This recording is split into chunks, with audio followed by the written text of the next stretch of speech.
that bill contemplated the legislature passing House Bill 2025 at the end of the session. Obviously, that did not occur.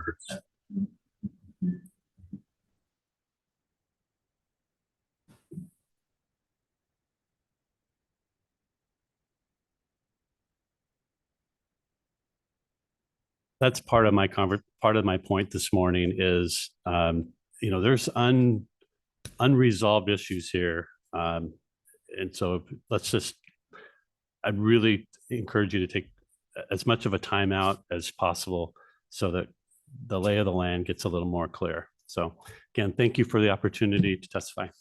Thank you.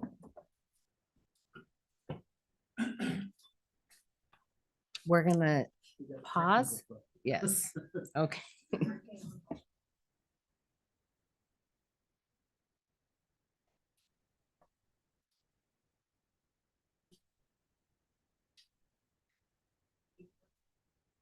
Okay. You would think after all this time we could get our technical figured out, but no, that's not going to work. So Commissioner Savas, would you like to come on up too?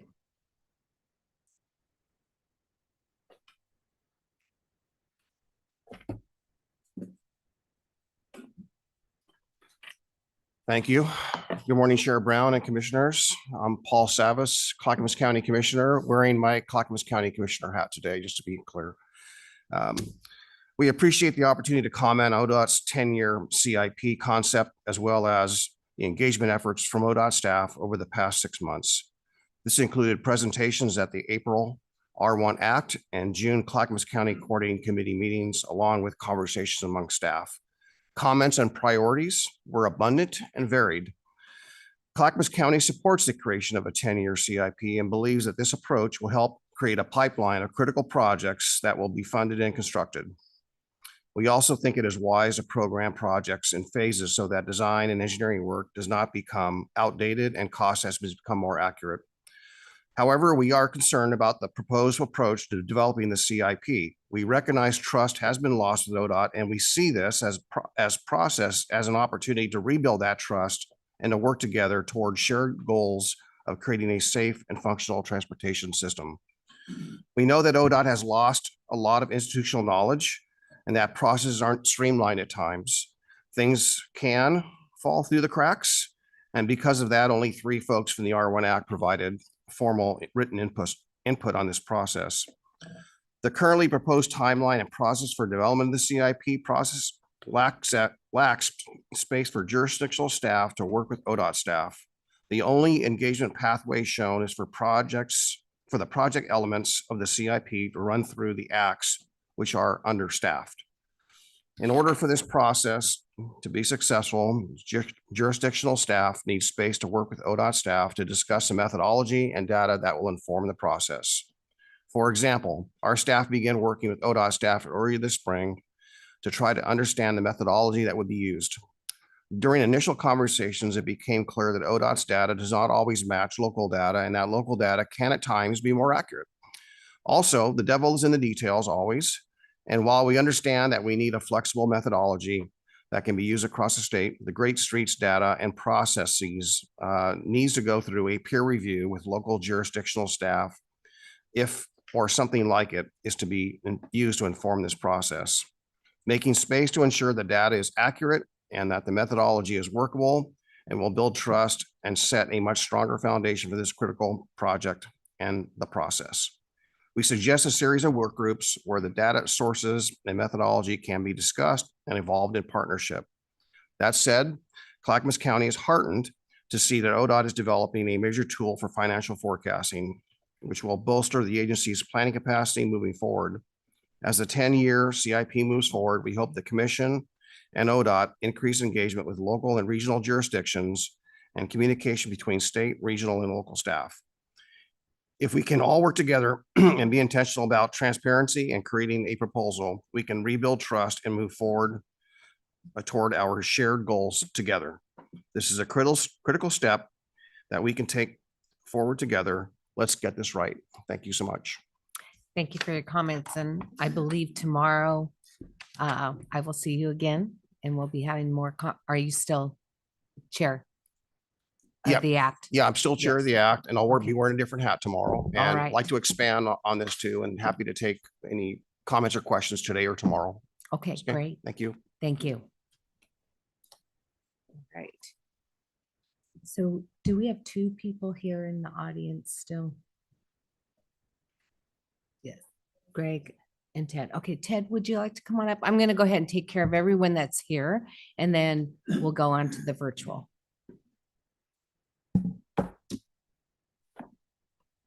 Great. Thank you, Chair Brown and members of the commission for the opportunity to speak today. I'm here to speak on two items that you'll be considering. A little, is that better? Yep. Okay, thank you. Perfect.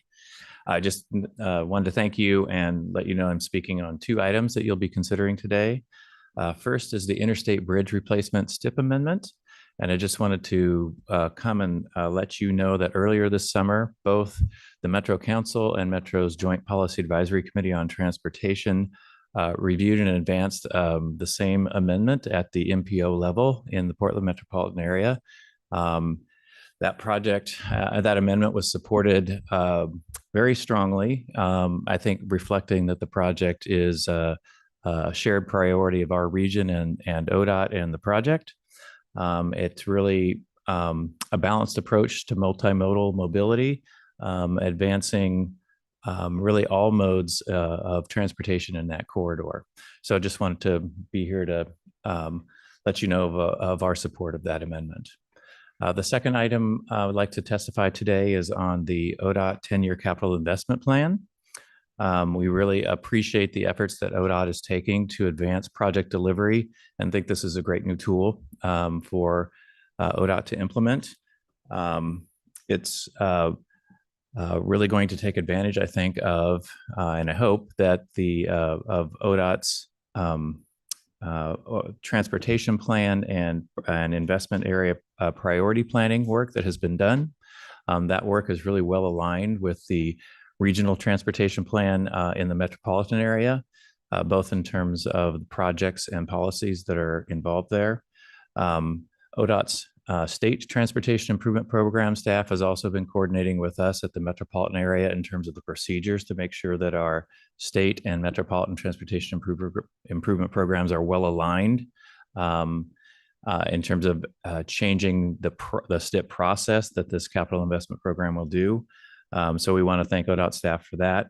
But just to ensure continued consistency, we encourage the Transportation Commission to direct ODOT to design the project selection process for these 10-year capital investment program to ensure that you're using that planning work to really drive the location and content or scope of the projects that get included in the plan, and that you're consulting with the metropolitan planning organizations statewide as an essential contributor in addition to your acts on the selection and prioritization of the projects for inclusion in the plan.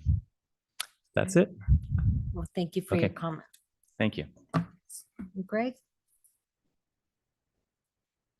I'm not going to try to say your last name because I know I will butcher it. So I will let you introduce yourself as you come up.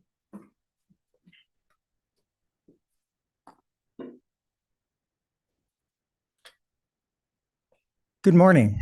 My name is Greg Krutsikowski. Like many of you, I have served the state of Oregon, but unlike many of you, I have recently retired. So a picture's worth 1,000 words, and Michaela has been very helpful in presenting you with these slides that you see now.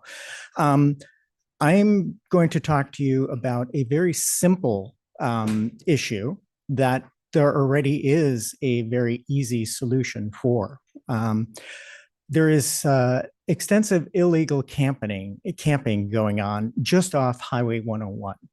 There is a sign there by the entrance to the area. It's a very flat area that overlooks the ocean, and it's just north of Newport and close to the Moolock Beach parking area between there and the Beverly Beach State Park. So there is adequate camping in the area, both at Beverly Beach State Park and at South Beach State Park. But there's a sign there that says no littering, no lighting of fires, no camping or overnight parking. And I have been, next slide, please. We clean up that area, a group of hang glider pilots and the Surfrider Foundation. And the most recent one was on October 5th, and 15 volunteers in a 2-hour period collected 48 bags of garbage. That's not uncommon these days. Next slide, please. A little bit of perspective. I started this partnership between hang glider pilots and the Surfrider Foundation almost 3 decades ago. The illegal camping started increasing during the pandemic when the state parks closed, and it continues today. I'm sure that there's an online forum that tells people exactly where to camp and not be bothered. Campers leave substantial garbage. In the pictures, you saw human waste, some in a big container, some just toilet paper, some feces on the ground there. There's also fires that they have. They build fire rings there. And the people that are camping there are not necessarily homeless or poor. You saw a picture of large RVs, one towing a very expensive car. But law enforcement is not enforcing, and the only reason that this place is not a complete trash heap is because we clean it up several times a year. Next slide, please. My request is very simple. Please, I'm asking all of you as commissioners to specifically ask the Oregon State Police to enforce the rules that you already have on the books. Thank you very much for taking my public comment. Thank you for making us aware of the situation. All right, we're going to move on to virtual. And at this point, I'm going to let Cassie and Joe Cartwright know that Cassie will be first, then Joe. Good morning, Cassie. Good morning, Chair Brown, Vice Chair Byer, and members of the commission. My name is Cassie Wilson, and I'm the Legislative Manager at 1000 Friends of Oregon.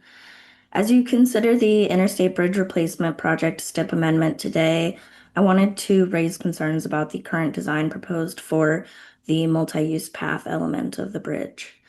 This bridge project presents an exciting opportunity to improve accessible and affordable transportation options between Portland and Vancouver. Unfortunately, the current design of the multi-use path would make it unnecessarily difficult to use and pose serious accessibility challenges. While I know that whatever is built will be ADA compliant, true accessibility is about much more than just meeting technical specifications, but actually meeting people's needs. As currently designed, the multi-use path on the bridge only has one access point in Vancouver. That access point will be 90 feet in the air. Currently proposed would be a spiral ramp down, which would require half a mile of travel without actually going anywhere. As a wheelchair user, I cannot fathom going in circles for half a mile just to get onto a bridge. I use an electric mobility scooter, and I plan all of my trips very carefully based on making sure my battery can last until I can get home to charge it. Wasting half a mile of battery on one ramp is far from practical and feasible. I also used to use a manual wheelchair, and while I know the ramp would have to have respite points for ADA compliance, I once again cannot imagine wheeling for half a mile in circles just to get between the bridge and the ground, let alone in the extreme heat or cold. Some alternatives that I strongly recommend you ask the project team to consider are aligning the multi-use path with the light rail component so that users can continue to travel into Vancouver and have a much more gradual approach to and from the bridge. This would also make it easier for path users and transit riders to switch between modes depending where they're going. Or you could continue the multi-use path to the Vancouver Library. Alternatively, you could provide elevator access between the ground and the bridge path instead of a spiraling ramp. I urge you to make sure this bridge is one that can work for all Oregonians for generations to come, and that means making sure it's truly feasible and accessible for all users, especially those who currently lack safe and meaningful access across the bridge. Thank you. Thank you for your comment. Good morning, Mr. Cartwright. Good morning, Chair Brown and members of the Commission. For the record, Joe Courtwright. I'm Director of City Observatory. Thank you again for the opportunity to testify. As you know, ODOT has been in a financial crisis for some time, and it's worth reflecting on how we got into this crisis. ODOT committed billions of dollars to spending on a handful of mega projects based on excessively optimistic revenue projections and dramatically understated cost estimates. And once it started projects on a shoestring, it used that shoestring funding, usually based on debt, to claim that there's an absolute commitment to finish those projects regardless of their cost. Essentially, you've signed blank checks. And again, today, sadly, you're being asked to sign 3 blank checks. Let me just describe what they are. First, on the interstate bridge, you're being asked to okay $2 billion in spending on IBR, even though you have no idea how much it will cost. It's been almost 2 years since staff told you a new estimate would be forthcoming. It's likely to be in the $9 to $10 billion range, and they don't have a plan for paying for it. You've also, as you know, on Friday, lost the director of the project at a critical time. And also, the director told the legislature last month that we're at risk of losing $2 billion in federal funding because the Trump administration can run out the clock as of September 30th of next year. It doesn't make any sense to approve borrowing for that project until you've nailed down the cost and how you'll pay for it. Second, highway user fund bonds. The staff is asking you to authorize, in the consent agenda, $850 million in highway user fund bonds, which will consume about $120 million in your revenue and resources each biennium for the next 2 decades. Again, this money is dedicated to projects for which you do not have accurate current cost estimates, including Rose Quarter and Abernathy Bridge, and for which you face a huge funding deficit. Again, what the staff is doing is asking you to sign a blank check, get the project started, and then whatever they end up costing, you're going to be stuck paying for ultimately. That will put you right back into the financial mess that we've been in for the last several years. Finally, I want to touch on the CIP, the 10-year CIP, which is supposed to be dealing with some of these problems. While it nominally purports to do that, it is essentially a very complex and yet superficial process to simply rank projects. It doesn't address the fundamental problem that you are commencing projects without full funding and without a full knowledge of their cost. And there's nothing in the CIP as described that would address that. Moreover, you're making decisions today that are your 10-year capital improvement plan. When you issue bonds for these projects, for the Salem project, for the Abernathy project, for the Interstate Bridge project, for the Rose Quarter project, that consumes all the available revenue for the next decade. So in effect, unless you revisit those projects, the CIP process is really meaningless, at least for the next decade. Don't sign a blank check. Please take these items off the agenda today and wait until you have accurate cost estimates and know how you'll actually pay for these projects. Thank you. Thank you. And Chris? Good morning. Chris Smith representing the No More Freeways campaign. I also want to talk about fiscal accountability. Let me focus first on the STIP amendments for the IBR and want to make sure I qualify and correctly characterize my comments. I am not opposed to the amendments for acquiring right-of-way or working on the tolling infrastructure. I appreciate we have to do those things to keep the project moving. My concern is about the $1.5 billion STIP amendment for bridge construction. First, that's an unprecedented amount. I don't think there's ever been a STIP amendment anywhere close to that amount of dollars. And in this case, you are doing it without an environmental record decision, without an up-to-date cost estimate, and without even knowing the type of bridge you're building. You don't know if you're building a lift bridge or a fixed span. It seems completely irresponsible to basically shove money at the project and say, please build something, even though we don't know what it is or what the impact is or what it's going to cost. That feels like desperation, not accountability. I would ask you to demand accountability from this project and get those critical decision factors before you make a decision on this. I also want to talk about Rose Quarter and the bonding. I was astounded to see that apparently the department believes they have capacity to bond even more money for Rose Quarter. I want to remind you that last year you canceled or deferred $250 million in order to create a local match for an infra grant that you did not get. Nonetheless, that $250 million has stayed with the project. If you have extra resources you can bond for Rose Quarter, wouldn't your first responsibility be to restore those projects that you cut or deferred in order to fund this mega highway project? I'd ask you to seriously reconsider that. Thank you very much. Thank you. Our next person, I believe, is Christopher. Good morning, Chair Brown, Vice Chair Beyer, and the rest of the commission. My name is Christopher Fortin-Grijalva. I'm the Transportation Program Director at Oregon Environmental Council. I'll try to keep my remarks brief today. I'm commenting on consent agenda item 6, the 2025-27 bond reauthorization resolutions.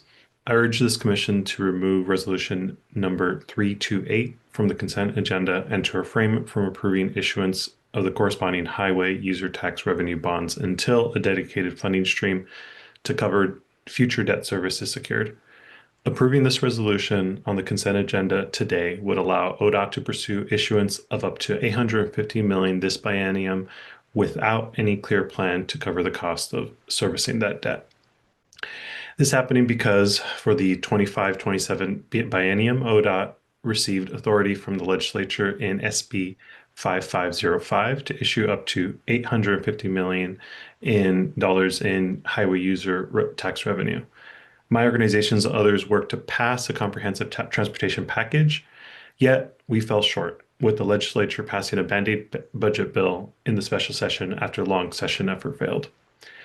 In Director Strickler's memo accompanied agenda item F of this meeting, HB 3991 is characterized as providing ODOT just enough resources to, quote, avoid layoffs and other deep reductions in the 25-27 biennium, though the agency will take some budget reductions that build on past reductions. The revenue impact analysis for HB 3991 indicates that for the 27-29 biennium, the measure would provide just $756.6 million for the State Highway Fund. After 50% is distributed to cities and counties, 30% of those new revenues will go to ODOT to prevent layoffs and service reductions. Yet they would in fact be consumed by debt service on these new bonds. This leaves open questions. If the legislature does not provide sufficient new revenues by the time those costs hit, what's the impact to jobs and service levels? HB 3991 also remains under threat of a ballot referral, which could delay or cancel collection of those new revenues entirely. How many additional layoffs and service cuts would result if ODOT found themselves liable for roughly $120 million per biennium in debt service and the revenues from HB 3991 never materialized? OEC and our partners are continuing to work diligently to ensure that the legislature is on track to deliver comprehensive forward-thinking transportation funding and investment in 2027 and beyond. I implore you not to approve resolution number 328 until these questions are answered and a plan to cover the cost of any associated debt services in place and funded. You as a commission, I would hope also deserve these answers, and as the public and legislators who are looking for your leadership and oversight of this agency. I appreciate your time and thank you for your consideration. And thank you for your comments. Stay tuned, watch, because we'll be talking about this as our next agenda item. Thank you. Okay, Indy, good morning. Good morning, Chair Brown. Good morning, Commissioners. Thank you for the opportunity to comment this morning. My name is Indy Namkin. I'm the Transportation Justice Coordinator for Verde. I'm commenting on consent agenda item 6, the 2025 to 2027 bond authorization resolutions. And I'm joining some other folks here this morning and asking that you remove resolution number 328 in particular from the consent agenda. That's the one that has to do with highway user tax revenue bonding, and that you refrain from authorizing it until some essential information is available and discussed in this commission. As you heard from Christopher, for the 2025 and 2027 biennium, ODOT has authority from the legislature, received it in Senate Bill 5505, to issue up to $850 million in highway user tax revenue bonds for projects including the I-5 Rose Corridor and I-205 Abernethy Bridge. That Senate bill passed at the end of the regular 2025 session. The $220 million per biennium that would have been provided to cover the costs of debt service on anchor projects, including these in House Bill 2025, did not pass. The debt service in these bonds would amount to approximately $60 million a year or $120 million a biennium, and would thus be coming out of the resources that ODOT does have right now. Which resources? That's not information that they've included with this agenda item, and you as a commission deserve to have the answer to that question before you make your decision. It could be whatever remains of the $30 million set aside for what's now the urban mobility strategy and House Bill 2017. But that would cover less than a third of the $850 million in bonds they're asking you to authorize today. So where's the rest of the money coming from? It could be more bridge and seismic funds from House Bill 2017, which would immediately impact the 2024 to 2027 STIP, according to your last urban mobility finance plan, and would consume about a third of the resources available for that program in future STIPs.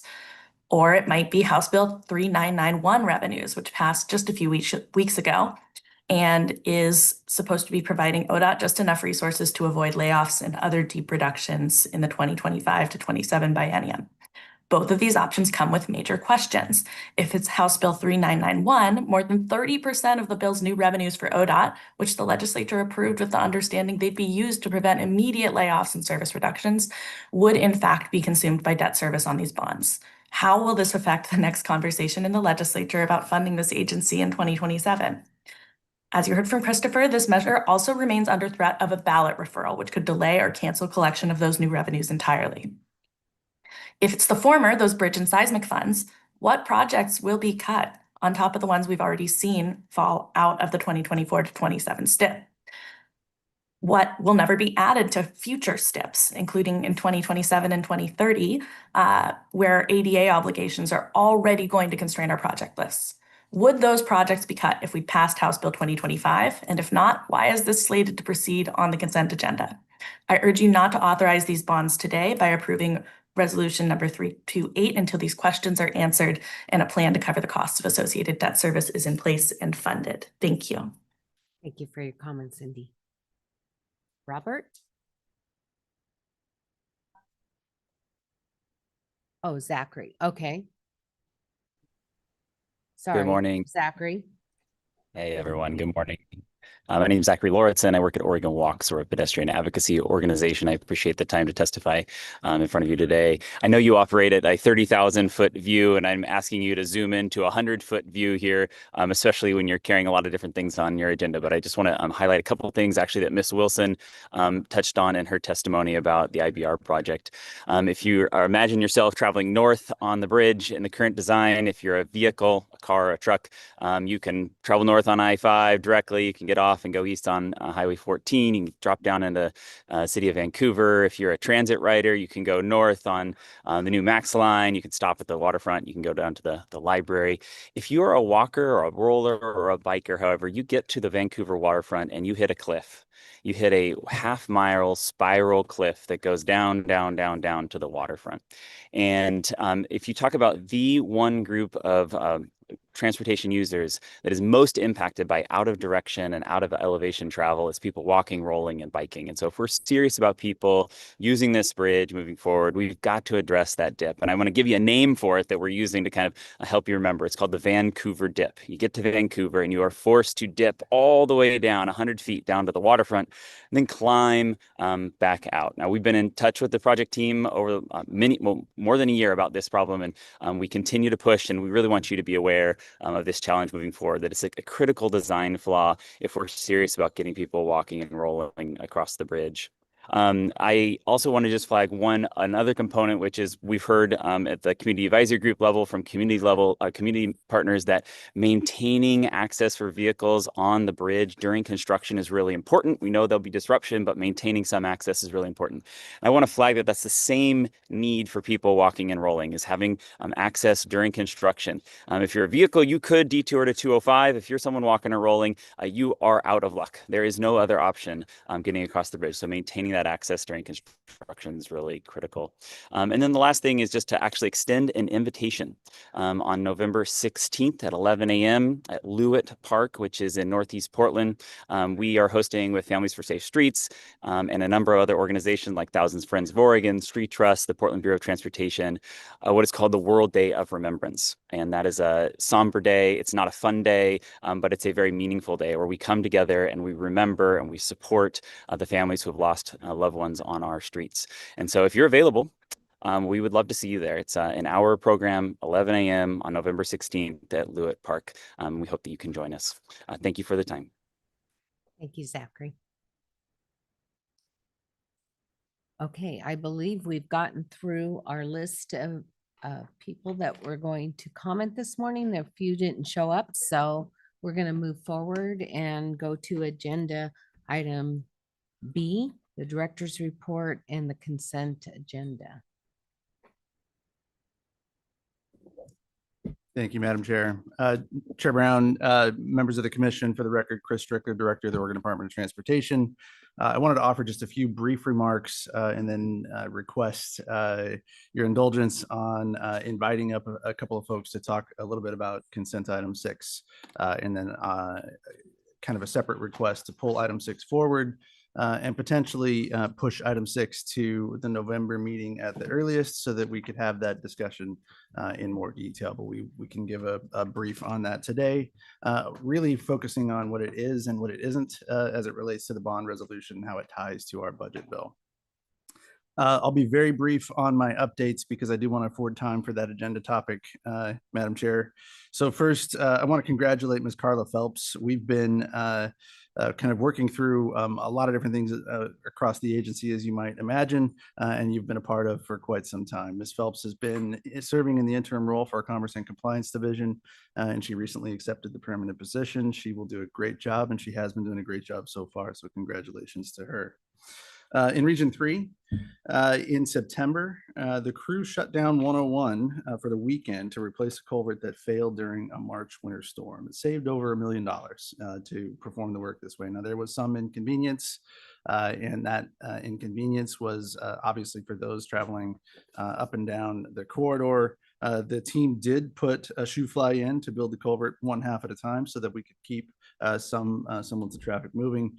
But again, that kind of overall closure allowed them to do a significant amount of work in a short amount of time and a significant cost savings to restore that culvert. So congratulations to the Region 3 team. Next, I want to spend just a moment on winter recruitment. You'll hear a little bit more about that today. You have a full agenda today, so you hear me talking fast to try and get through some of my remarks.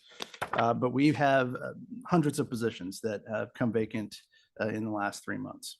I'm happy to report that our winter recruitment effort started within the last several weeks, and we have probably higher than usual applicants coming in, and that's a good sign for us right now. And frankly, it surprised us a little bit, but we're still marching forward, and I'm really proud of our maintenance crews in every region, really preparing and hitting the ground running just as quickly as possible to make sure that we're ready for winter. Some of you might have experienced the wet side of winter already this weekend, and we're expecting that to turn to something a little more snowy and blizzardy over the coming weeks. And so we can't be delayed any longer in bringing those people on board to continue to prepare. And I'm really happy that we've had the response that we've had.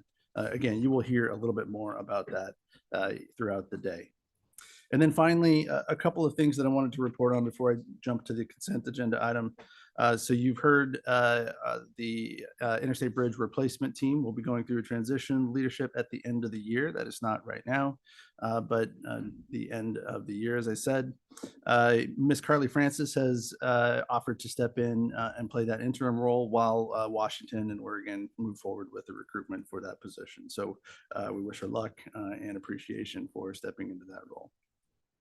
Monica Blanchard has stepped into the Rose Quarter role. I've asked her to step in as the Rose Quarter Project Director, along with some assistance from David Kim.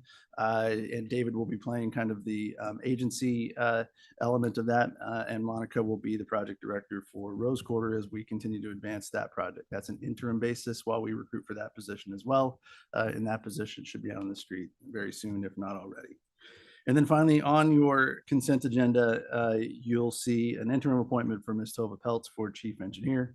Our Chief Engineer has moved on to retirement. That left a significant void, and Ms. Peltz has offered to step into that role, and she will be playing that role on an interim basis, and that is on your consent agenda for approval today. So with that, unless there are any questions, I might move into the consent agenda, Madam Chair. Okay. So for your consideration, the consent agenda, I would look or hope for a motion to approve consent items 1 through 5 and then item 7 in block. Thank you. Do you have a second? Second. Okay. So since we have two virtual, I think probably the easiest way to do this is we'll do this. All those in favor say aye. You can raise your hand. Aye. Okay, there. I'm not telling you to raise, sorry. All right. And aye from the chair. Aye. All right. You have your consent. Okay, thank calendar. you. Madam Chair, for the next item. Yes. Just a comment. Yes, please. I thought the report on surplus properties was really interesting and really good. And with the financial struggles that we're having, I think there's an opportunity within the disposal of our surplus properties to, maybe find some nuggets of additional revenue. It just, back of the envelope, for every $1 million that we're able to find there, it's 10 jobs. So if we look at the disposal of surplus property just simply as helping us maintain our operations and maintenance jobs, I think it'll give us a real incentive to push a little bit harder and a little bit faster. So I'd really encourage that if we can move that as an agenda item. Thank you, Commissioner. I would also offer that in some cases it doesn't come directly back for staff available use, but I definitely hear the point. And it's something that we've been working on as an agency, not just for the disposal of property that we don't see a future use for, but any other opportunity that there might be within the state for other partners to come in as well, whether it be housing initiative or like. Yes, Vice Chair? No? Okay. All right. He's going to let it go. Madam Chair, if I may, I'd like to invite Mr. Brower and Mr. Porter up to discuss item 6. And when they're done giving their remarks, if you're comfortable with that, at that point, I believe we have to request that item 6 be pulled forward by formal vote and then delayed until at earliest the November meeting, but we can do that at their conclusion.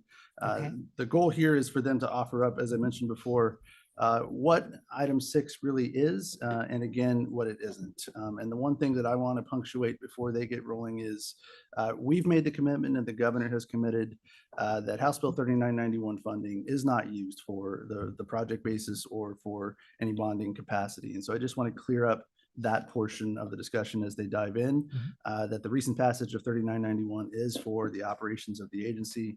It is not for continued funding for bond capacity. And so with that, with your indulgence, I'll turn to Mr. Brower.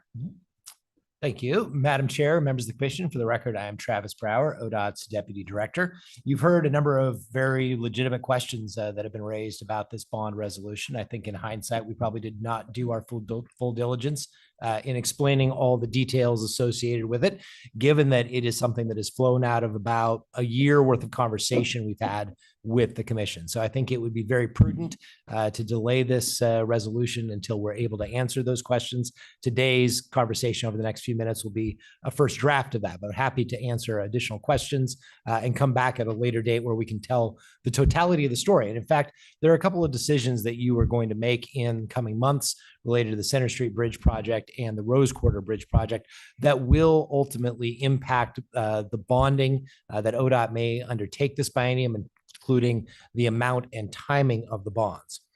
So as a reminder, last December, you approved the updated urban mobility strategy finance plan that was designed to fund Rose Quarter Phase 1, including some federal money that we'd received from the federal government that has since been rescinded in part. And it provided additional funding in order to make up for the loss of toll revenue and higher project costs. That additional funding, as you may recall, came from canceling the I-405 Fremont Bridge project, painting project of about $100 million, and also from issuing about $500 million in highway user tax revenue bonds that we described would be repaid by HB 2017 bridge or seismic funds. So that has been the plan really for the last year. And the amount that was authorized by the legislature at $850 million in the bond bill was a number submitted to them at that time, a year ago nearly, on the basis of those plans that the Commission had already approved. So that was bonds only for existing projects and subject to the commission's approval of the funding for those projects. And it was based on currently available revenue sources at the time and did not rely on any additional money from the legislature from the bill that was HB 2025 that had that anchor projects account that you may recall, or any funding from HB 3991. And I can reiterate again what Director Strickler said. We will not spend any revenue from HB 3991 on debt service for these or any other projects. So while we have that authorization from the legislature for $850 million in potential bond sales, I will note we do not anticipate issuing all those bonds. The way the process works at the legislative level, they request that information as part of the budget process. We provide what is the maximum amount, and then we do our best to limit the bond sales to what is needed based on project cash flow.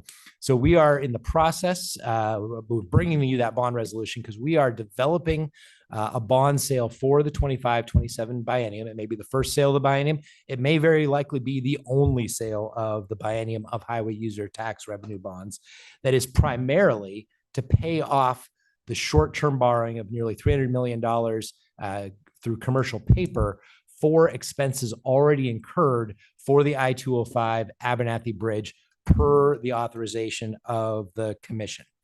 So the size and timing of bond sales will depend to some degree on the decisions the commission makes over the next couple of weeks, although that bond sale is largely set in terms of the general size, but we'll make some determinations based on the overall cash flow needs for those urban mobility strategy projects. And as I noted, we will only sell the minimum we need and not impact funds available for operations and maintenance. So I'll turn to Mr. Porter to talk through some of the other details of all this. All right. Good morning, Chair Brown, members of the commission. For the record, Daniel Porter, ODOT Finance and Budget Division Administrator. Mr. Brower thoroughly covered a lot of this. I won't belabor or really double down on some of this. I think the only thing I'll add really is that this is a series of 3 different resolutions that are being put before you today. That one of them is highway user tax. The other 2 are the Garvey and the Geo bonds. And so we're bringing these, we started maybe a few biennia ago, bringing these to you kind of at the beginning of the biennium for cover what we expected to be issuing over the course of the biennium as a way to kind of just, rather than taking it to you like in chunks throughout the biennium, it seemed to be a more efficient process to kind of bring you at the beginning. And so this was just another iteration of that for this current biennium. We can certainly break this up into, as we get closer to whatever sale we'd be anticipating, bring you the individual resolution, both reimbursement resolution and the bonding resolution for each of these different sales. And as Mr. Brower said, the highway user tax is something we were asked to develop a year ago as we're doing governor's requested budget because they have to put in the request overall for the bond bill. And it's a exercise we do every 2 years as what is the maximum amount that you might be potentially issuing. And so we looked at it as about 600 million that would be tied to the Abernathy Bridge project, and then about 250 that might be tied to the sort of last piece of this Rose Quarter / Abernathy 30 million. And so those are the potentials for what we could have issued. It is not, just like Mr. Brower said, it's certainly what we want to minimize the amount of debt we issue. We want to stretch our dollars as far as possible before we sell bonds. But we also have to manage against cash. And I think this is something that for us, we have to be careful around the state highway fund, just total balance in the state highway fund. We've incurred, as Mr. Brower said, about 293 million in short-term borrowing. We're sitting on another 82 million in Abernathy expenditures. So we're about 375 right now and incurred expenses that need to be paid back, whether it's project costs or the short-term borrowing. So that's essentially what that first sale was all about, was sort of reimbursing us for at least some of those expenses. related to Abernathy and sort of take out that short-term borrowing and convert it to long-term, because we have to at some point. But these can be decisions that can be put off a little longer, and we're happy to more methodically work through this with you and get everybody to the point where they're understanding what we're doing, and be very transparent about it. Yeah, Madam Chair, I believe there was already a conversation listed on your planning calendar for January where we bring our annual debt report and to give you the totality of the debt picture. So we can certainly bring that forward a little bit, or wait until that time after some of the decisions have been made that could impact the bonding. Madam Chair, I might just add a few things and then obviously any commission questions. First, to the question around it being on consent as opposed to something else, as always, the commission can pull anything forward that we recommend be on consent. These have historically been on consent because they're a reflection of what comes out of legislative budget bill and bond bills. And it's been the way that we've conducted them in the past. No problem whatsoever at pulling them forward, though, especially given where we sit right now. The other is we do anticipate a portion of the 850 total that would need to be sold in the first quarter of 2026. And so any deferral of a decision should be to sometime certain this year, either the November or the December meeting, in recognition of amounts that would be needed based upon decisions that you have coming, and then based upon decisions that we have before us for expenditures coming in the first quarter of 26. And so, like I said, the November, December meeting, we would like to revisit this again, likely November, if possible. And then obviously any questions, Madam Chair, before I ask for any motion for consideration. Well, we do have some questions. So Vice Chair. Thank you, Madam Chair. First, let me make sure that I understand the revenue source on this, the repayment stream. In the statute, in the original HB 2017, there was a specific appropriation of the revenue that came off of that on an annual basis that was appropriated exclusively for bridge and culverts, as I recall. My assumption is that's the money that would support the debt stream. Is that correct? That is correct. So that's there and has nothing to do with the recent legislation that was passed. So that's there. And we couldn't spend that money on anything else without the legislature changing their mind, changing the statute, as I understand it correctly. That is correct, Chair, Vice Chair Byer. The of ODOT's net revenue from HB 2017, 70% is set aside for bridge and seismic projects. And so that is the funding that we would use for debt service to pay for the Abernathy Bridge. As you will hear later in the day, Center Street might also be a project that could receive some of those funds. That's something we disclosed a year ago as part of the Urban Mobility Strategy Finance Plan. So that would be the source. Again, 70% of those funds. So we would certainly have fewer of those funds to spend for bridge and seismic projects if we were to use this funding for debt service, but it does not impact day-to-day operations and maintenance. And I've certainly had my ear chewed on quite a bit by a couple of the legislators over the Center Street Bridge project in terms of, you're not going to renege on your promises, are you? You're going to pay for it. I guess my concern, and perhaps I assume we're going to move this forward, I would like a little more information when we get to that in the future. I really want to understand the cash flow necessary to fund. I'm particularly concerned about Abernathy. I mean, that's a project, we're committed to it. I mean, we need to finish it. And it's going to take some money. And in fact, I guess if we were to stop it, based on some of my discussions with the director about that, we would incur other costs because the contractor certainly would want to recover their costs of doing that. And it probably would throw the project into a much bigger cost pool anyway. So I would ask for that as we move to the future. But I think that's a real concern. And I suppose that lines up as well with the other two, the Rose Quarter, which I kind of view as just the first actually repair work that needed to happen on the current structure anyway. It doesn't commit us to going forward on that, although I think that's still a good project. Hope the legislature finds a way to do that. And the Center Street, that one has some real, as we talk about seismic, issues. I think that there's some real issues there with just starting that project and assuring that that one, there's a bridge there, probably more important than some of the other bridges and stuff that we've talked about. Thank you, Madam Chair. Other comments?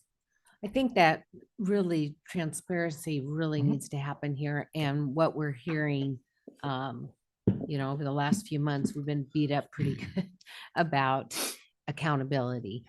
And I think a lot of times there's just misunderstanding of how this has all been laid out. And so the more, taking the time to do this, I know as a commissioner, I would prefer to load up our agenda and spend the time answering questions, because we do need to be accountable for what we're doing. And a lot of this is in statute or in law, and that we have to move forward with. And also part of our budget process. So I think that the more understanding we can give to the public and to ourselves, will make this go a lot smoother. So you probably never thought putting this on the consent calendar would cause such havoc, but it has. And so I'm glad that we're taking the time this morning. So with that said, Just go ahead, sorry, Commissioner. just to add on to that, I think, coming into this meeting, there was a great deal of confusion as to what this actually meant. So as we're preparing for our next meeting where we discuss this, where it gets on the agenda, the sooner and more robust the information that's available for everybody to peruse. And, I would add to that, public, the legislature as well, so that we make sure that, there's clarity amongst members of legislatures what we're trying to achieve here, because I think we had a lot of confused people, and then it took off. So I think this is a smart move to postpone that and give it the right consideration. Madam Chair, I might just add one final thing, which is there was a comment this morning and a little bit to the comments that Commissioner Baker just made around the assumption for House Bill 2025 during regular session coming forward as the companion to the budget bill. And while certainly the budget did give a nod to that bill passing, and it eventually did not, the $850 million target, as they've described, was really something that was set before. It is likely, in fact, highly likely, although I'll defer to them to give me a nod in one direction or another, that had House Bill 2025 passed, we would be looking at future biennia for additional bonding resolutions coming to the commission. Yeah, that's absolutely correct. Yeah. And we will fully admit that it is clear we should have provided much more information about this and made it very clear and transparent. We will take that as the step going forward for all future bond resolutions and provide the full, complete picture of what is admittedly a very complex situation. I will assure you, you will have many opportunities over the next couple of months. We had already scheduled conversations about Center Street and Rose Quarter and bonding, and we can tie those together in a way that you can see the full picture, because we want to make sure you are making an informed decision based on the best available information. Thank you. Yes. So we need to move this forward. But before we move this forward, and do the other commissioners have any comments that they want to make? Sorry, I keep forgetting you're there. I keep looking over and then, okay. Oh, yes, Commissioner Chang. Thank you. And I would echo many of the things that have already been said. Since I am a new commissioner still, or the newest of us, having been on the OTC for just a year now, as I understand it, we have a finite amount of capacity represented in this bonding. We have a lot of projects that that ODOT has been directed to pursue, move forward with from House Bill 2017 and beyond. And it is really complicated trying to understand how they all fit together, how we prioritized these specific projects among the many things that we've been directed to do, and how we allocate our limited capacity to those. So, as Travis was saying, it would be great to have kind of a big picture look and understand where all of these projects, where we're talking about using this bonding authority, how they all fit together, how we chose these and prioritize these over the many other projects we could pursue. Thank you. So we need to move this forward.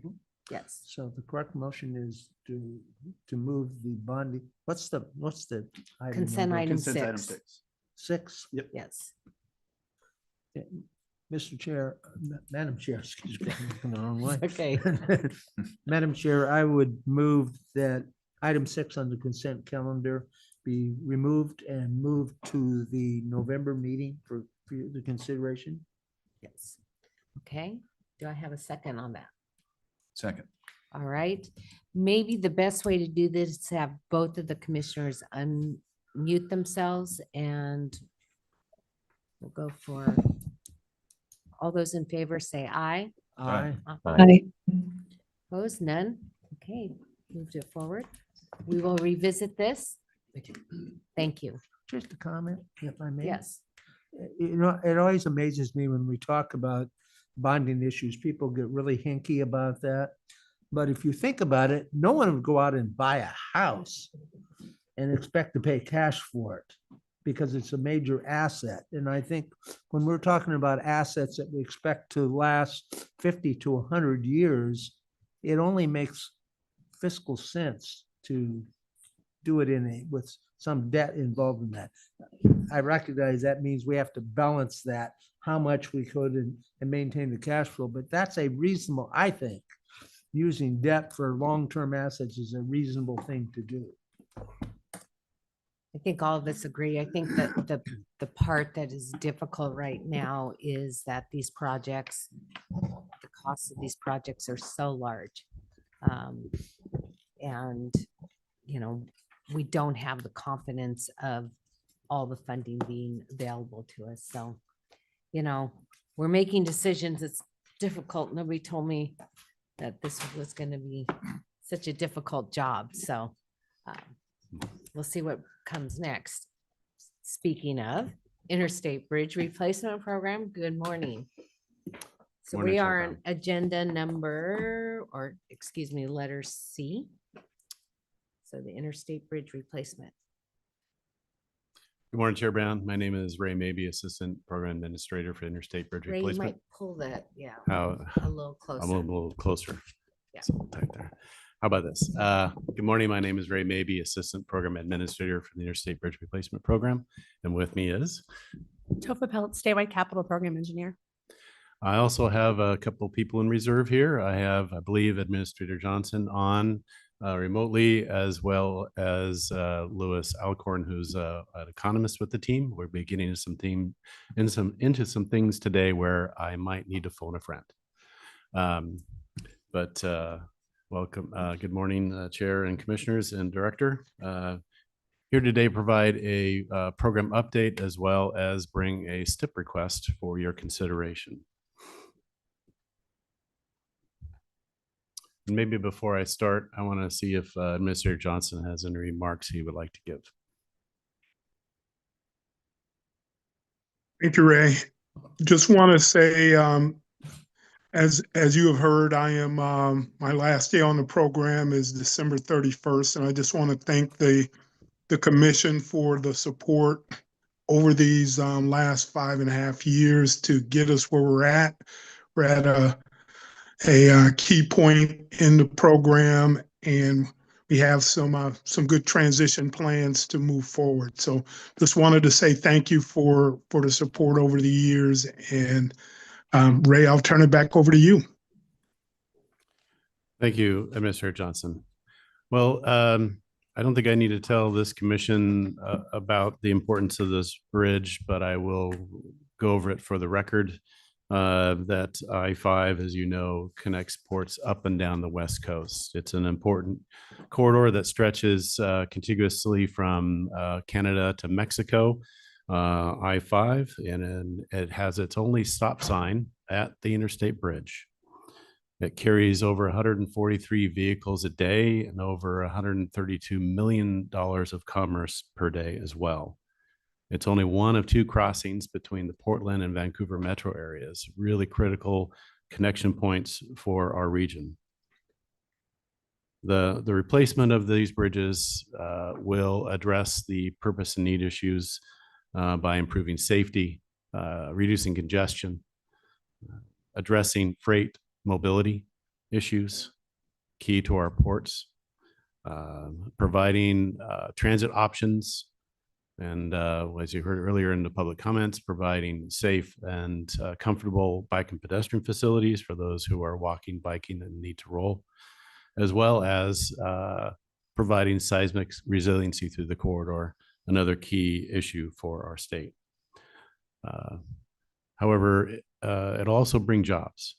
For every $1 billion spent on the program, we estimate another that'll provide 5,500 direct jobs and just under 11,000 indirect jobs, bringing benefits to our region from that standpoint.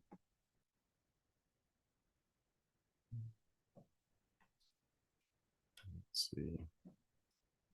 I don't know if this turned off. Oh, there we go. Great. This is a graphic of our program investments, and as you can see, it's much more than bridge replacement. We've got 5 miles of interstate with improvements on 7 interchanges that are very closely spaced that are causing that congestion that we see and safety issues. But it's also extension of light rail from the metro station, Expo station, up through into Vancouver, with stations on Hayden Island, North Vancouver, downtown, as well as at Evergreen near the library in Vancouver. Extending bus on shoulder through the program area, so there are options for transit, as well as I mentioned earlier, the active transportation corridor. The replacement bridges over the Columbia River are the keystone of the project, but we're also looking to replace the North Portland Harbor, existing North Portland Harbor I-5 bridge in North Portland. Oh, thank you. This is our program schedule, and this one is the one that gives me the most hope because it shows us nearing the end of the environmental phase. We've been working really hard with not only our program partners, but our federal agencies to achieve a final supplemental environmental impact statement to complete that work. And then soon after, a record of decision. We anticipate that next spring, early next year, where we can then move into the construction phase. So what we're doing right now is wrapping up that environmental work with our federal partners, doing the pre-permitting work. We want to make sure that we're ready to turn ground as quickly as possible, as well as that pre-construction work, understanding how we're going to package all this work into construction and procurement packages, and get ready for the first construction projects to come out once we have that record of decision.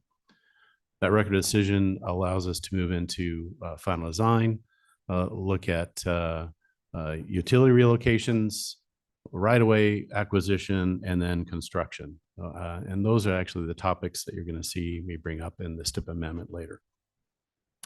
There is an ongoing process for funding and grants, and we'll talk to that. Ongoing community engagement during this time in the NEPA phase. It's really a very technical-oriented work with our federal partners, and it's easy for projects to go quiet in this phase. And we've done, the team's done a great job of making sure we continue to provide that engagement, get feedback, and keep people apprised of what's going on. And then lastly, but not leastly, is the important tribal consultation work that we do with our federally recognized tribes along the way. Next slide, please. There, good. You all seen this slide before. At the top, you'll see our current cost estimate at $5 to $7.5 billion. That's our current range. Not to bury the lead, I'll be talking about the updated estimate coming our way soon. But this also shows our proposed funding sources that many that we've lined up already with the help of the legislature and you all here. We've got existing funding from both states, but we've got the two each $1 billion each from each state that the legislature has brought to the table. Again, I always like to put a nod on Washington legislature as they came first, helping show that commitment from our partners to the north. We've secured 2 large federal grants from the Bridge Investment Program grant and the US DOT mega grant to a total of 2.1 billion. Each of those grants, we've got grant agreements for and have obligated small amounts of each as part of that grant amendment process. I want to talk in detail about those in the next slide. And we continue to pursue the, back one, please. We continue to pursue the FTA capital improvement grant, capital investment grant, and we're targeting $1 billion there. That is a stepped process that we hope to conclude in 2028 with a full funding grant agreement along the way. So that gives us a pretty good coverage of the estimated range of the estimate we have today. Next slide, please. Thank you. So this shows our 4 grants that we have in play at the moment. The first 2 columns showing the mega grant and the Bridge Investment Program grant. Washington's city that we are landing in there, Vancouver, along with Washington State Department of Transportation, applied for and were awarded a Reconnecting Communities pilot grant of $30 million. We are in the midst of negotiating that grant agreement. And as I mentioned earlier, we are in the process for the capital investment grant. One thing I'd like to point out here on the Bridge Investment Program grant and the mega is that once we have the record of decision, we'll need to amend those grants to line up with the phases that we are doing the step amendments for today, so we can get those funds programmed. So that is a standard part of the process. Is once you've that's actually encoded in these grants, is once we've got the NEPA phase concluded, is to process a grant amendment to then get those funds. We are in the midst of working those grant amendments today with our federal partners to be ready. But there is one step and requirement in the Bridge Investment Program grant to make sure that a portion of those funds are committed, nearly $1 billion of it, by September of next year. And that's a critical timeline for us to make sure that we continue to receive those funds. That what's the requirement is to make sure those funds are programmed and committed, which is why I have this one of the STIP amendment in front of you today. One of the reasons. The other is that we have the grant amended, which is what we're working on today. We want to make sure we secure those funds with a record decision early next year, and then a September requirement in the grant. That is a pretty tight timeline, and we're watching that very closely, but working with our federal partners to make sure that we don't skip a beat and make sure that those requirements are met and those funds are not lost. Next slide, please. Oh, thanks. Sorry, double clicking here. Moving on to the estimates and how we are looking at updating the program estimate and providing a draft financial plan in December. That's our target. Just a reminder of how we approach that. And this gets into some of the comments I think we've heard from the commission before on certain aspects of our estimating.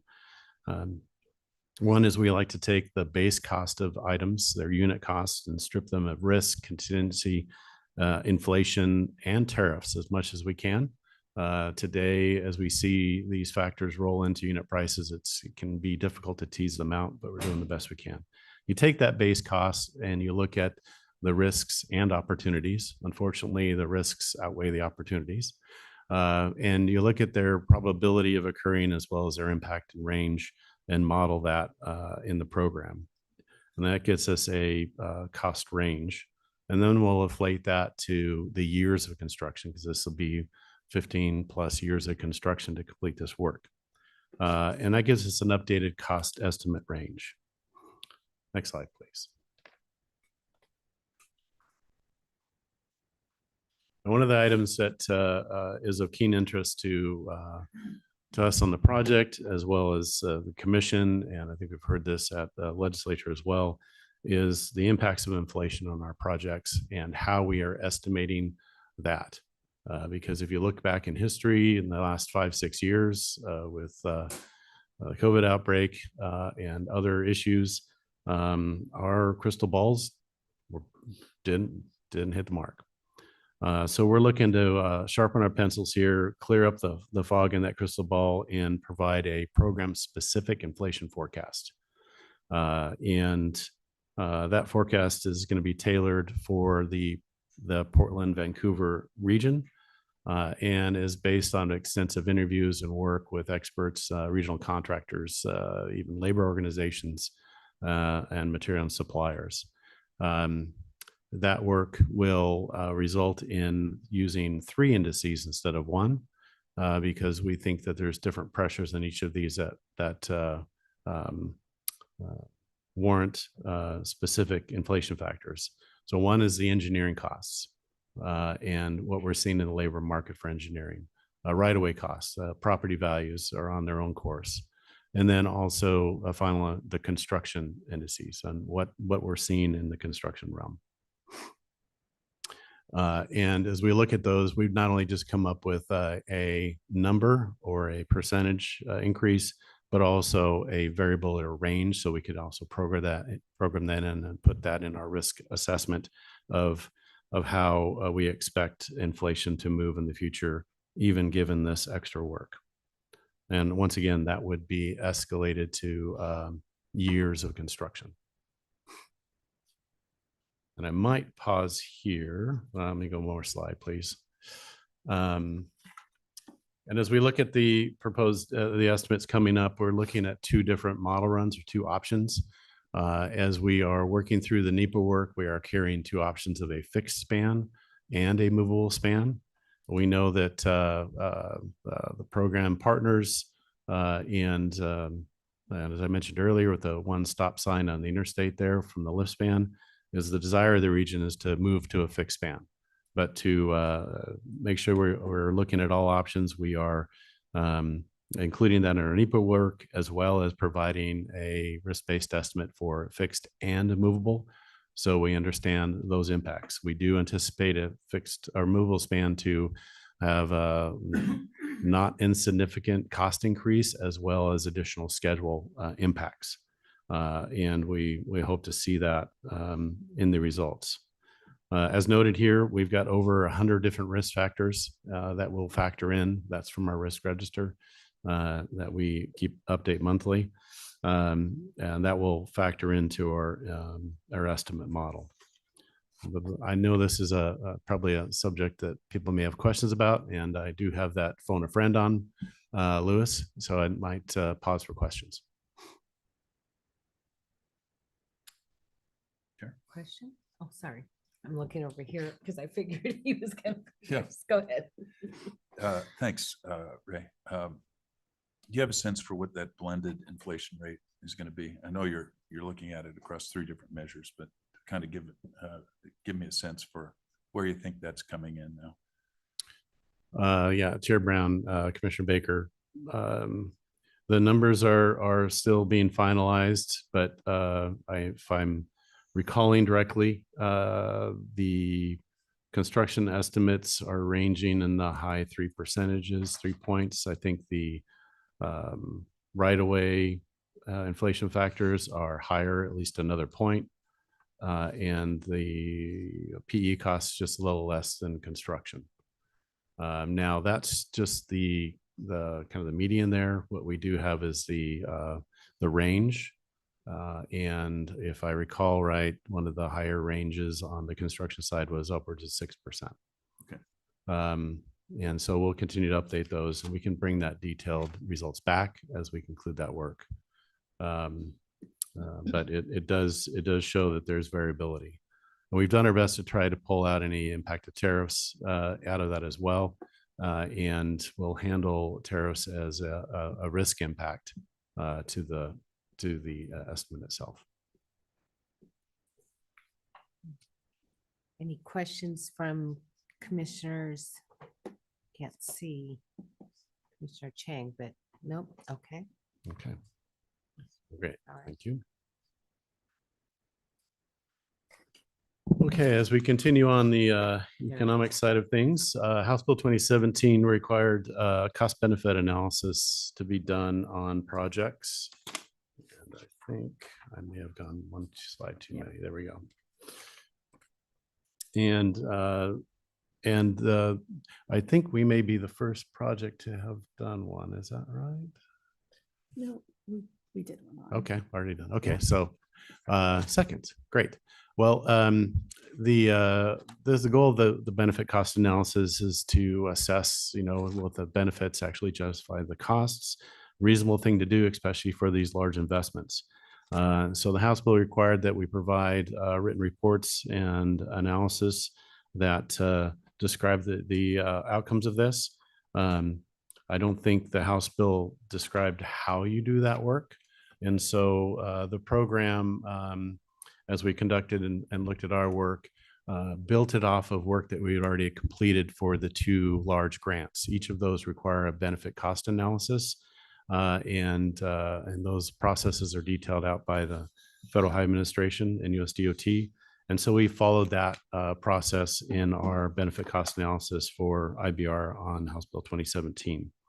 And it factored in and considered several things, 7 different items, including resiliency, congestion management, crash reduction, emissions reductions, active transportation, all things that are part of our program, operations and maintenance, and repair and rehab costs, and residual value.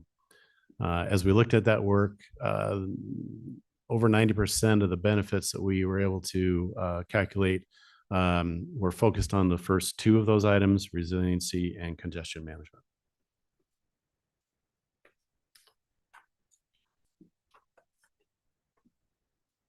And what we have as results is that the benefit cost ratio for the program is 1.41, which in essence means that for every dollar spent, you get a return of $1.41 in benefits.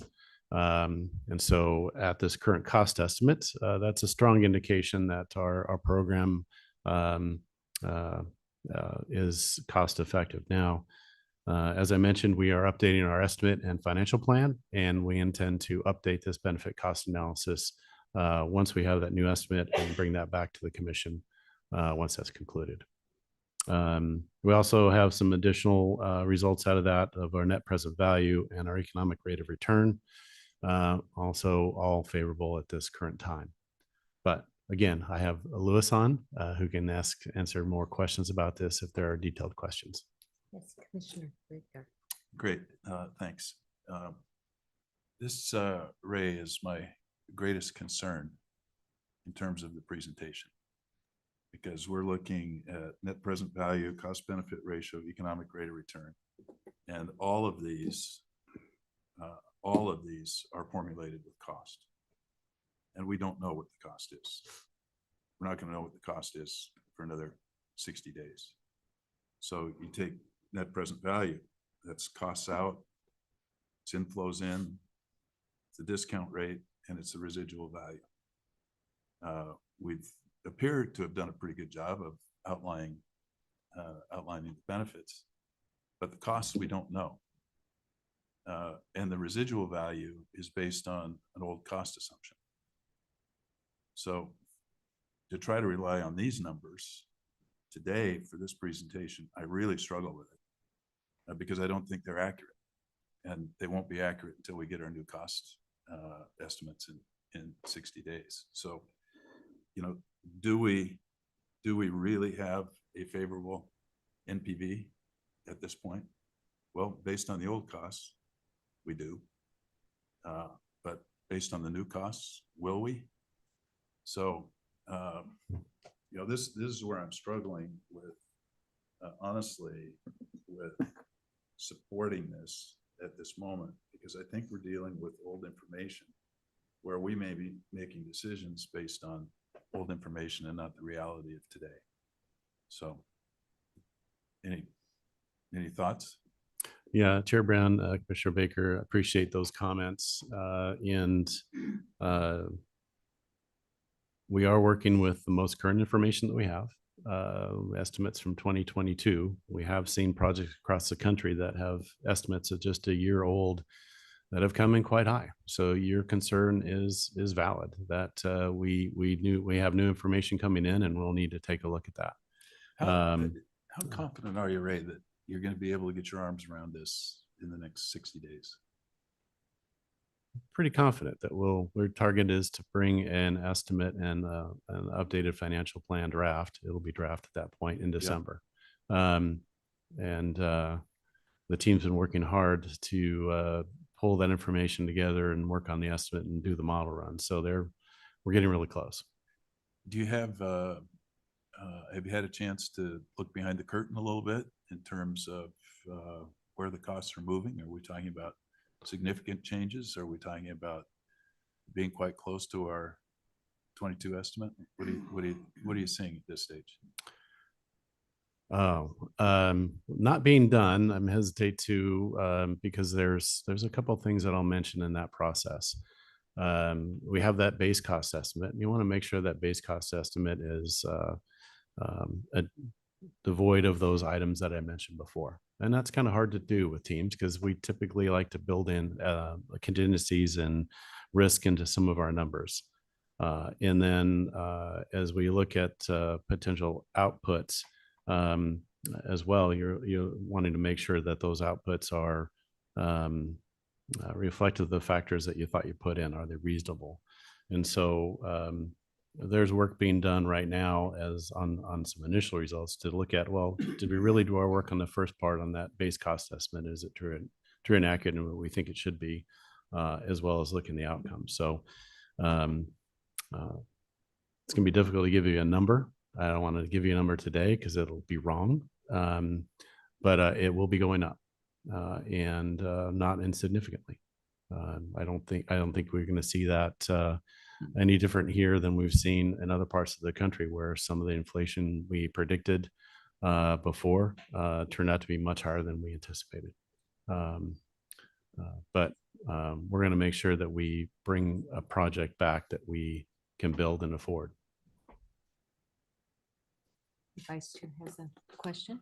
Thank you, Madam Chair. Not a question, just a comment. I appreciate the work on this. I frankly have always been somewhat skeptical of using cost benefit analysis to transportation projects. And in this one in particular, it kind of begged the question. I think there were three basic reasons why people wanted to move forward with this. And I say people, the two legislatures. One was the idea, I mean, and I don't know how you measure this, is if we have the major earthquake, the bridge would be gone. I don't know how you put a value on that, other than you want something there. The second one was large concerns about safety with increasing traffic through that narrow bridge there, that you have significant safety issues. And again, I don't know how you put a number on people injured, but that. And the third one is really the movement of commerce through there, the trucking industry and what happens there. So those are just things that I think are tough. So having said all of that, the other question I would ask you, Ray, is have you, because of the controversy over this, have you subjected this to peer review at all in some way, or have you considered that? Yeah, Chair Brown, Vice Chair Byer.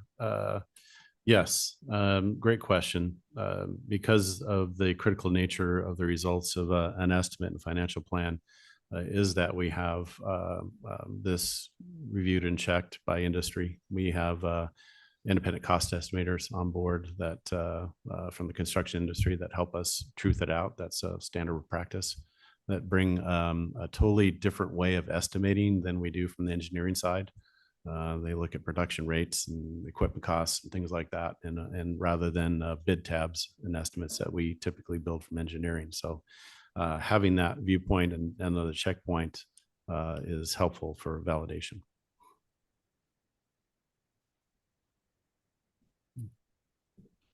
Good. Chair? I don't have any, I guess the comment is that,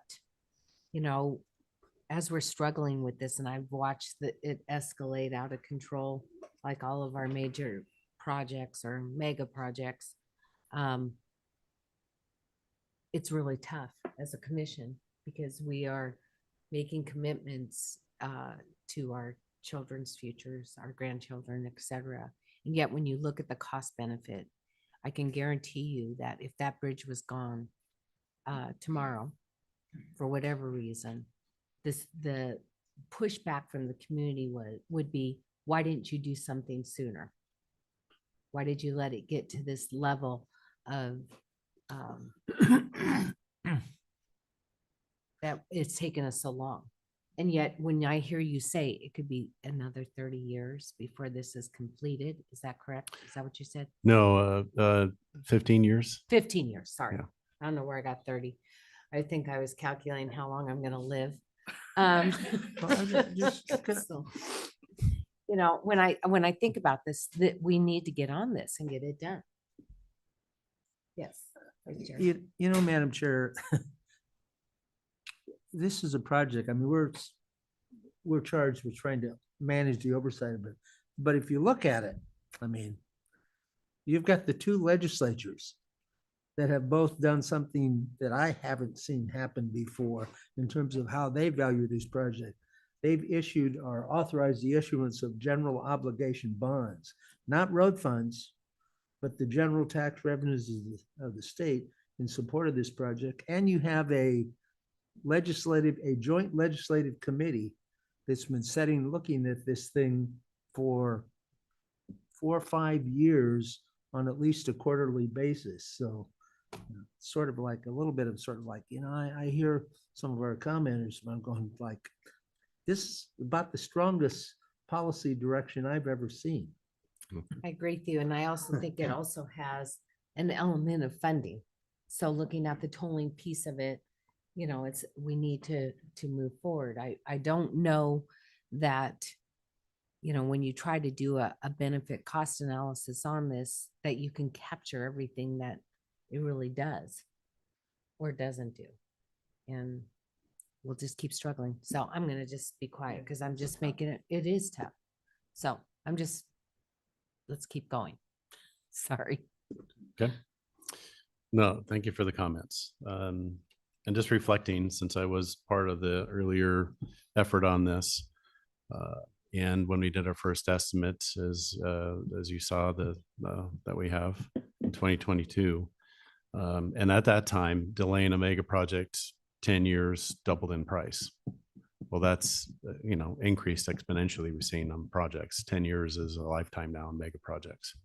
So the longer we wait, the more expensive it gets.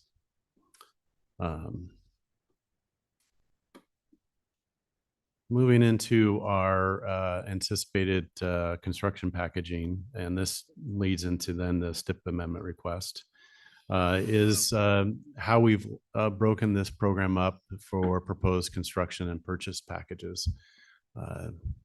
It's difficult to take 5 miles of interstate and 7 interchanges and put them all in one contract at this size. It just wouldn't be biddable. Now, if we could shut down the interstate and build it without traffic, we could get it done much quicker and likely cheaper. But I don't think this region would handle it. And plus, the director told me I couldn't do that. So we have looked at how to package this not only for constructability, but also for biddability to make sure that we attract contractors of world and national scale to come in and help us build this, but also provide opportunities for our local contractors. We're also looking for these to be built in segments that are operational in between as different packages that move forward to make sure that we continue to move traffic, three through lanes of traffic throughout construction during the daytime and weekend hours. And that does lengthen out a project when you have to stage it like this. But the colors that you see here are the construction packages. The keystone project is the interstate bridges. Those carry all the modes, and that's the first major contract to come out. And that is one STIP amendment we have in front of you. The next one to follow that large would be the approach contract on SR 14 on the Washington side and Hayden Island on the Oregon side. That would be the next one to come out, and then demo of the existing bridges, and then extension of light rail. But today, the projects that we have in front of you is an overall program STIP amendment to keep the program moving.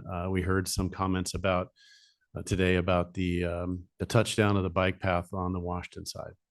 Well, some of the dollars we're asking for today is to continue that PE work, to continue that design, to find a solution that we believe meets the needs of the people that are walking, biking, and need to roll.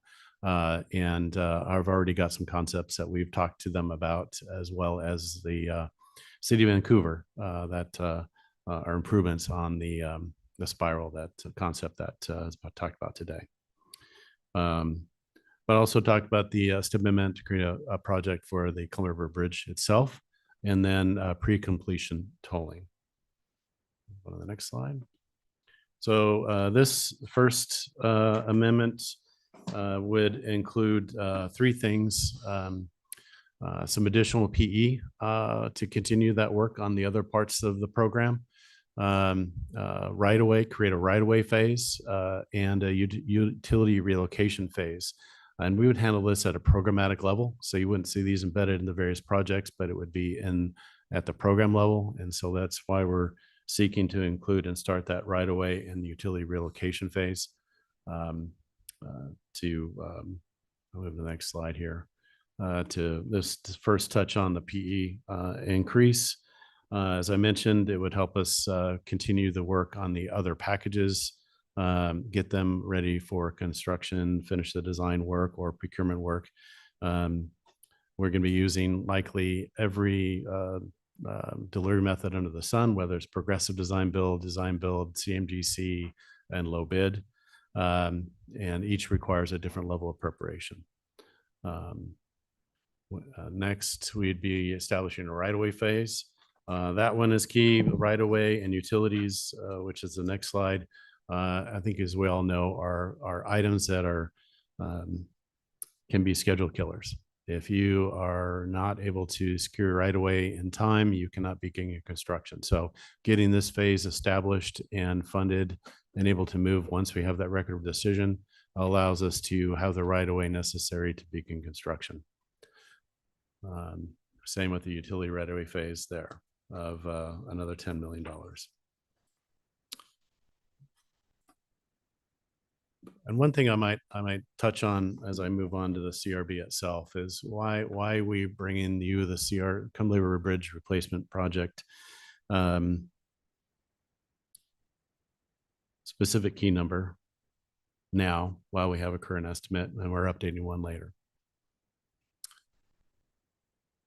One is to make sure that we are meeting that obligation, securing that obligation for the grant that's due next fall. The STIP amendment process that we went through this year and then concluding, hopefully here today with you, has taken better 7 months to work through the MTIP process and then come here today for you. It is not a quick process. It's not built for speed. Having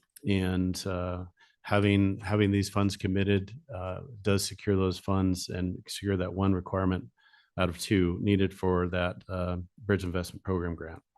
The other is, once we have that record of decision, we want to move into an RFQ and RFP phase to bring on a progressive design builder. And to do that, you have to have the funds programmed.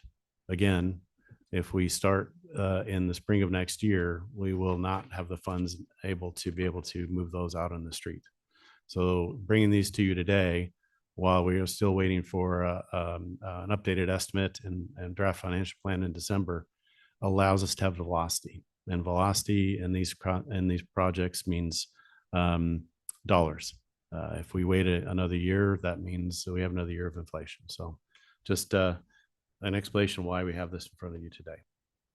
And so on the CRB, this is another STIP amendment for a key number just for this project that has increased our establishing a PE phase and a construction phase. And this is based off the current estimate.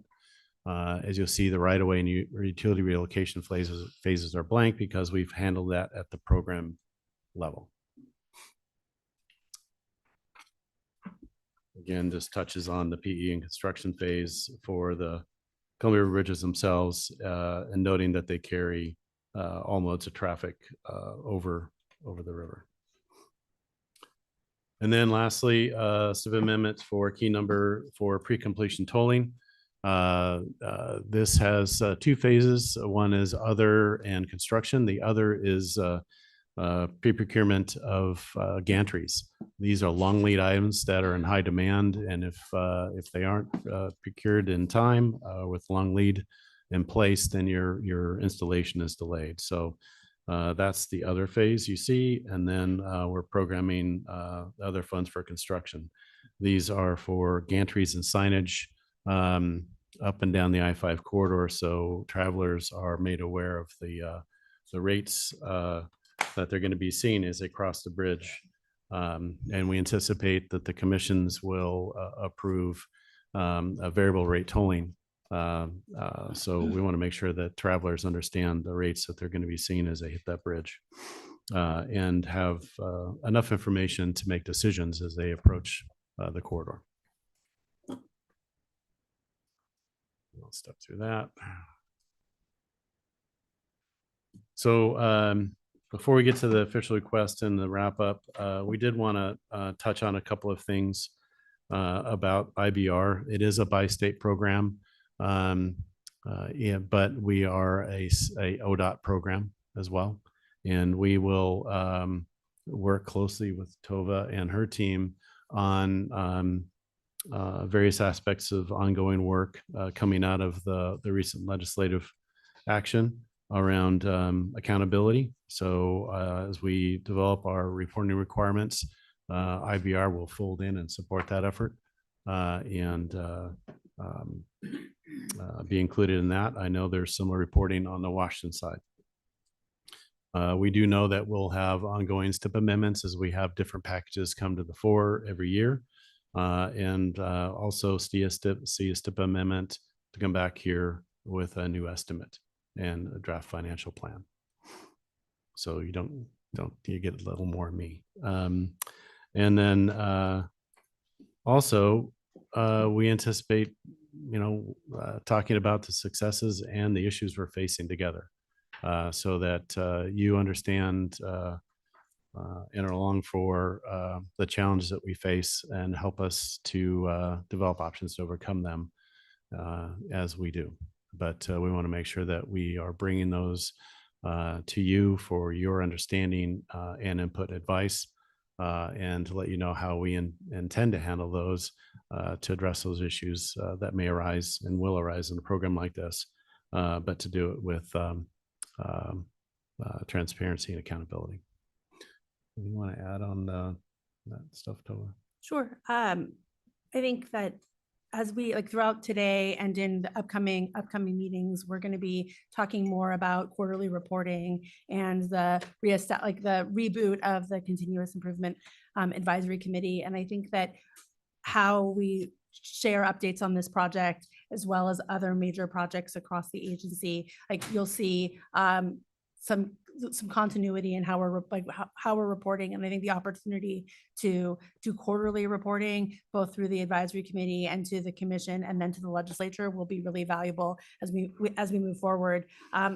And I think today, later this morning, as we talk about the capital investment plan as well, there are some themes that are just running through all of our work at this point regarding our cost estimating and risk assessment practices, how we're evaluating inflation for projects of very different scales and very different durations. What we're trying to do is build a set of tools that we can use across projects, from projects in early development, planning at a planning phase, all the way through construction completion, recognizing that different level projects of different complexity require slightly different tool sets and different approaches to risk management and risk assessment. Projects at different phases of development require that as well. And we're building all of that today. That's going to be part of the capital investment plan. It's going to be a critical part of the capital investment plan, the implementation of it. And it just this really showing our work and demonstrating how all of the projects that are in our portfolio that we're developing and delivering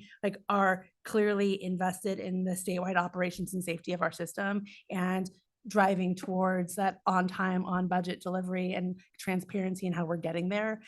I, for one, I'm excited to set up these quarterly reporting across our projects and in partnership with with IBR team and with the teams across the regions as well. So today is the beginning of that. There'll be more conversation at the next commission meeting in November, specifically about the Continuous Improvement Advisory Committee and our approach to quarterly reporting and getting your input as commissioners on what that looks like. So looking forward.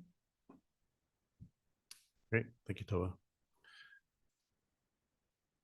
I think one of the things that I would like to see as chair is the advisory committee coming and doing a report out to us on occasion, bringing us up to speed. A couple things that keep entering my mind is, when are we talking with Washington on tolling? So our committee has been meeting. Do they have a time that you haven't been meeting? Okay. November. Okay. So November you do. All right. And then the other question I had, and I know it's further out, but the FTA funding, you had a date, I think, of 2028. Is there any indication that the funding for the light rail is going to be there? I mean, are we getting a nod from FTA? What is going on there? I look at the plans and it's all built into it, but is the funding there? Well, Chair Brown, great question. Is the funding there? I think it takes congressional action to actually fund the program. I don't think that's happened quite yet. Yes. It's the program's intention to make sure that we are ready for that funding. We're currently in the program development phase, project development phase, and seeking an extension in that because you cannot end that project development phase until you have a record decision. And then we can move into the engineering phase. And we're seeking that engineering phase once we reach that record decision. And then it's another couple of years before we get enough work. They look for 60 to 100% design to have a full funding grant agreement in place. They're really looking for that, I guess, delivery certainty on transit projects. But we are making sure that we are in the process, and in the process helps you get in the president's budget. And that's the process we're working towards now. But it's a different administration. And it is not behaving consistent with history in this area. Sure. I mean, it's different administration, but it's also a huge price tag. When I look at 1 billion, that's a large transit project, and conversations probably need to be happening. Although maybe this administration is into building new infrastructure. We'll see. Yes. Could you give us an update on the conversations you're having with the Coast Guard? Yes, Chair Brown, Commissioner Baker, we we're in monthly contact with the Coast Guard up in Seattle with Commander Harris in that office and his bridge team. We recently submitted our navigation impact report so they can reconsider their previous determination. If you recall, a couple of years ago, we provided information for them, a navigation impact report, and they submitted a determination back to the program saying that we need to provide a bridge of 178 feet, which is current clearance or unlimited, which would mean some sort of vascular bridge span that opens. And it noted several concerns in that letter that we think we've done a good job addressing. We think we've made a strong case to show that a fixed span of 116 feet clear meets the reasonable needs of navigation.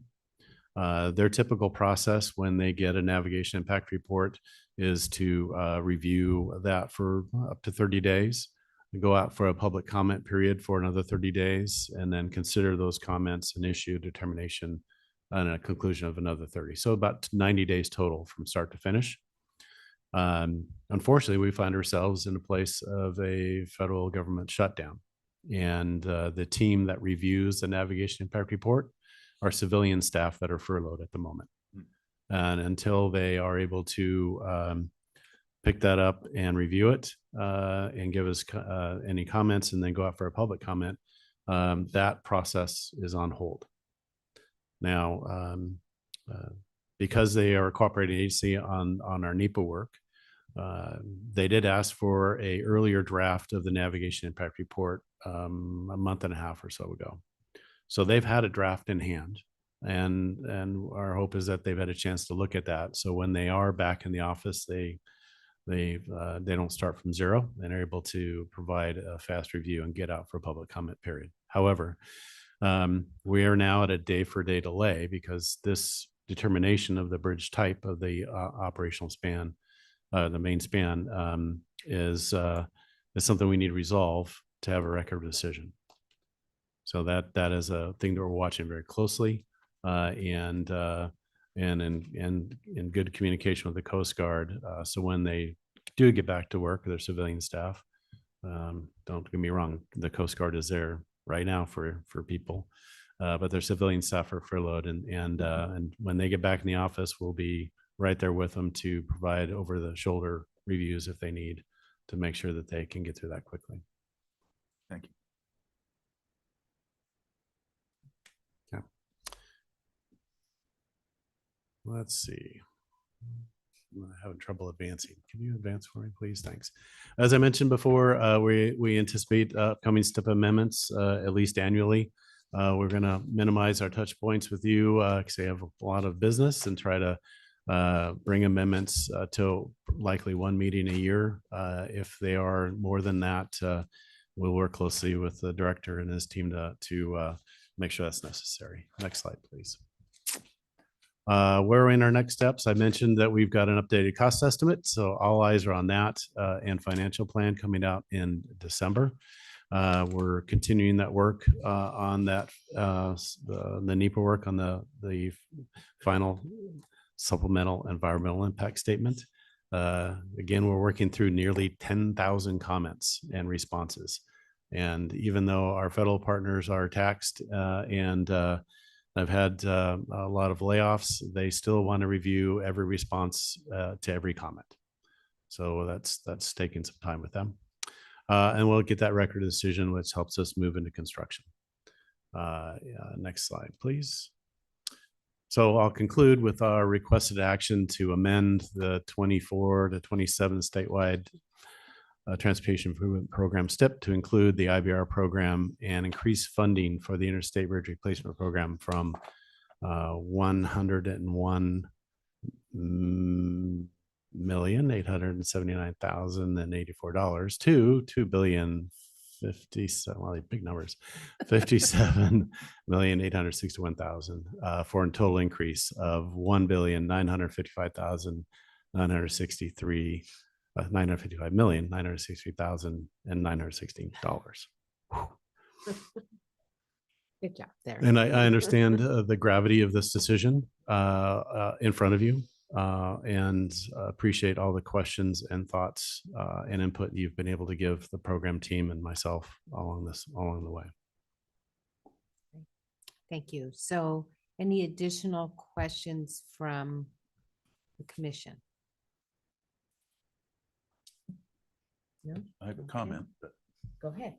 We do allow comments too. Okay. Thank you. Sure. Chair, I'm not in support of this requested action for now. I think we've been given a lot of financial background and preparation for the meeting, more presented today. But when you take a look at the benefits of this as measured by net present value, benefit cost ratio, economic rate of return, they're wrong. Okay. They're wrong today because we know that there's going to be a significant change within 60 days. I think we can wait the 60 or 90 days so that we know what we're dealing with, because we're talking about $2 billion. And I think it's really important that we know where the costs are going to be. I also struggle with the notion that we're putting $2 billion forward here without having an answer on what this bridge is going to look like, whether it's going to be a fixed or movable span.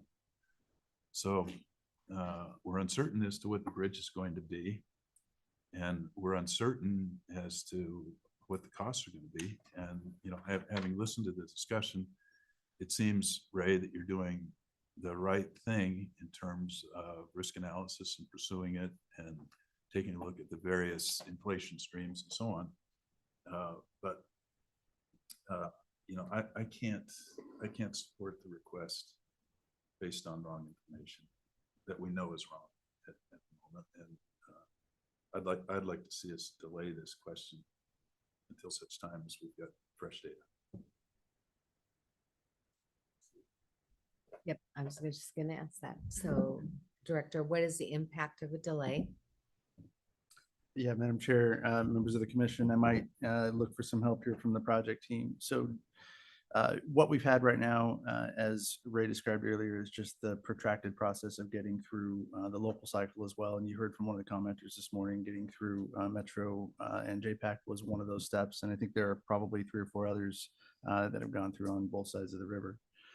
The impact to delay, I can't speak to all, let's defer to Ray on the near term impact, but I will say the 2 areas that I would just highlight to make sure that they're well understood. We do have to enter into another discussion with our federal partners regarding the federal funding that's available to the program. And that's the $1.5 billion that we have coming in the BIP funding, and then the $600 million in MEGA. And while on the slides, it showed almost like it was Washington money, that's a shared resource, and it's $600 million of that is embedded within the Washington side. That's why it shows up that way on our key numbers. As we go into those negotiations, if we don't have the funding obligated, then that will be an issue in our discussion with our federal partners. Now, that said, that's coming next year. And so I might defer to Ray on the imminent timing, but I do believe this is the last step of multiple steps in the process. Yeah, Chair Brown, Director, that's accurate. Impacts of delaying today, we still have to keep the lights on. Much of is noted on one of those slides for the general project itself, not specifically CRB, the bridge replacement, is the much of our contracting is done through our partner to the north, and we share costs. And so that funding is needed to be able to continue to share those costs to keep the program moving forward. So I'd say that amendment is necessary in order to prepare and get ready for the pre-completion tolling. Also, that is going to be a Washington contract. And as the director noted, RTC and the commission doesn't approve STIP amendments, but RTC, their MPO has already approved this. Washington's going to be moving forward with that, and we have a cost share obligation on the pre-completion tolling. The Columbia Bridges package, we're preparing the documents around a progressive design build contract now under the general program, but the construction dollars will be needed once we have the record decision at hand. So the program amendment and the pre-completion tolling amendment are critical now. I'd like to see them all approved, but if you needed to wait on the Columbia River Bridges, that's the one that I think could wait. Can you say that again? The first amendment that we have in place, and maybe scroll back on the slides to. Madam Chair, I might also ask them to hit one other question if I could. Sure. So as you answer the question around the key numbers, I'm guessing you're going back to the key numbers to say which ones are imminent versus which ones might have the opportunity for a future month.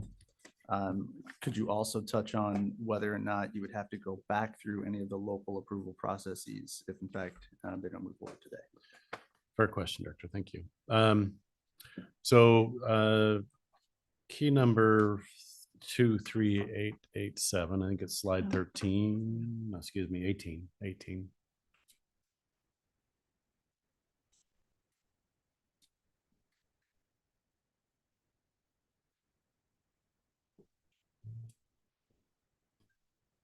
That's 6. Wait a minute. Sorry about this. All right. Working on the fly. No, that was too many slides. Actually,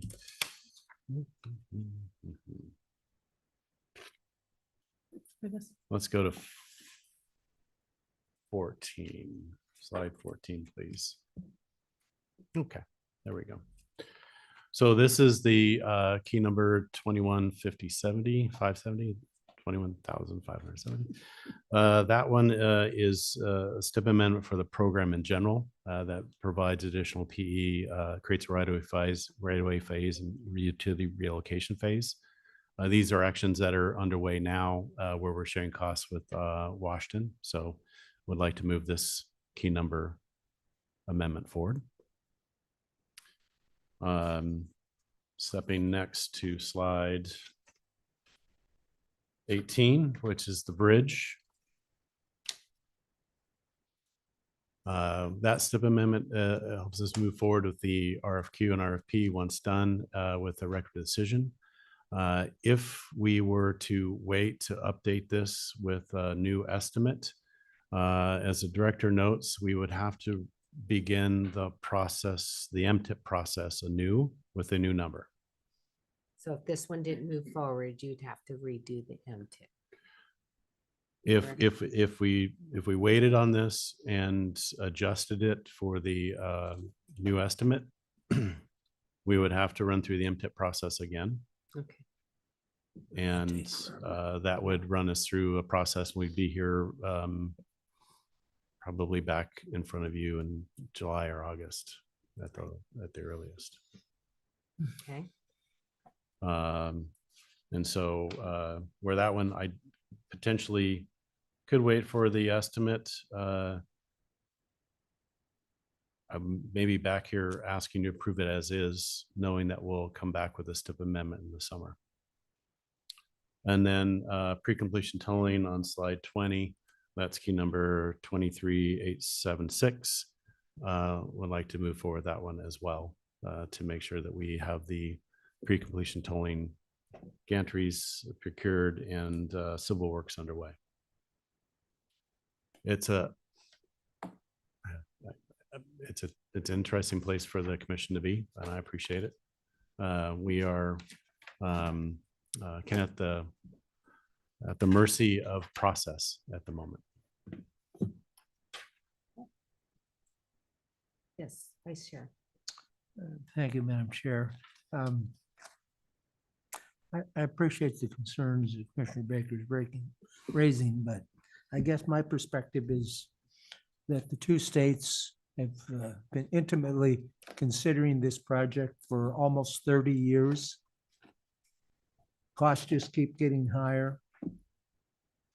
Had we acted on it in 2013 when the Oregon legislature approved it, we would be driving across the new bridge today, and it would have cost a third of what it will cost now.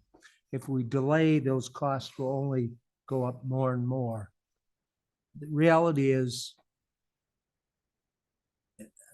cost benefit aside, the issue is, do people want that bridge? Do we need that bridge, that connection between the two states? And for me, because I've been working on it for so long, the answer to me is yes. I actually voted on it twice in the legislature. And I think the two legislatures have decided yet again to do it. In fact, in both of their recent legislative sessions, they've authorized bonding, approved bonding for it. So from our elected leaders, the answer is go ahead and build the dang bridge. The questions that Commissioner Baker is asking are good ones. You know, the dragging feet of the Corps of Engineers, not the Corps, but the Coast Guard Corps of Coast Guard. Engineers, whichever is the right one. I get confused. I mean, they did the same thing the last time and ended up approving it. We had an approved rod, which essentially the rod that we had the last time, the approval was pretty much to approve what we're planning on doing right now. So there's no great surprises there. My frustration on this project has been when we started it over, when I was still in the legislature, my comment then is we spent over $400 million in preparing work, which, by the way, if we don't build the bridge, we have to pay back. And I'm certain that number is probably somewhere north of $700 million that we'd have to pay back now if we went forward. So it's time to get it going. Go ahead and do it. I think people want it. We need it. We just need to do it. And I'm ready to vote on this thing. Okay, I see Greg has his hand up. So Greg, if you'd like to speak to us. Thank you, Madam Chair. And once again, for the record, I'm Greg Johnson, Interstate Bridge Replacement Program Administrator. I just wanted to speak to the timing issue regarding our program estimate.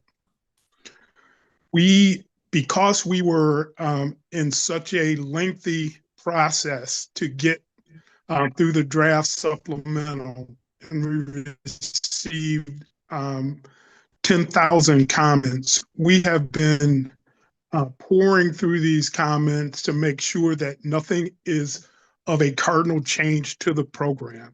So the decision was made to put out the estimate once we had moved so far into this final supplemental process. So we could not have begun this estimate too much earlier than we began it. And this estimate process is months long.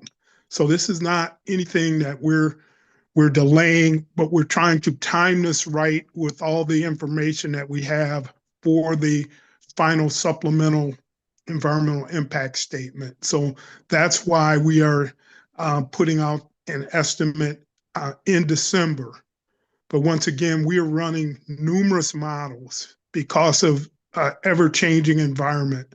So this is it's a tough position to be in. I agree with my colleague Ray, but this is something we need to get done. We've gone through the numerous steps with the other bodies who help control the STIP process in each state. And this is a necessary step for the program to keep moving forward. So thank you. Thank you. So any other comments from commissioners?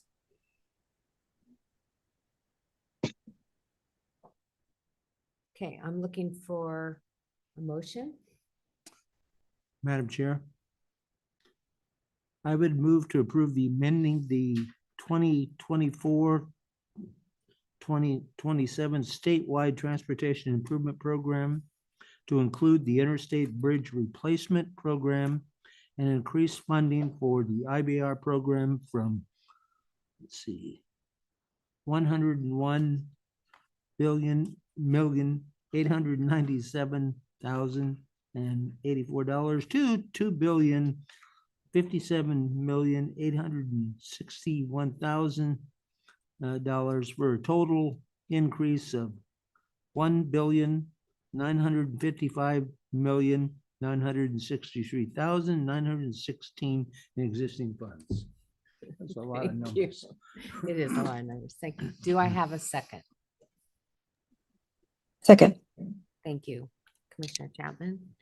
Discussion, any more discussion on this? If not, I'm going to go to a roll call vote. So I hate to do this. Commissioner Chang? I think he's on a plane. Oh, he dropped out. Okay. Commissioner Baker? No. Commissioner Chapman? Aye.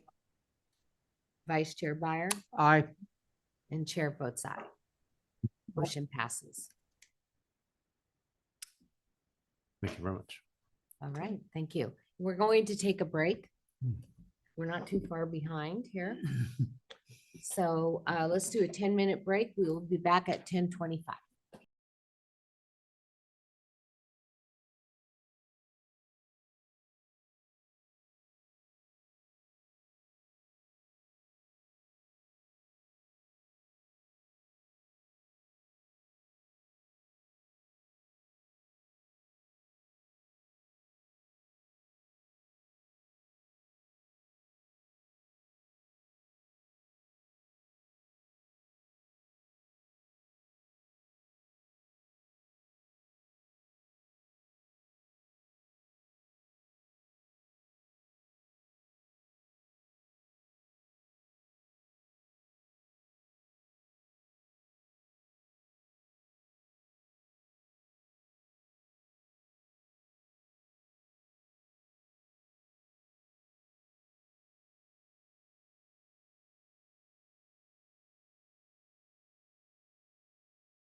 Are you ready?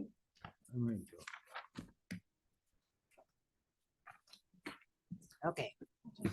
Well, I just had my balloon deflated when I realized that I thought we were right on time and we are not. So we are actually on item D, the Center Street Bridge Project Update and Finance Plan. I just wanted to skip totally over that. Apparently in my mind. So good morning again, Tova. Good morning. Savannah. And I see you brought Daniel along with you. All right. Let's move on to this. Okay, Start with introduction. Okay, sure. Yeah. So good morning, Madam Chair, members of the commission. My name is Savannah Crawford. I'm the Region 2 manager, and we are going to be talking about the Center Street Bridge Seismic Retrofit Project today. My name is Tova Peltz. I'm the statewide capital program engineer, and we have our finance division administrator, Daniel Porter, with us as well to help answer questions as they may come up.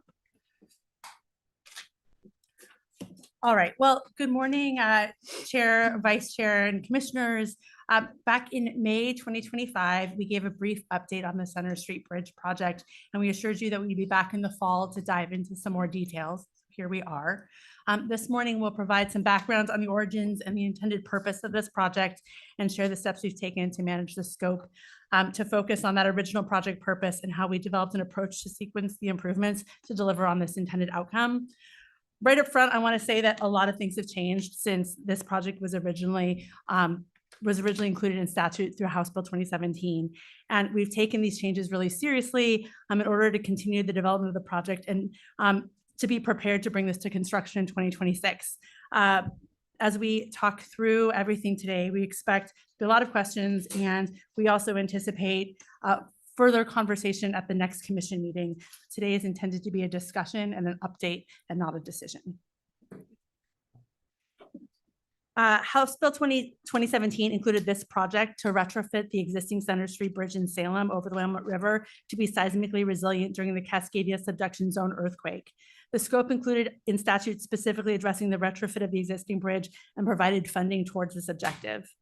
Bringing forward a conversation about adding funds to deliver a bridge project right now on the heels of special session and in light of the current funding constraints on both ODOT and the state of Oregon is rough. And I want to emphasize that we set a delivery timeline for this project back in 2024 before we knew what 2025 would bring. And the team has diligently and assertively moved forward with a project design to hit that timeline, construction in 2026. And so that's why we're here today. As I said, I expect that today's conversation will beget a follow-up discussion and decision with the commission in November. Savannah is going to walk us through the background on this project and the cost to deliver through construction and options to consider as we move forward. Perfect. Thank you. Yeah.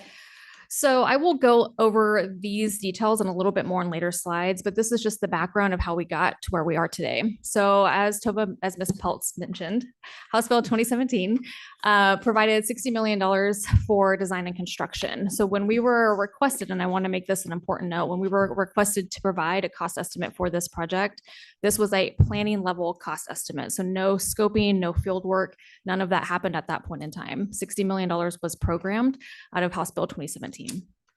In 2019, we did advanced investigation. So we went out in the field, we conducted scoping, we did field work, and realized at that point in time that $60 million would not be enough to fund the retrofit of Center Street Bridge. At that point, we did add $40 million of House Bill 2017 bridge seismic funds. In 2022, we initiated project design. And then in 2023, we did what's called a value engineering study to look at a variety of different options. We do these value engineering studies for larger projects to identify ways to make more efficiencies in construction, look at different ways to cost estimate, and then realize at that point in time that the project was going to exceed $100 million. So in 2023, we phased the project into two phases. I'll speak to that in just in the next slide.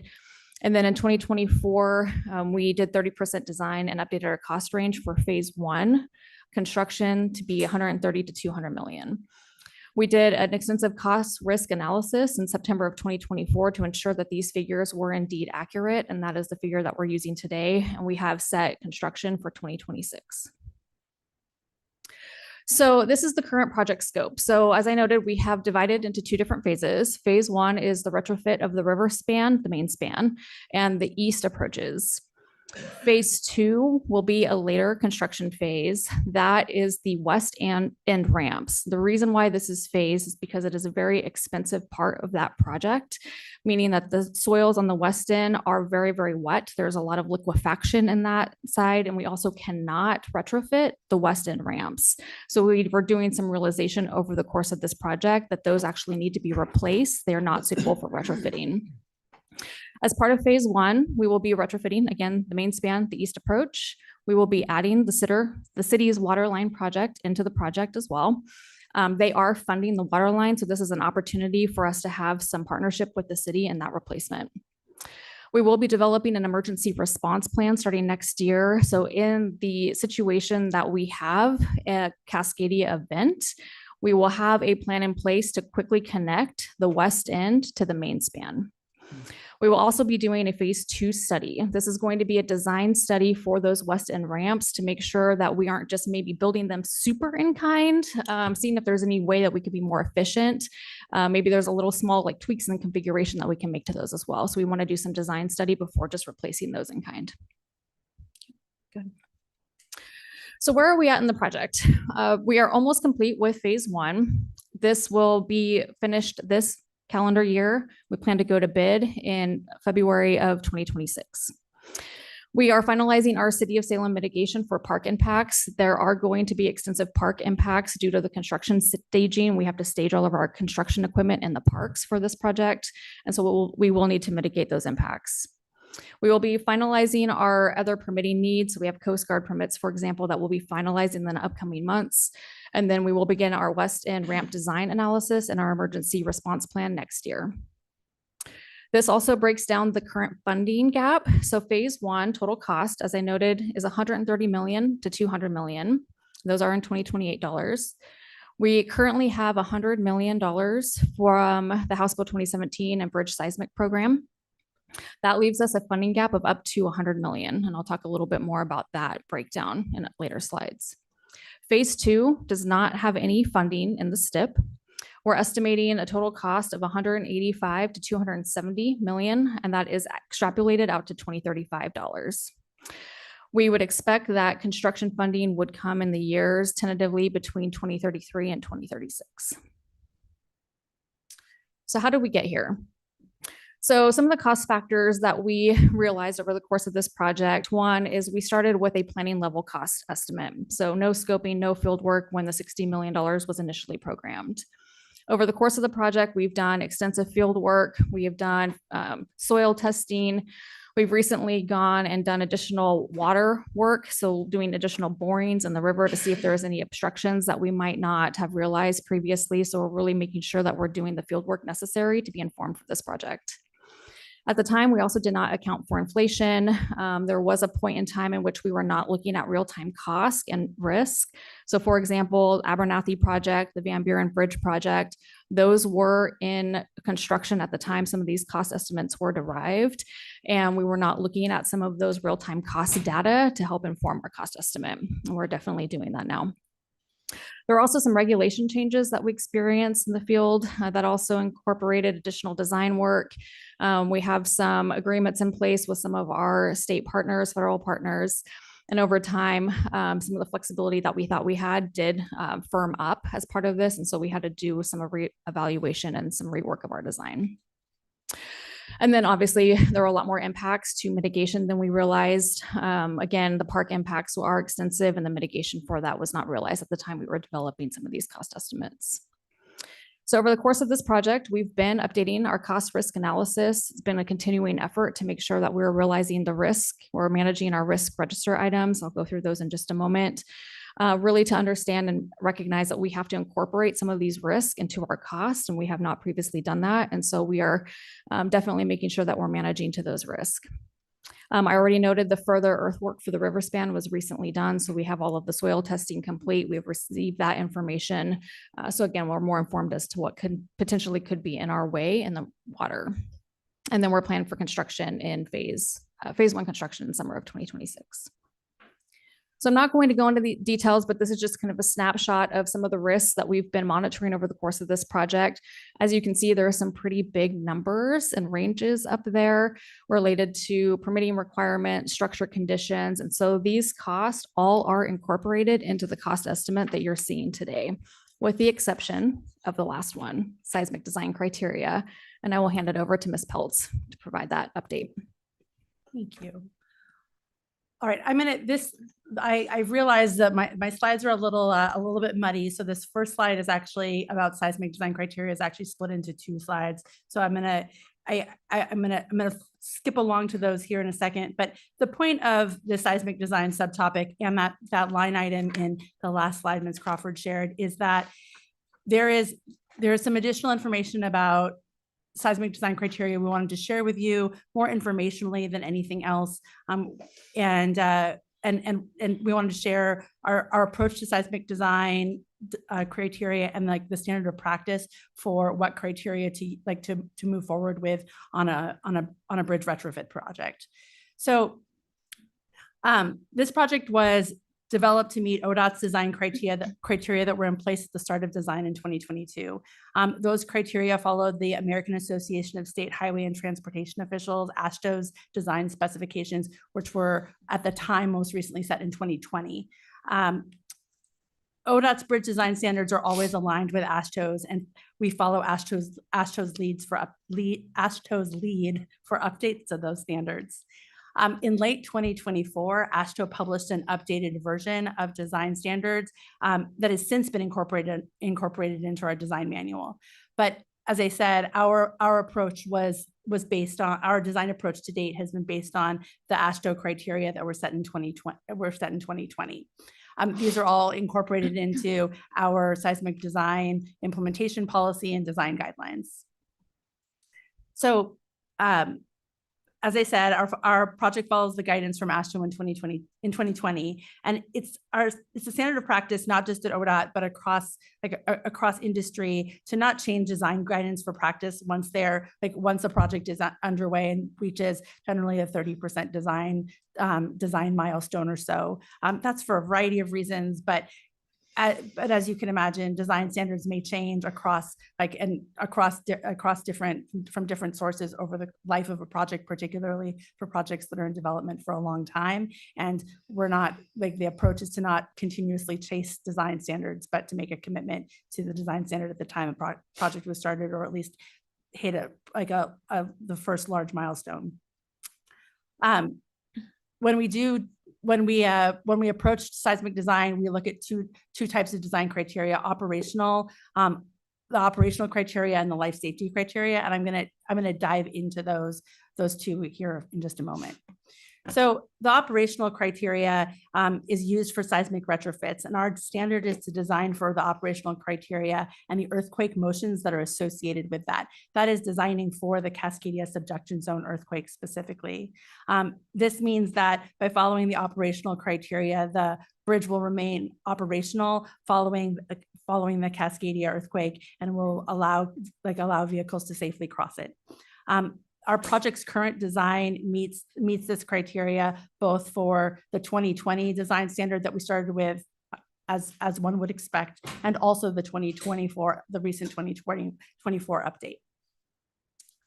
The life safety criteria, however, is not typically is not the basis for seismic retrofits. A structure designed to meet life safety criteria will withstand a design earthquake, but the design criteria is based on the potential for earthquakes that happen less frequently and are associated with seismic faults beyond the Cascadia subduction zone. The new version of the AASHTO bridge design guidance that was established in 2024 has changed the design motions, earthquake motions, and our bridge retrofit design doesn't meet those updated criteria in the life safety criteria at this time. I want to be clear that moving forward with the design criteria and design approach we've been following is consistent with the standard practice. but we wanted to share this update with you and just for transparency and for your awareness. We've looked at the impacts of shifting our design to meet the new AASHTO guidelines for life safety, and changing the seismic criteria will expand the scope of the project to require new bridge foundations and new structural design. We'll add at least 3 years to the delivery timeline for between redesign and a longer construction duration, and we'll add $50 to $100 million to the cost of this first phase of the project. So- We're not, Go. Vice Chair has a question for you. yes. I'm sorry. I'm a little confused about the two criteria. I guess the basic question is, based on what we've been told by the professionals, the likely impact of the Cascadia earthquake, the design that you're forwarding, will that meet that? Yes. Good enough. Thank you. Yes, it will. We're not recommending a change or asking you to weigh in. We mostly wanted to share that the design criteria has changed, and for projects that are being developed from 2024 forward, we'll follow that new criteria. Yes. We've got another bridge that's what, 200 yards downstream, the Marion Street Bridge. Yes. Did you consider its structural integrity when you were going through the life safety analysis on the Center Street Bridge? Yes, I'm turning to Scott. Yes, Commissioner. So the Marion Street Bridge was constructed in the 50s. That has not undergone any sort of improvement since then. So the Center Street Bridge did have significant improvements to the main span in the 80s, which makes that a viable candidate for retrofitting, but Marion Street did not. There's another bridge that needs to be replaced.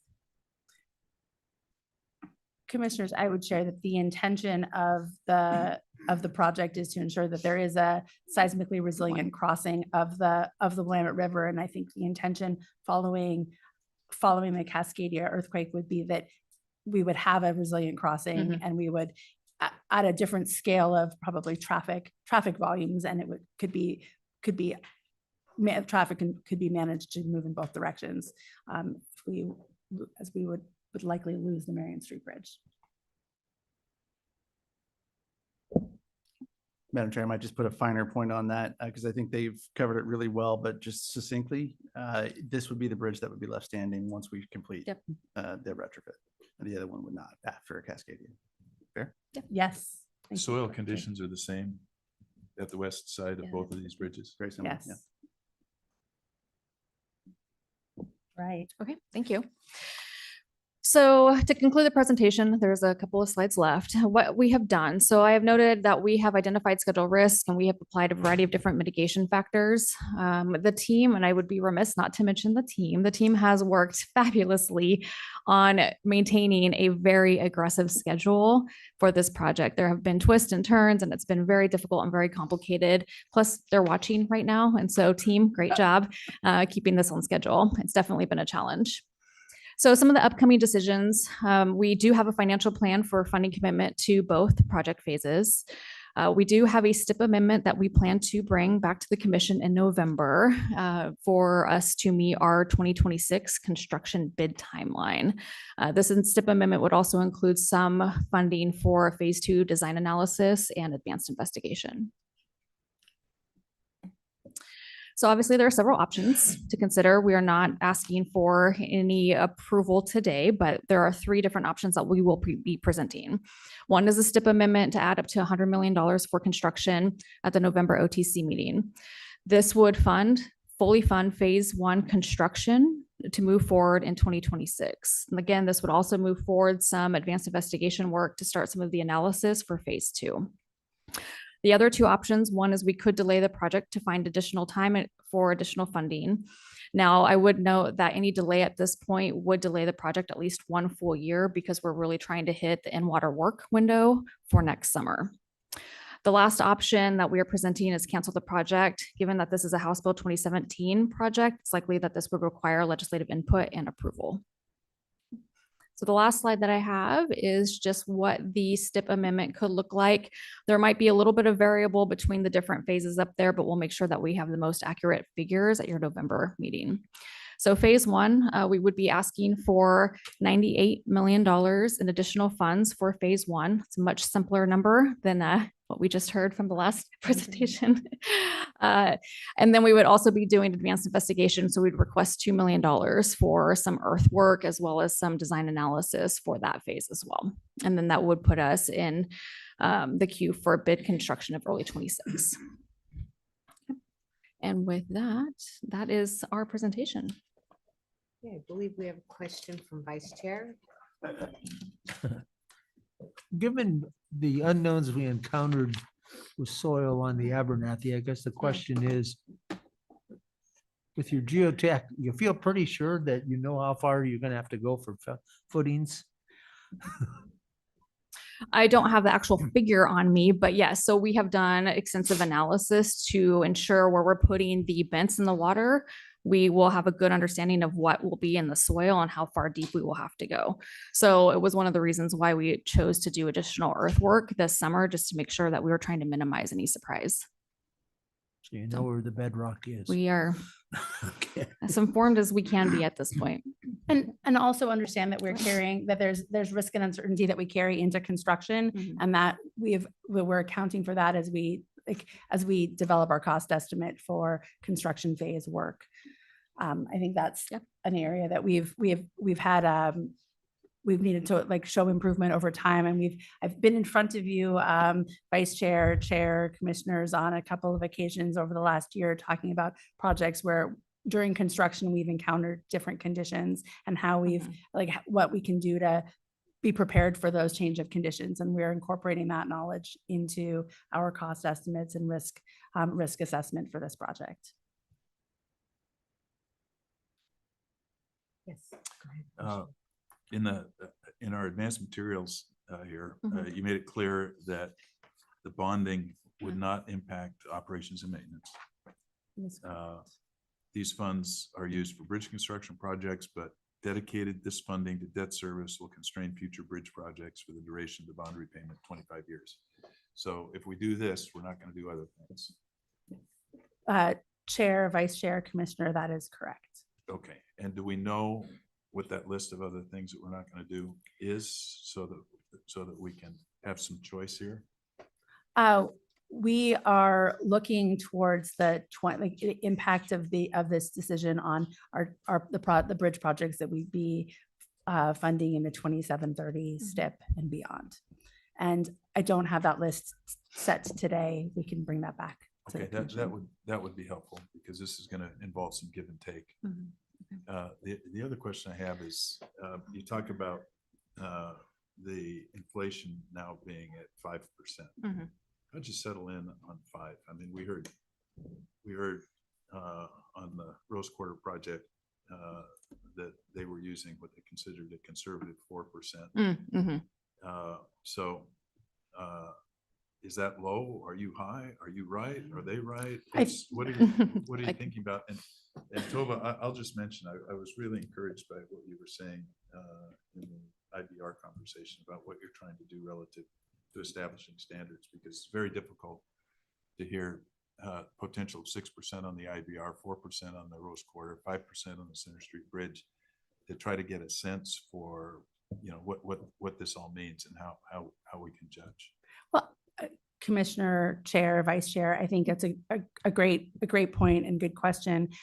As I mentioned during the IBR presentation, projects are located in different, we have to consider the geography of projects. We need to consider what community of contractors are going to pursue those projects and bidding. We need to consider the duration of project construction and the scale of project construction as well. Those are all considerations. And I don't think that there isn't a precise science to setting our inflation rates. And what we're seeing is, in those 3 examples that you gave, are variability across the complexity magnitude and duration of those 3 projects. And I think I think that in all of the cases, we are continuously evaluating what we're seeing in the market how that influences inflation. And we've seen the inflation rates we've used on projects like go up and down over the last, well, particularly over the last 6 years. I think that based on the conversations we've had with the finance division and and with industry, the 5% number appears to be appropriate for Center Street. And I think that's a function of the 4 year, the 4 years and the location and the size of the project. I think we'll need to reevaluate when we look at the second part, the second sequence of work on the west side and what inflation rate we use on that as we develop that project as well.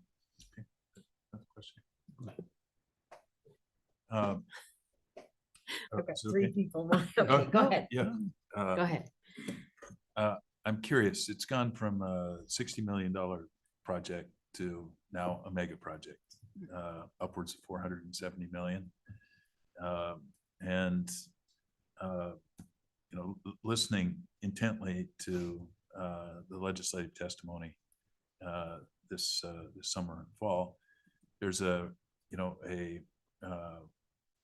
request for more oversight on mega projects. Yes. So now that this qualifies as a mega project, what is the responsibility we have of going back to the legislature, teeing this project up, and having a discussion with the legislature to get the go-ahead? Commissioner, Chair, Vice Chair, I think through the quarterly reporting process, we're going to be bringing this project as well as other projects that meet that major project criteria of 250 million is the criteria that's been set by the legislature. We'll be doing quarterly reports to the legislature through the Continuous Improvement Advisory Committee, through the commission, and then going to the Joint Committee on Transportation. I think that those quarterly reports will be so valuable for us to show the progress of our projects, our major projects over time in a way that we haven't really had a continuous cadence of reporting and updating. And I think that will be valuable in this project, both the construction work for the main span on the east side and the development of the west side project. The west side portion of the project will be shared through that quarterly cadence with the commission as well as with the legislative committee, which I think will be the best way for us to show the progress, show the changes, and really be accountable and transparent about how we're working through that. What about the beginning, though? What about the beginning? We've now got a $470 million project that we're gonna launch. It seemed to me that they wanted some input on these mega projects before we launched. Now, I could be wrong, but I agree. So I think Commissioner Baker raises a good point. I've seen the benefit with the IBR of having that legislative committee. They had discussions during this session about wanting to do this. I think this would be a unique opportunity to ask the legislature, ask the leadership to appoint an oversight committee, a small legislative committee, local, Polk, Marion County legislators to help guide the project or oversee it. I'd love to see their hands on it as we deal with some of these things. Director, I think you also had a comment. Yeah, I might respond, Madam Chair. Thank you, by the way. I might respond a little bit to the questioning. We're game. I would think that having the conversation would only help to boost an understanding of what we're actually wrestling with. And so I think that's a reasonable element. I think Ms. Peltz really described it well. We now have elements of the CIAC that will be reformatted, that will provide some oversight here. We have, of course, your lens that you're applying to this. We have the project team that's approaching these projects differently. And across the board, we'll have more legislative oversight by way of the $250 million threshold. We'll also point to, we don't anticipate using that as a hard threshold. We would like to take projects that are getting up there in size that maybe don't even meet the 250, so that there's a broader understanding of what we're wrestling with. And a little bit to your earlier comment around inflation, I would just tell you from an industry perspective, large projects deserve their own inflation rate. And so that evaluation will always be an average if you try and apply a statewide lens to it. as opposed to a statewide approach to getting to that inflation rate. And so that market difference is going to be really important in each project. Yeah, the approach is, Yeah. was at the heart of my question, not Yep. the rate. Yep, understood. The other thing that I would say is, as you asked the question, and I think they answered it well, but I want to make sure that we're hitting it, which is the $60 million initial estimate. I want to be really clear, that was not an estimate. Right. And so it was a $60 million allocation of funding. And we're now in the more kind of refined estimate phase. And so what you see some consistency around is phase one, for example. That estimate is the same as it was in the May timeframe, right? The range that we have there is still consistent, and that's commensurate with the level of effort that the team has employed on that estimate. As you look to phase two, that's going to be date specific as well as market driven. And so while we have a wider range on phase two, if in fact we don't have funding in the time frame that is identified, that cost will increase based upon the delay associated with that phase. And so it's important to have that conversation, I think, to both of your points with our legislative partners. And then finally, to the future STIP conversation, while we certainly await the commission's decision, we have been planning for covering that gap because of the commitments that Commissioner Byer mentioned earlier. And so the $100 million coming out of bridge and seismic funds is not something we would take away from planned projects right now. We've been planning for it at this point. That said, I mean, certainly funding that you use on one project could be used on another, right? And so that's always going to be the trade-off that we have. Oh, last thing. This is tied to consent item 6 as well. I'm only speaking for Daniel because he's far away from the mic. The connection to consent item 6 that we'll talk about in November, this is connected to that for that funding element, and it's consistent with the funding plan that we submitted to the legislature, I believe in September. That was part of the legislative commitment. Just very quick, 2 questions. One is, you mentioned Salem, City of Salem's commitment to this project. We're going to use their park for staging. Are we paying for that?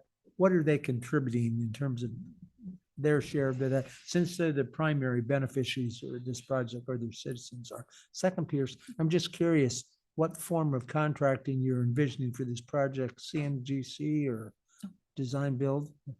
So I'll start, Chair, Vice Chair, members of the commission. I'll start with the second question first. So it's a traditional design bid build method for delivery of this project. So we'll do a bid, we'll have contractors bid on the project, and then we'll do selection. The first part of your question, so we have been working closely with the City of Salem, and I can give you some cost figures. We are responsible for mitigating our park impacts. And so when we are in there, we are responsible for making the park equal to or in better condition when we're finished. And so we are paying a substantial amount to make sure that that does happen. Now, that being said, we've had some agreements with the City of Salem where we're having some trade-offs. There are some right-of-way properties that they own that they're letting us do some temporary easements with. And so there are a variety of different things that we've been negotiating as part of this project. Thank you. I think my comment is, this is very typical of when the legislators make a decision on a project and they just throw money. When you talk about that 60 million in 2017, and there really wasn't an estimate, and the estimate was based on something that we knew of another bridge. But I guess my concern is when I'm sitting here as a commissioner and thinking about all the work that we need to do in this state, there needs to be a reality check with our lawmakers, that they understand that that 250 million threshold is nothing anymore. It's going to be, I mean, when you start getting into these bridges and the bridge replacement, we're going to be in front of them constantly. You talked cost benefit earlier. The cost of getting HB 2017 passed was $60 million. Sure. I mean, but the reality is we do have bridges that need to be replaced. And how are we going to deal with this? And You're right. I mean, that's my concern, is when I hear that it's going to take us 700 years to replace the bridges in our state, we have a problem. I think that Commissioner Baker's comments, what I've been asking for a long time now, is give me the list. I want to know what are we choosing among. Hopefully our CIP process will get at that. Well, and I was thinking about the CIP process and that 100 million of unknown, how we're going to fund it. You know, what is the region going to put in? Is this a prime example of a CIP project where you prioritize that you have a bridge that you can get back and forth on? And what are you going to throw into the mix? Cities, counties. That's controversy. So Yes, it is, but I'm ready to take it on. So the locals in the past have called that blackmail. Madam Chair, I might just add that the CIP process really will help refine a lot of what you're all describing right now. And for clarity, its real target is to try and marry the needs list, which is always going to exceed the revenues, with what we can afford. And so it's trying to have a real solid assessment of what we can afford based on how we prioritize on a statewide level. I will just say, when that money was put aside specifically in 2017, one of the major concerns that the legislature was talking about at that time, and listening to ODOT, was the need to address a lot of culverts in the state, which will never make it on anybody's list, but certainly are important. So we kind of hijacked your presentation. Any other comments you'd nothing like further. to make to us? Or would you just like to run at this point? I think the other question we have, Chair, Vice Chair, Commissioners, is when we return to speaking to you in November, which of these options would you like us to bring forward? I think that's the direction we're looking for at this time. Oh, I didn't know you were looking for that. Can go back to that slide perhaps. And Yes, please go back. Yeah. And Commissioner Chapman, I'm sorry, I keep ignoring you here. In case you have any comments, please weigh in. I will raise my hand, Chair. Thank you.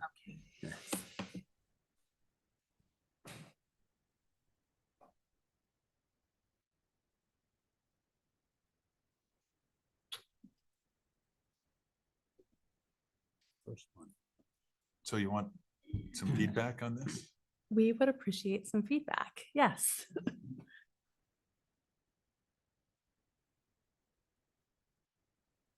Go ahead. Yeah, well, you opened your mouth, so. No, I was trying to, Okay. trying You to were encourage the vice chair. No, Vice Chair, you want- nobody wants to comment. Yeah, Yeah. I think in light of our situation, state's short of money.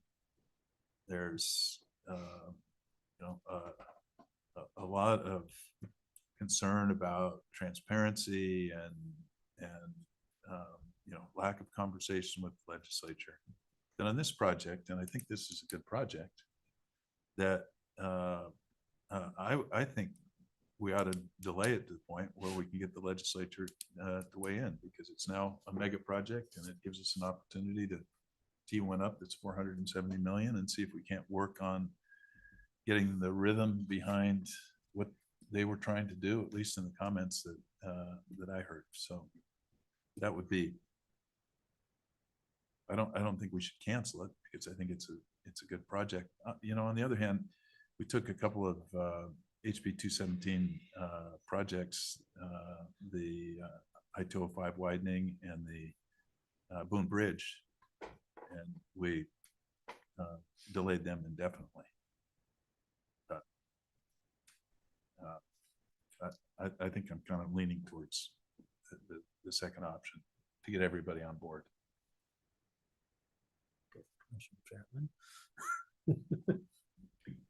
Yeah, don't forget Rose Quarter. Oh, I totally she- agree. This is I in the don't see legislature. Can't see your hand. Thank you. We don't see you, so sorry.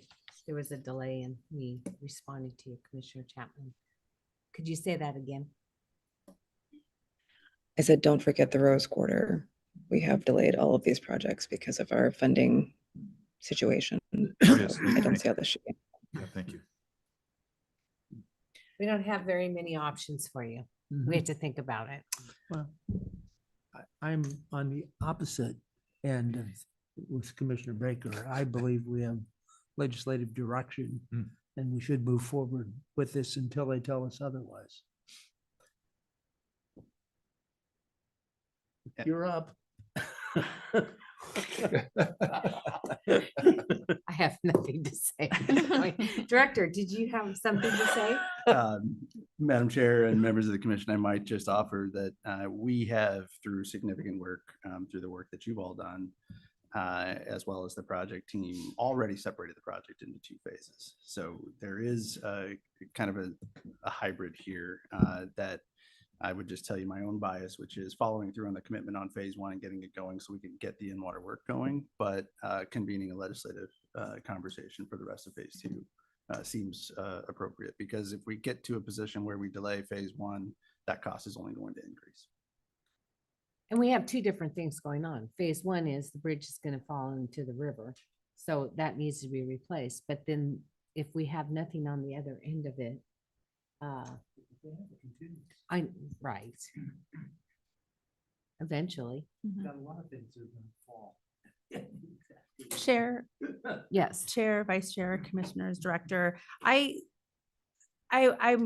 based on this conversation, I would propose that we bring the STIP amendment forward on November 13th and also bring some more details about next steps for the subsequent sequence and communication with the legislature for consideration and discussion. Okay, that's a good recommendation. All right, thank you. Thank you for that recommendation, because we are pretty stuck. Thank you for the discussion. We appreciated the input and the feedback. Sure. Daniel, I'm really disappointed you didn't say anything. Well, no, he was going to. Oh, he was. I wasn't, but Director Strickler did sort of take what I was going to say, which is that we're going to bring to you next month a more broader finance plan conversation around this project, Rose Quarter, Abernathy. So I think you'll be able to see kind of trade-offs and where we are with the status, kind of all 3 of these large projects that then you help maybe inform the decisions that you would be making on at least a couple of these. Well, thank you. Thank you. All right. Okay. You can Oh, escape. you're staying. I'm not going anywhere. Well, thank you. I think this gets back to kind of some of the conversations of, I don't know about anybody else, but I feel paralyzed. Like we don't know what to do anymore. It's getting difficult, and it's not fun being on the commission right now, because you're having to make huge decisions that have an effect downstream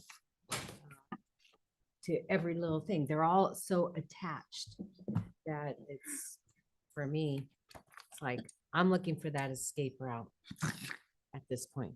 So now we're going to do some work. We're a little bit behind. Sorry. That's right. Now we're going to solve some problems. We're going to talk about the capital investment plan, which will actually look out longer term, talk about trade-offs and helping to understand that kind of bigger funding picture. So I think it's a great tool for that. My name is Amanda Peets. I'm the administrator for the Policy Data and Analysis Division. Tova Peltz, Statewide Capital Program Engineer, still. So today we have a workshop plan, so it's a little bit different from a standard agenda item. So as the name implies, we're going to work a little bit. So we're going to get up and move around the room at some point to weigh in on certain topics.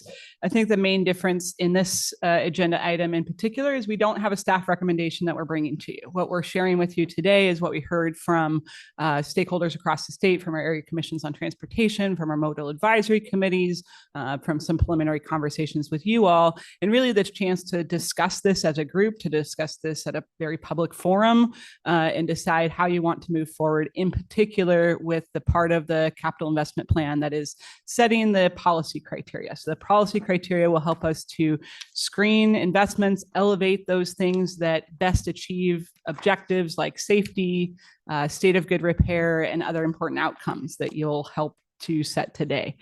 So we'll give you a brief overview of what the capital investment plan is, just as kind of a reminder, kind of set it in context with some of the legislative conversations recently, and then go through considerations for the policy criteria. As I mentioned, we'll have a couple points where we break, have a discussion. We'll have another point where we get up, move around the room, tally up some results, and then repost that to have kind of a final decision. So just as a reminder, the capital investment plan, it's a 10-year look at what we are interested in investing in. So it is different than the Statewide Transportation Improvement Program, or the STIP. So traditionally in the STIP, you've heard things like planning level estimates, pulling in these kind of project ideas. This gives us a different place to put our investment ideas to be able to develop, and then when ready, to program for funding in the STIP. And so this is kind of a 10-year look. It's a plan. It's fundamentally different than a funding commitment, but it is signaling where we want to head over that 10-year period.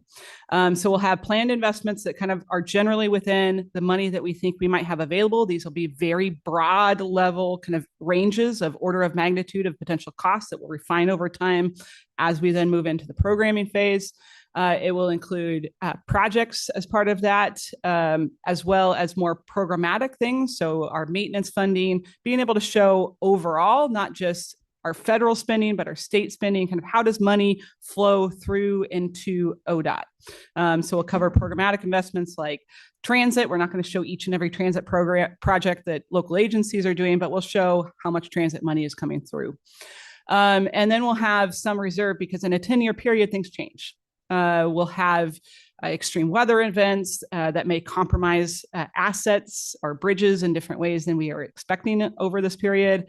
We'll see changes in safety where new crashes, new fatalities are coming up. We want to be able to be responsive to that. So we do need to have that reserve as well. In addition to kind of these planned investments of what we think we might be able to fund over this period, we'll also have kind of a reserve of investments that we want to explore should grant opportunities come open, and other things that we just know it's maybe a big investment. We want to develop those out, understand those a little bit more over time. In terms of the development process, we're going to look at how much funding do we think we might have in that future? We'll identify investment ideas. We're really streamlining that to 3 specific spots where we'll pull those investment ideas from. Much of that comes from data. So our asset management systems, our data systems like safety, from plans that ODOT develops, like our interchange plans, our facility plans, as well as local agencies have transportation system plans and others. And then really working with our area commissions on transportation. I think you heard from some of them this morning, kind of talking about some of their insights and input. There's a number of letters in your packet from area commissions, but making sure we're really involving them in the process to help us think through what those investment ideas should be. Then we'll gather up all those ideas. We'll screen them through a process that enables us to kind of elevate when we have limited funds. There really are tough trade-offs that you're making. So how do we make sure that we're advancing towards the key outcomes that we really care about? How are we making sure the system is safer? How are we making sure that we can maintain some of what we have out there? So there'll be kind of two types of criteria. One is more technical. So think of that as somebody's proposing a bridge project. We look at our management system. We say, these are the bridge projects that need to move forward. They've the highest needs. We want to make sure that they're the right bridge projects, they're solid bridge projects, they have the right design, all those things are ready. So that's the technical side. The policy side is really where we're saying, are we advancing towards safety? Are we advancing towards resilience, climate, some of those kinds of things? And that's what we're deciding on today.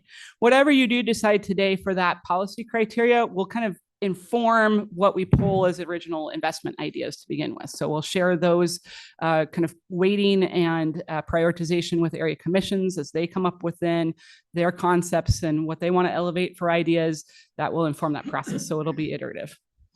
Then we'll kind of review, finalize the list, and then determine what we think generally will be bucketing and sequencing things through. So for the first capital investment plan, the first 4 years will be the 27-30 STIP, and then years 5 through 10 are kind of the newer projects we're identifying. We're going to have to figure out kind of where we sequence those based on risks, readiness, urgency, and funding. That's true.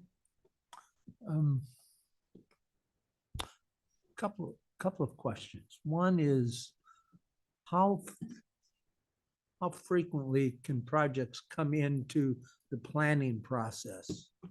That's one. And the second question is, it's just, I was thinking about the criteria is one thing, but one of the global things that we've been kind of talking about this morning is in an era of very, very limited resources, I guess one of the choices could be we're going to do a lot of small projects spread across the state versus we're going to do a couple of really big ones, which I'm not sure how that fits into your criteria. The criteria kind of speaks to other subjects. Vice Chair, to your first question on the frequency of projects coming in, we'll update the capital investment plan annually. So we'll have kind of in the first set, we're developing this 10-year look. Thereafter, we'll add a year. In doing that, we're going to pull in new concepts for that kind of annual thing, or it's a continuation of a commitment we've already made, right? Like we'll do the preliminary engineering, the planning phases, we'll need to move to the construction phases. So it's kind of continuing that through. And then we'll also have criteria for, as we develop the projects and understand them more, what goes out. There might be some that drop off the list as well. And so we'll be looking at that on that kind of continual basis there. Toba, do you want to speak to kind of the strategy piece for large or small projects? Sure. Vice Chair, Commissioners, I think that the CIP, I think, is really going to allow us to look at like projects that are like corridor scale or modernization scale projects that are larger in size, major projects, mega projects. Those projects typically take much longer to develop over time, both because it takes longer to refine what the scope is and also longer to knit together the funding required to deliver those projects. And so while the CIP is looking 10 years out, that doesn't mean that a project is going to enter the CIP like in year 10 and then take 10 years to like go all the way through and like march through and through construction. It might be that projects are in the CIP and take more than 10 years to develop, and it might be that a project enters the CIP and is is less complex, lower risk, and can move much faster and be delivered to construction in a handful of years. I think that the CIP, the tools that we're trying to build, will allow us to look at projects of like varying complexities and be strategic in how we time them and build the financial plan to deliver those projects. Right now, we don't have a consistent method to do that. And so sometimes like large scale projects develop and start and stop many times because there isn't a clear pathway to funding and funding strategy. I think the intention of the CIP is to give us the space to do that and to say this is a priority, but it's not something that we can prioritize with the funds we have today. And so we need to bring in we need to pursue grants or partnerships with other agencies. I think the CIP will give us more flexibility to balance large scale projects and smaller scale projects based on the outcomes that we're looking for, and to have more consistency in how we're pursuing projects that are really focused on asset condition versus projects that are focused on improving operations or modernizing the system. So another way I'd say this is return on investment is going to be something that we're looking at overall. And I think as we look at the capital investment plan, we're going to be accountable towards achieving certain outcomes. So we're looking at the mix of projects that best achieve those outcomes for the cost that we have. And that may mean some larger projects, that may mean a number of small projects. Yeah, it becomes, I'll talk about two subjects, but it becomes really difficult. And just to make up a scenario, if we were to say from a safety perspective, we want to take the top 5 most dangerous intersections or stretches of highway in our system and get them corrected over a 10-year period of time. I mean, they're big, they're impactful, we know the results. Or do you take that money and do you spread it? Do you peanut butter it across a whole bunch of little things? It's an interesting dilemma when we start looking at trade-offs. The other, as we're seeking input, and just my experience with the 2 acts that I'm most involved with, the NEAC and Region 1, the NEAC, I think, just based on the way it works over there, could come up with a list of projects quite quickly and get agreement. the Region 1 Act is so complicated with so many players and so many agencies and so many, different entities. It's going to be hard for the Region 1 Act, I think, to be able to boil down their list of priorities. Maybe you'll hear more about that tomorrow, Chair. But how we use the acts might be different, because I can really see the complexities in Region. I mean, in some ways, I don't think it's any different than what we've been doing to a certain extent, but it's actually getting, well, I shouldn't say that. In some areas, maybe not. In other areas, like in our region, this is something we've done for years and years, is trying to prioritize and then for the good of the order, try to knock out some projects that impact all of us. And I think that the same kind of thing is going to happen. I think it gets dicey when you get into metropolitan areas where they have, everything's a major project. This conversation has transitioned into the next slide, which Ms. Peets has already put up about how the CIP will be implemented. I think that what I've seen in our work in selecting projects and delivering projects is that we have over 20 different individual funding programs in the agency, and they're spread out over multiple divisions as well as different colors of money. And to date, they've really all independently selected projects and developed projects, and in some cases have used wildly different methods to estimate the cost of projects for that matter as well.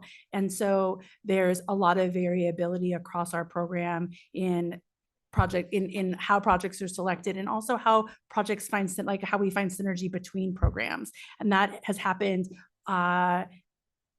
has happened, but it's happened more organically than because of intentional process. And what we're trying to build with the CIP, operationalizing the CIP, is a process that requires the integration of all those different funding programs, and ensures that those funding programs are all driving towards the same outcomes and goals for the statewide system, and not 20 different outcomes and goals.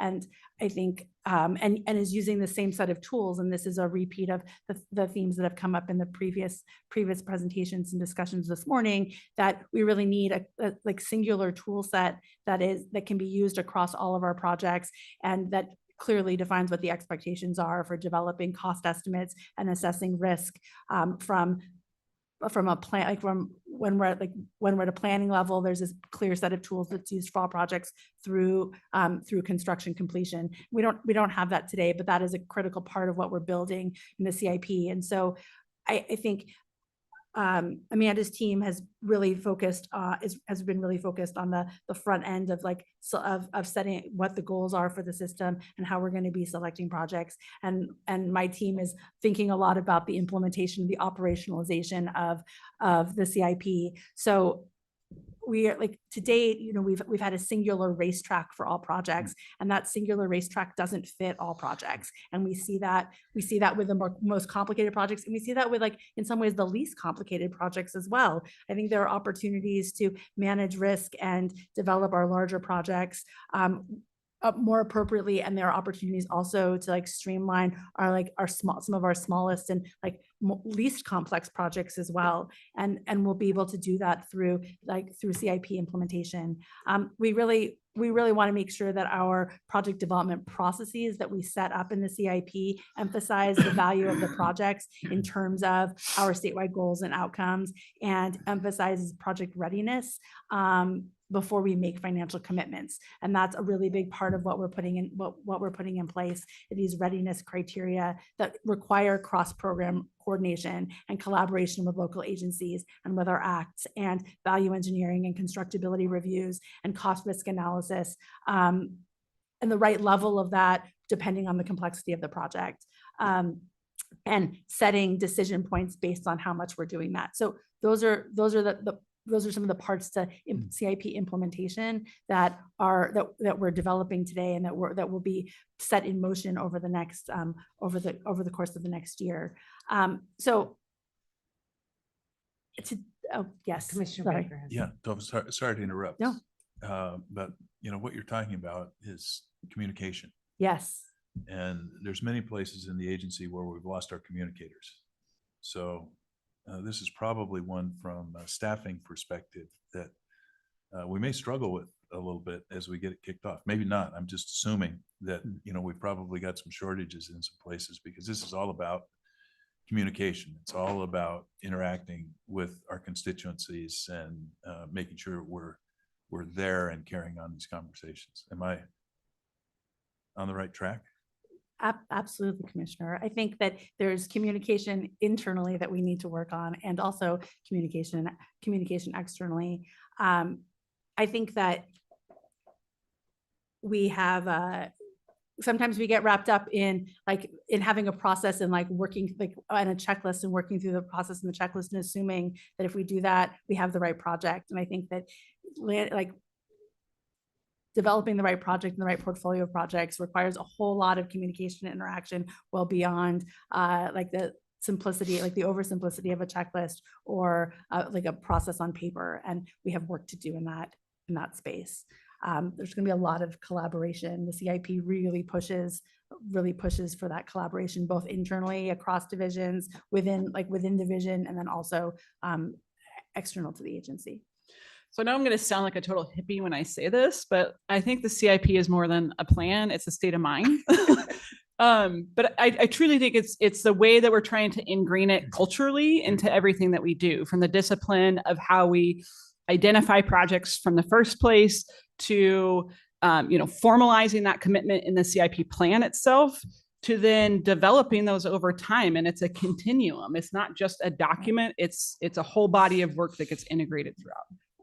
Absolutely. I mean, I think about the CIP and how it's going to look different for the commit, how it will look different for the commission as we develop projects. Right now, we talk about our projects almost exclusively in terms of statewide transportation improvement, STIP terminology. We talk about projects being in PE phase or adding or entering right-of-way phase and construction phase, but that's not really how projects are developed. Projects, there's preliminary, projects, there's planning and there's preliminary design and there's final design and there's construction. And the most important to me, the most important milestone is construction completion and handing over a completed project to our communities and knowing that that project that we're turning over is going to deliver on the outcomes we intended at the very beginning.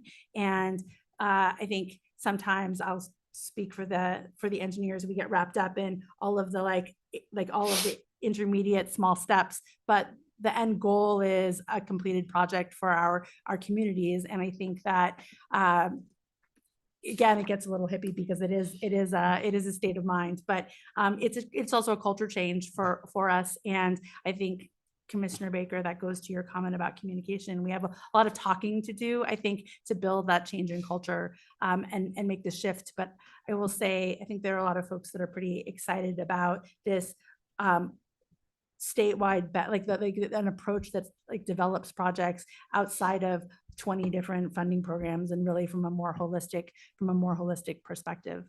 And there's a lot of tremendous amount of opportunity there, but also a tremendous amount of work on the ground to build a new process and new tools and a practice around those so that it becomes our culture changes to be that. All right. In 2025, the managerial review that the legislature initiated included recommendations that are really in line with the capital investment plan. And we just wanted to flag that here, that the establishment of the CIP addresses a number of the recommendations that were made in the managerial review. I also want to flag that in your packets, there's a calendar handout that is a good visual of where we are today and where we're going. So might be worth diving in and looking. There's a timeline in there. There's a 2-page calendar graphic and it shows roughly when different CIP implementation tasks will be accomplished. We're obviously in October, late October 25 now, and we have the work of building the tools and the readiness criteria in front of us over the next months. But all of these work towards these recommendations that were identified in the managerial review. so, and again, like this is the current status. As I said, Amanda and I are co-leading this work, and we're pulling, like we've done a lot of, we've been working on this for, my goodness, I've lost track of time. And A while. Yeah, it's been a while, but a big part of this is like we've reached out to other DOTs and look at their versions of the capital investment plan. Done a lot of peer exchange work to establish our approach.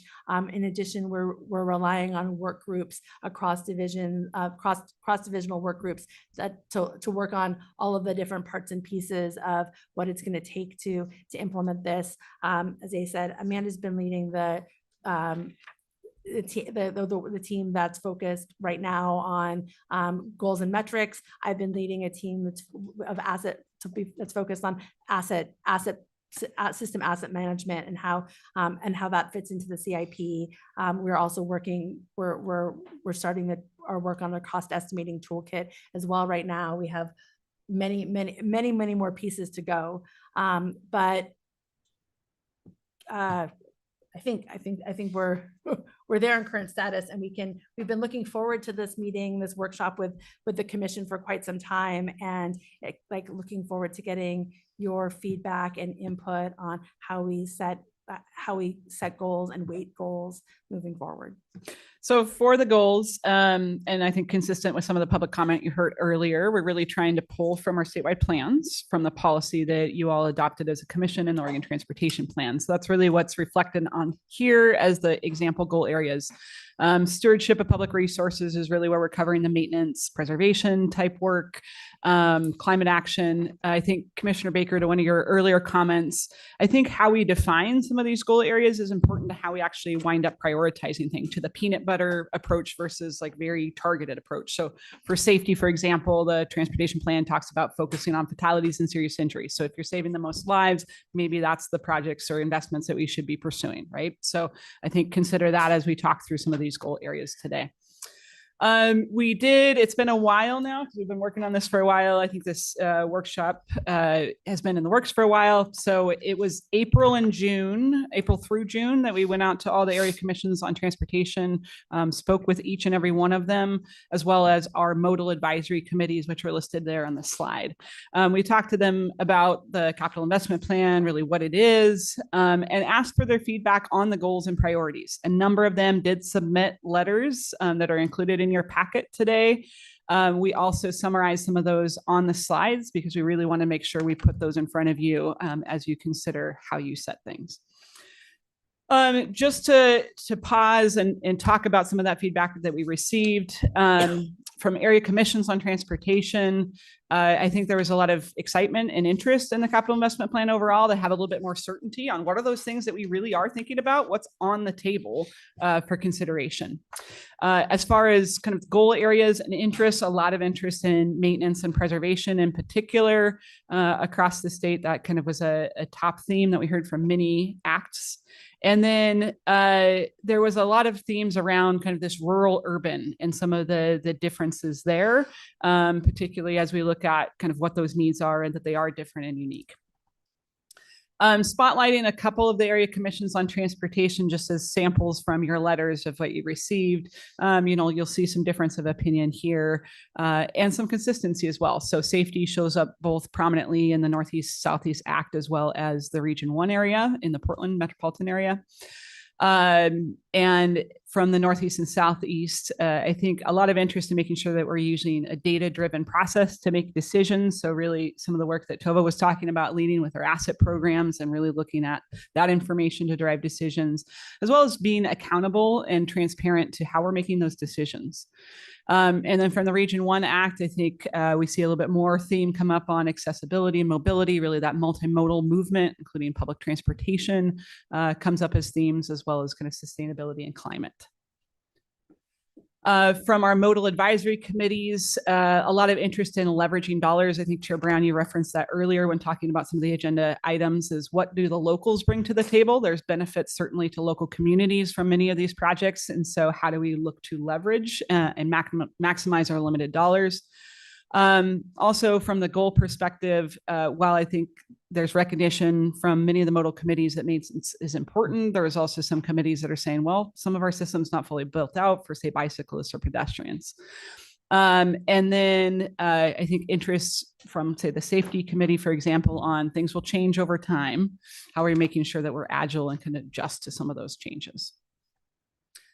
From a theme basis, kind of overall, as I mentioned earlier, I think actually a lot of excitement and interest in the capital investment plan, that we have really an evident strategy. So what is it we're trying to achieve? If you look at each individual statewide transportation improvement program or STIP cycle, sometimes it's hard to see, like, what even is our seismic strategy? How did these different projects add up to equal maybe a corridor or a whole area? They like the transparency and then greater certainty of, again, this is what's on the table, things that we are considering. It's not the funding commitment, but it is this is what we're considering. There was some lingering concern, though, that from past experiences that some of these entities have had, even within their own jurisdictions, maybe they developed an investment list and things just roll forward and sit on there forever, and there's never funding to do that. And so making sure there's a balance there, thinking about what available resources we might have. As I mentioned earlier, urban and rural came up quite a bit, and interest in balancing that. And in terms of some of the top goal areas that were cited among the ACT and modal committees, we really heard about mobility and accessibility, moving people and goods really on all modes, safety for all users, and maintenance preservation. Focusing in on geographic balance, so that urban, rural, you see the quotation up there of that we're trying to get to specific outcomes, recognizing that those are unique for urban and rural areas due to differences in things like trip length, the purpose of the trip, the users of the system, the transportation options that are available or not available. So those all are different in urban and rural areas. For rural areas in particular, a lot of interest in making sure that there's critical connections, whether that's for if there's an earthquake, that there's a detour route available. If there's a major storm that washes out the roadway, that there's detour resiliency to our system. Also looking at tourism and that in rural areas, safety needs are different. In urban areas, we see those kind of concentrated maybe at an intersection where you're having a lot of people killed, pedestrians or otherwise. Whereas in urban or rural areas, it's more spread out. It's more sporadic where that happens. And that's where systemic safety investments are needed, where you're really putting in those rumble strips that have been proven to save lives. I spoke with each of the commissioners, each of you all, and again, this was several months ago now, to get some feedback and perspectives. What I'll share later in the presentation is kind of a culmination of some of the priorities that you mentioned early on for consideration. And then obviously today you'll kind of figure out how you want to take the feedback that you've heard and center that. But what I heard from some of those conversations is making sure that we're creating transparency so that decisions are understandable, even if people don't agree, but that you can see how we got from point A to point B. That all goals are important, and it's really, really hard to pick. But if we focus on everything, then it's not really a priority for any one thing. So can we focus in on one or two top priorities? Really making sure that we take into consideration the Area Commission on Transportation and other stakeholder feedback and really build that into that process, this process. So that's why I spent a number of slides kind of going through previously what we heard from them. So you really have that in front of you as you're deliberating today. And then there's a lot of overlap among the goal areas and co-benefits. And this is just a complicated Venn diagram to show those different outcome areas. And there's way more overlap than shown here across those. So it's in some ways less about the distinction between categories and how we're defining those and more about kind of the principle of what we're trying to achieve. So I did want to pause here in a moment on this slide to say, okay, these again are the goal areas of the transportation plan that you've adopted. Are these the ones that you want to consider, or is there anything missing? On the side, outside of the circle bubble, you'll see that kind of return on investment. That's something that we put into the technical criteria as we look and identify the projects that we'll invest in. So some of our management systems are built, for example, to look at utilization and some of those designation of roadways. Is it a freight route or not? And what types of projects we're elevating in the first place. So that's inherently built into the process. The other bubbles are the things that you would help to prioritize today of how we screen those investments. So I wanted to pause there and see if there's any comments, thoughts, or things missing that you think should be considered.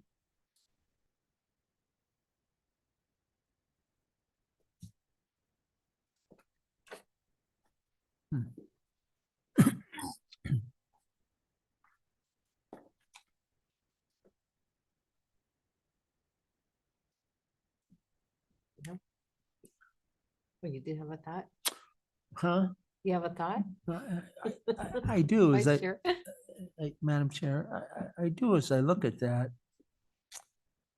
To me, it's sort of the overarching major concern that we should have as a commission is safety.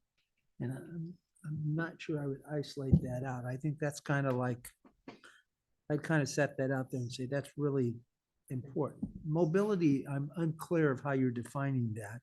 I tend to have a bias towards saying we need to keep commerce moving through the state. So that has to be a big priority. And I know that tends to get into a discussion on capacity, which is kind of toxic in the current environment. But they all seem, the others, they're all kind of a balance kind of a thing there. The equity, I mean, there is a political reality that we have to deal with, which is probably the greatest demand is in the urban area, particularly the metro area. We can't spend all their money in the metro area. We have to deal with what's happening out in the other areas. So not quite sure how to weigh all of that. Sure. Thank you, Vice Chair. I think it's finding the balance. And as we go through the presentation today, we'll show a little bit more about how weighting can influence kind of what is highlighted and selected. Actually, I think that's my next set of slides. And then we'll pause later on just kind of how we want to make sure that we're elevating those things. And certainly I would say that these aren't mutually exclusive things because a project may be really good for maintenance. It will also have safety benefits as we're paving our roads. There's definite safety benefits there. So there's a lot of, again, overlap across all these categories.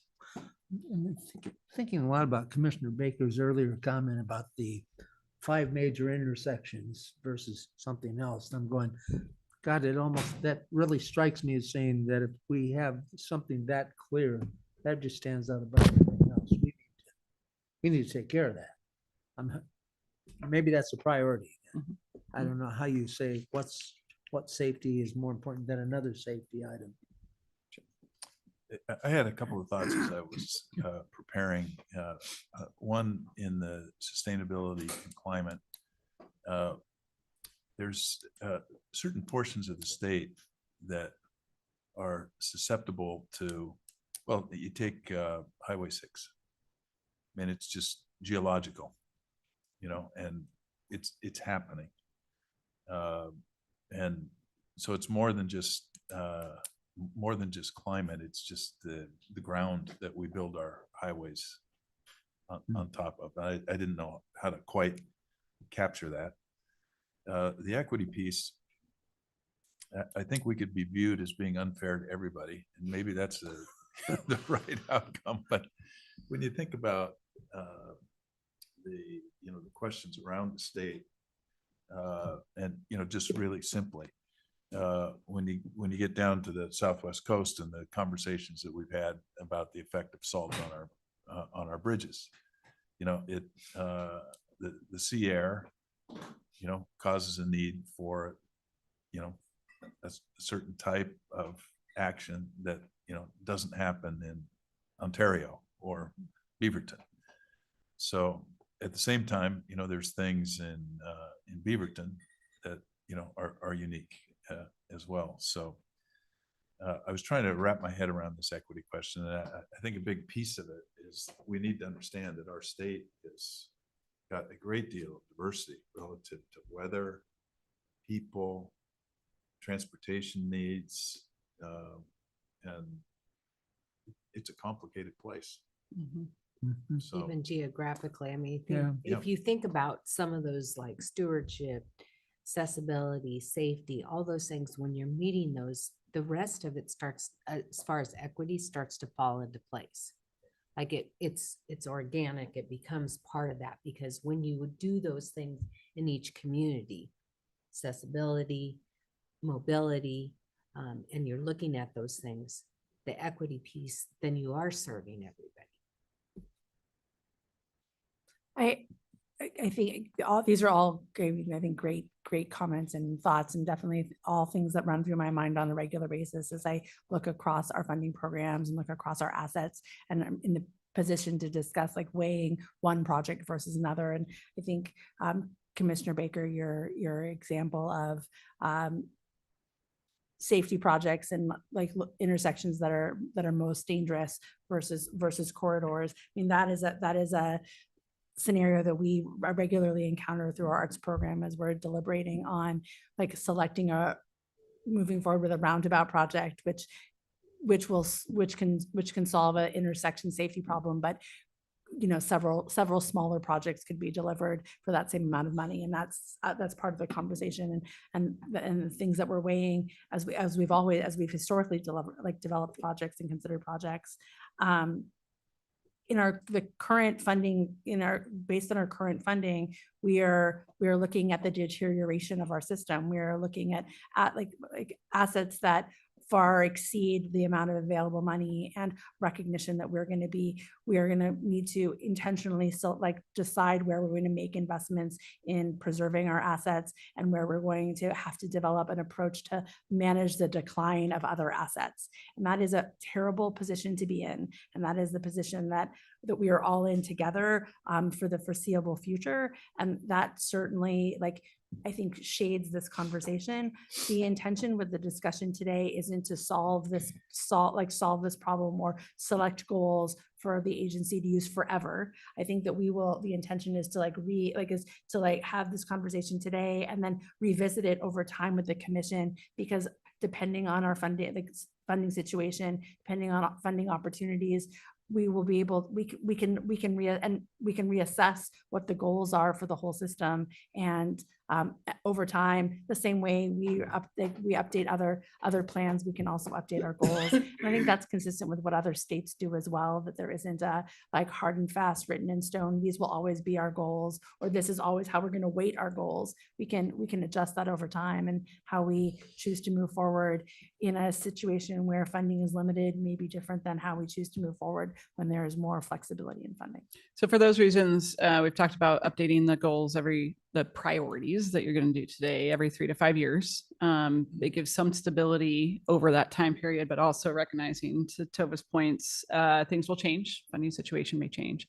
And I would just think of the goal areas as kind of outcomes. So stewardship, state of good repair, I think encapsulates some of the resilience pieces and adaptation pieces that you're talking about there. And it's really just about keeping the system open, keeping things functional, open, operating as best we can.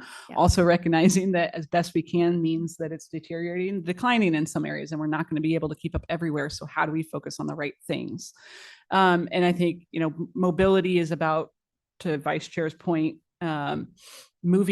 efficient movement of travel. And so for freight, that's super important and paramount. We need to have those recognition that for different modes, for different topics, there's slight nuances in the definitions here. So I'll talk a little bit as we go towards kind of weights and thinking about things. I'm going to share some examples from Great Streets this last time as we identified potential investments for the Great Streets program.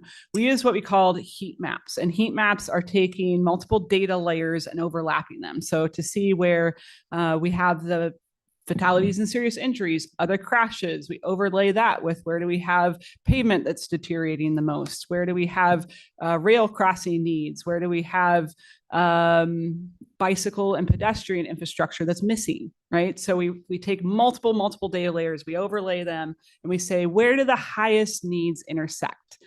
And we weighted some of those goal areas. You'll see for the prioritization here, we looked at on the kind of dial side, we looked at safety, we looked at climate, we looked at equity. Those were some of the big lenses in the Oregon Transportation Plan. And we also looked at the assets and conditions, congestion, access, mobility, some of those other factors. And so we weighted safety the most heavily, climate and equity next, and then kind of the other ones got some weight as well.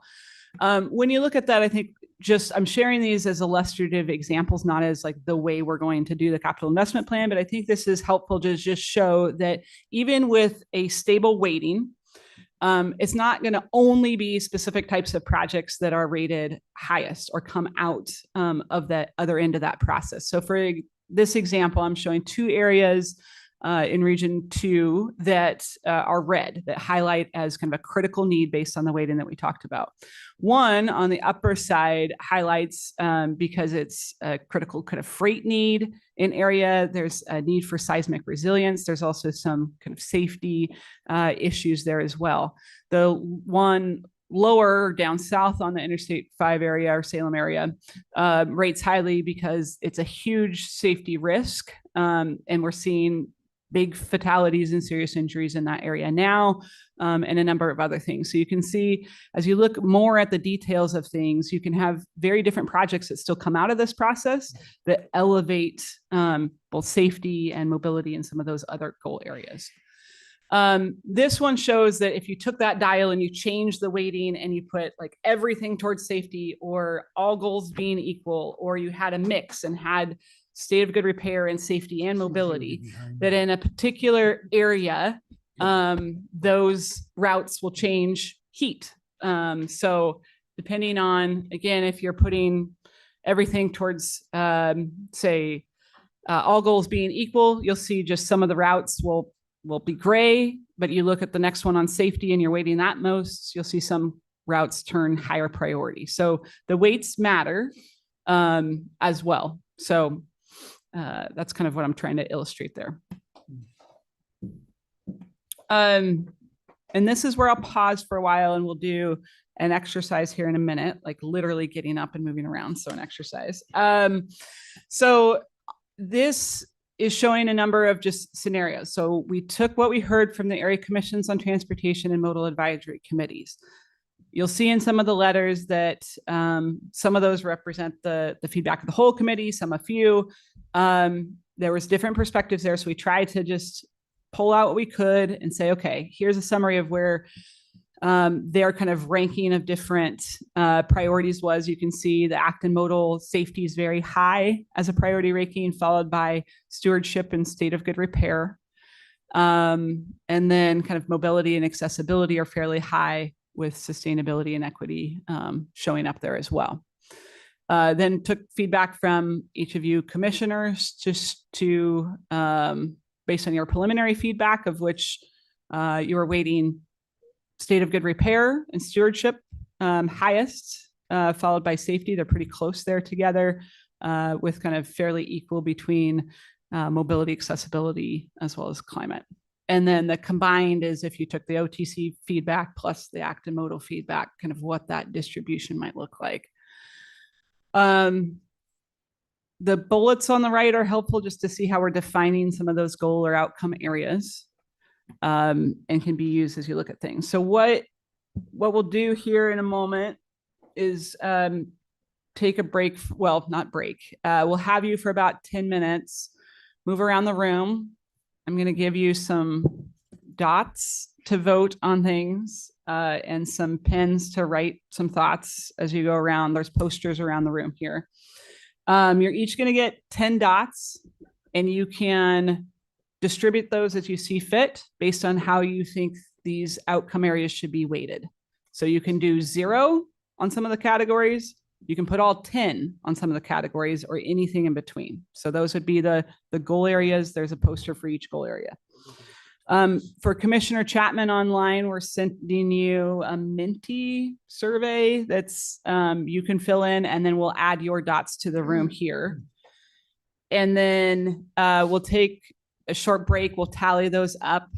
On the next screen under this circle, I actually have a pie chart that I will populate with your feedback for discussion when we come back together as a group. And then we plan to have the majority of the rest of the time to discuss together what your thoughts are for prioritization and weighting. So I will leave this up I'm going to come up and give you some supplies. And then at 12:05, we'll come back together. I'll take about 5 minutes and then we'll come back to the presentation part.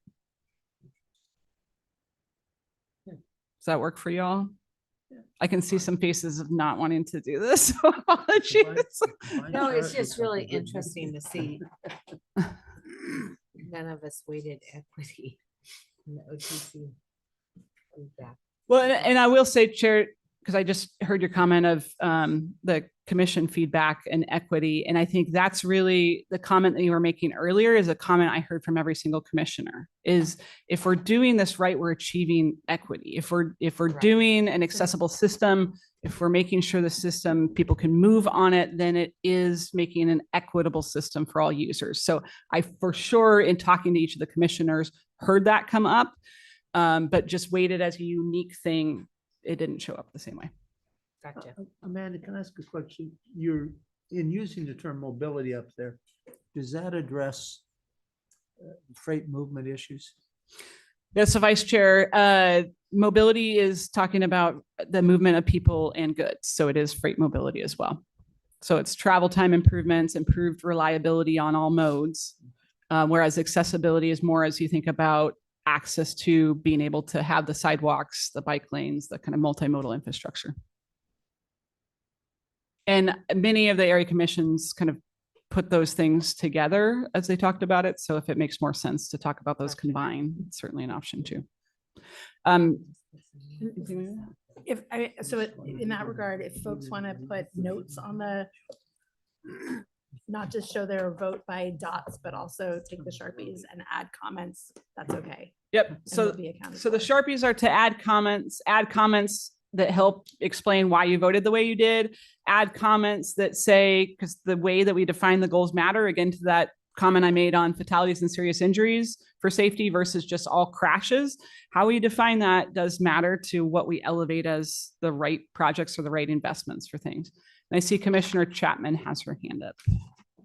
Yep, thank you. I just wanted to thank the Vice Chair for that clarification because that's definitely how I interpreted mobility and probably the reason that I think I rated it higher than my fellow commissioners because I'm thinking about it not only in terms of congestion and having to sit on the bridge and deal with the traffic every day as a Portland-based commissioner, but also the cost to economic development and our actual revenue source of all of this freight and all of these goods and services and interstate commerce that is being impacted negatively by the congestion.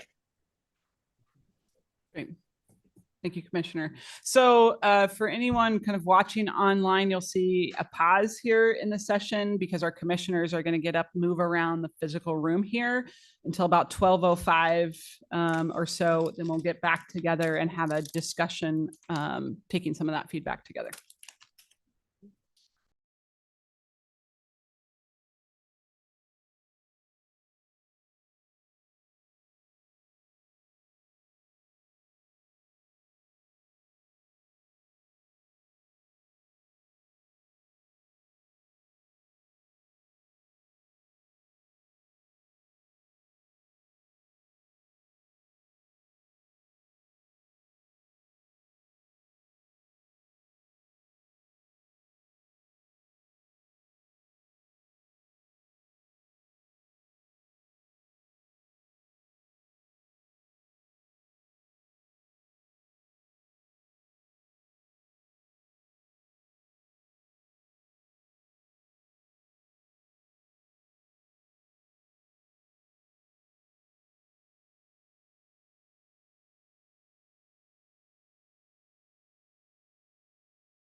All right, so we took a break.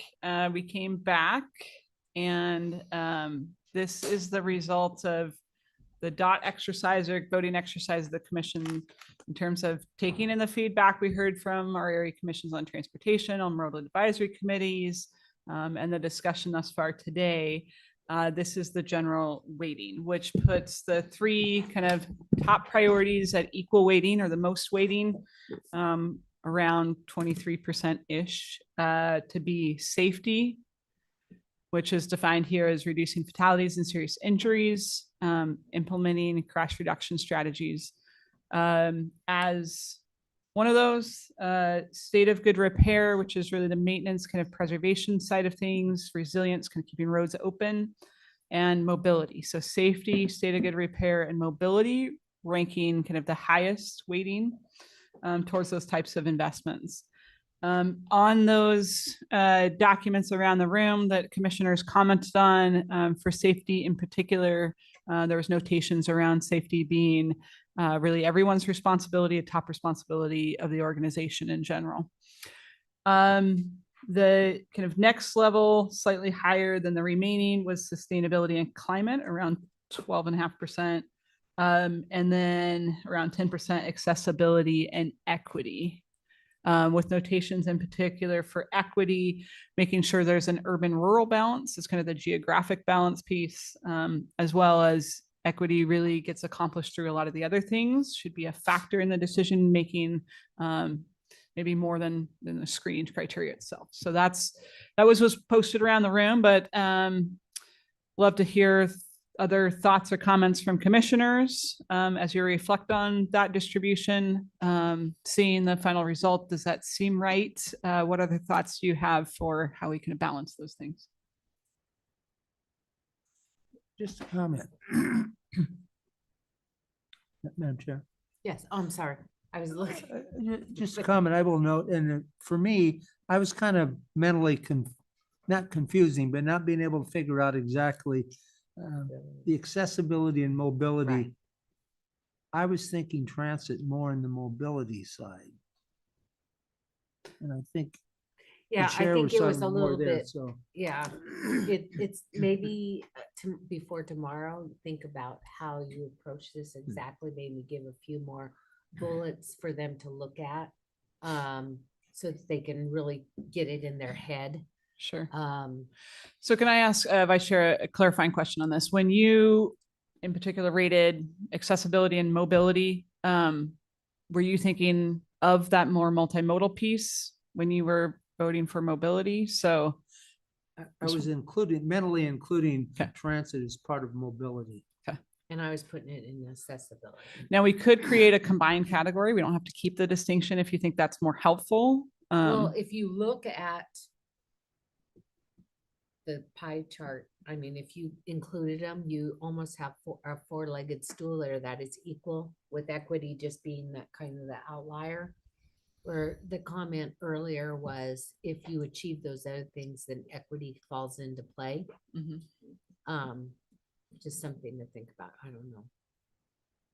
Mobility, I think a lot of times people in their mind, when they think about mobility, they think about multimodal.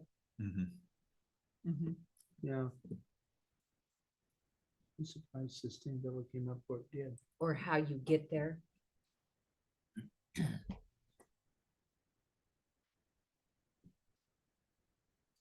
I think I'm just trying to spur conversation here. So one of the comments made previously by commissioners was trying to narrow in on one or two top priorities. Do y'all feel pretty comfortable with having three that are pretty equal? Do you think that's kind of the right balance, is having fairly equal goal areas to just elevate whatever maximizes all those things? Or do you see any of these in particular needing to be higher and elevated more, given, to Tova's point earlier, our current funding situation and kind of where we are? Are there certain things that you think should be elevated more, or do you think that this represents that right mix, that balance? in my view, I mean, again, getting back to the discussion about the circle diagrams and where they intersect, I think safety and equity, we need to have a test on making sure that safety and equity are a part of all the decisions that we make, and that they're just naturally a part of the decision. If you take a look at all of the others, stewardship, a lot of that is about safety and equity. Mobility, same. Accessibility, same. So I think you've got 4 major themes there where part of the fabric of what we're trying to weave here, equity and safety are included in everything. I wouldn't consider any of them without an equity and a safety test. Does that make sense? Yeah. So maybe another way to say that back, Commissioner, is that safety as a standalone helps to elevate projects where we're seeing high numbers of fatalities and serious injuries. Yeah. And safety should be ingrained in everything else that we're doing. It all kind of adds up to that. So where the weight here might show the safety piece of the pie being a certain size, it's really larger than that because it's integrated into everything. Fair enough. Yeah. I'm surprised that the pie is that split up in a way. Maybe it's because that's what kind of things, what happens when you do the dot things. I do think that maintaining the system of our responsibility to the citizen owners is we have to maintain the system. That's a paramount responsibility. And I kind of see that in many respects as co-equal with safety. Well, if you think about stewardship, say, state of good repair, transit falls into that, maintaining your asset life cycle. I mean, they're so. The categories are very interwoven. They are. Thank you. That was the word I was looking for. They are very interwoven. And I think that maintaining the condition of our system, preserving the system we have, has a huge impact on safety as we see pavement conditions declining and locations where we've reduced speeds because of speed limits on account of conditions declining, for example, because it's not safe to safety is in the lower speeds based on those conditions. That's certainly a factor that one example, but that comes up in a lot of different spaces. And when we think about the connectivity of communities for storm events and so on, that's also a stewardship, that's also a stewardship of the system. And as the system declines, there's more risk to losing connections between communities when there are extreme events as well. Yeah, so I would agree. There's just a lot of connections across these, and that makes it challenging to help set these priorities. I'll just say that the dots are meant to start the conversation. So this discussion, should you choose to elevate, say, state of good repair and safety even higher because you're wanting to see more projects that are making sure that we maintain the system, keeping it open, accessible to most people, that really matters, saving a lot of lives. So I think it's about the mix of projects that you'd like to see with limited dollars that we have. Is it that we want to accomplish multiple of these goals, which is kind of what I would say the balance of the chart is showing right now is let's maximize as many of these goals as we can. Do you want to see more that are really maintaining, preserving our system, in which case you might want to weight state of good repair a little bit more. If you want more that are saving lives because we're seeing safety trend in the wrong direction, then you might want to elevate that higher, right? So it's those kind of things that we see, even though there's a lot of cross relationship, it's the mix of with limited dollars, where is that most important to focus? Go ahead. I was struck with your first pie charts that had the acts and most groups and ours and then the combined. I was struck how they spread it out, but I really thought when I was looking at that, I kind of smiled and said, when you added the two together and had the combined, I thought, that's actually probably a really good mix. Mm-hmm. Can you go back to that? I was trying to, but my little clicker won't let you. There we go. The combined one, I thought that was pretty balanced. Well, and I think one of the things that, the comment I made was last night coming up I-5, I saw one state Police. patrol officer. That was it. And I can't tell you how many cars passed me. And I don't drive extremely slow. And so, when you factor in all these things about safety and the fatalities and just different things like that, I mean, it's like we're just talking about somebody getting hit on a bicycle by light rail. How many times people hit our buses or walk out in front of the buses or do these things? There's a lot of this is out of our control. We can try to make it as safe as possible. But if we do have intersections or things like that, roadways that we know are just a hazard, those should be a priority. But I think that the gentleman's comments earlier in the day was, you need to talk to the state police about, enforcement. It's like we do. Because they're not making our job any easier.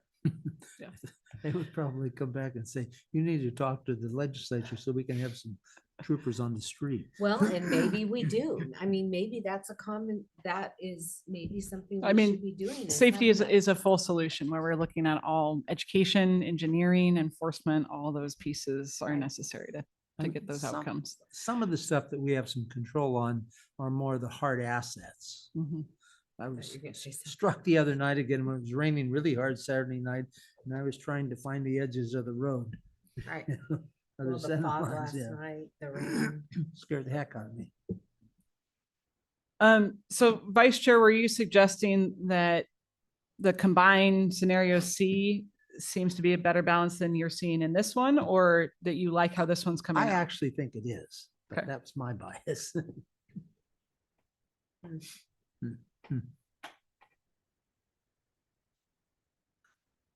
interesting that the act and the commission have kind of the same. It's similar. We both are, both the Except we commission don't and have- them are, the highlight is safety. We had more on maintaining the assets than the acts did, which is surprising. But the others seem to be fairly balanced. I don't know. Yeah, Vice Chair, not to bias the answer, but if you think about the distribution of area commissions across the state, we have fewer in the eastern side of the state that are more rural, which might be partly reflecting some of the. Well, I do city- note that we still are missing Commissioner Chang's comments. Yeah. And I did talk to Commissioner Chang individually prior to, which his feedback was included in what was shared earlier. Commissioner Chapman, any other comments or thoughts? She's on. Is she on here? I don't see her. Did we lose her?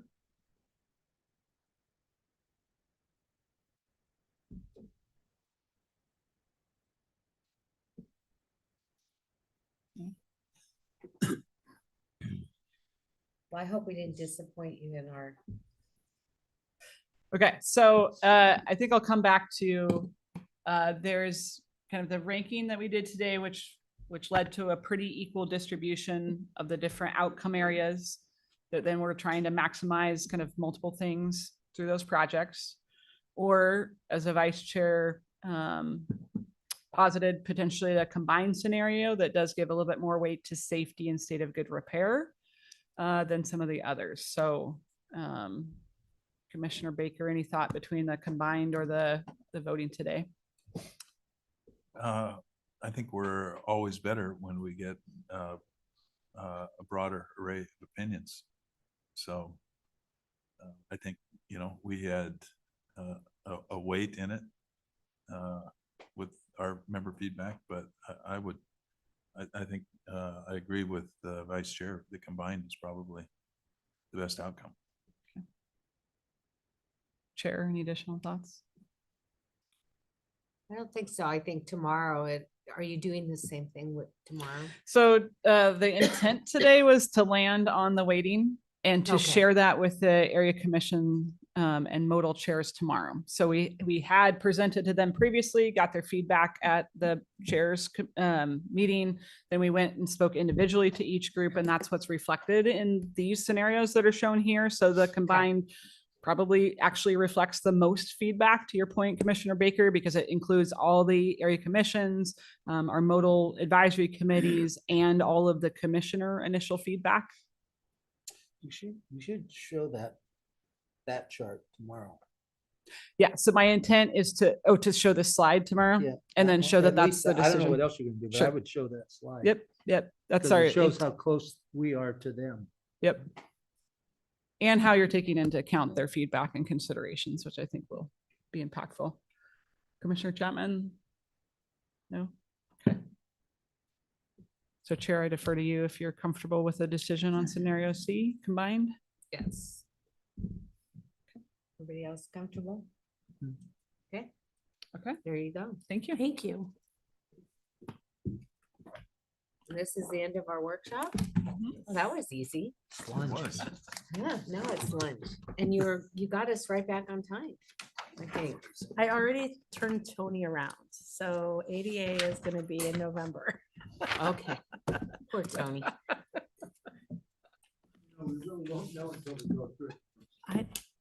Okay, thank you. Remember how long it took to get the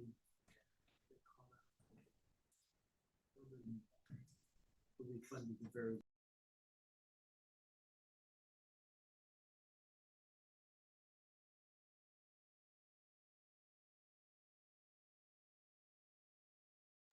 Okay, so we are going to break for lunch, correct? Downstairs. 60-minute lunch, so we will be back here at. All right. We're not gonna take 60 minutes. No. No. Okay. We will be back here at 1:20. Correct? Well, 55 minutes. Do you want to do less? 40-minute lunch? Is that what you said? 40-minute, okay. 40-minute. We will be back in 40 minutes.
Ready?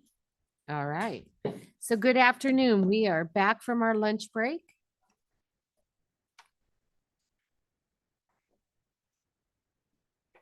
And we are going to have an update on the special session. Are you all by yourself? No. I have some pokey puppies apparently who are Okay. taking their time.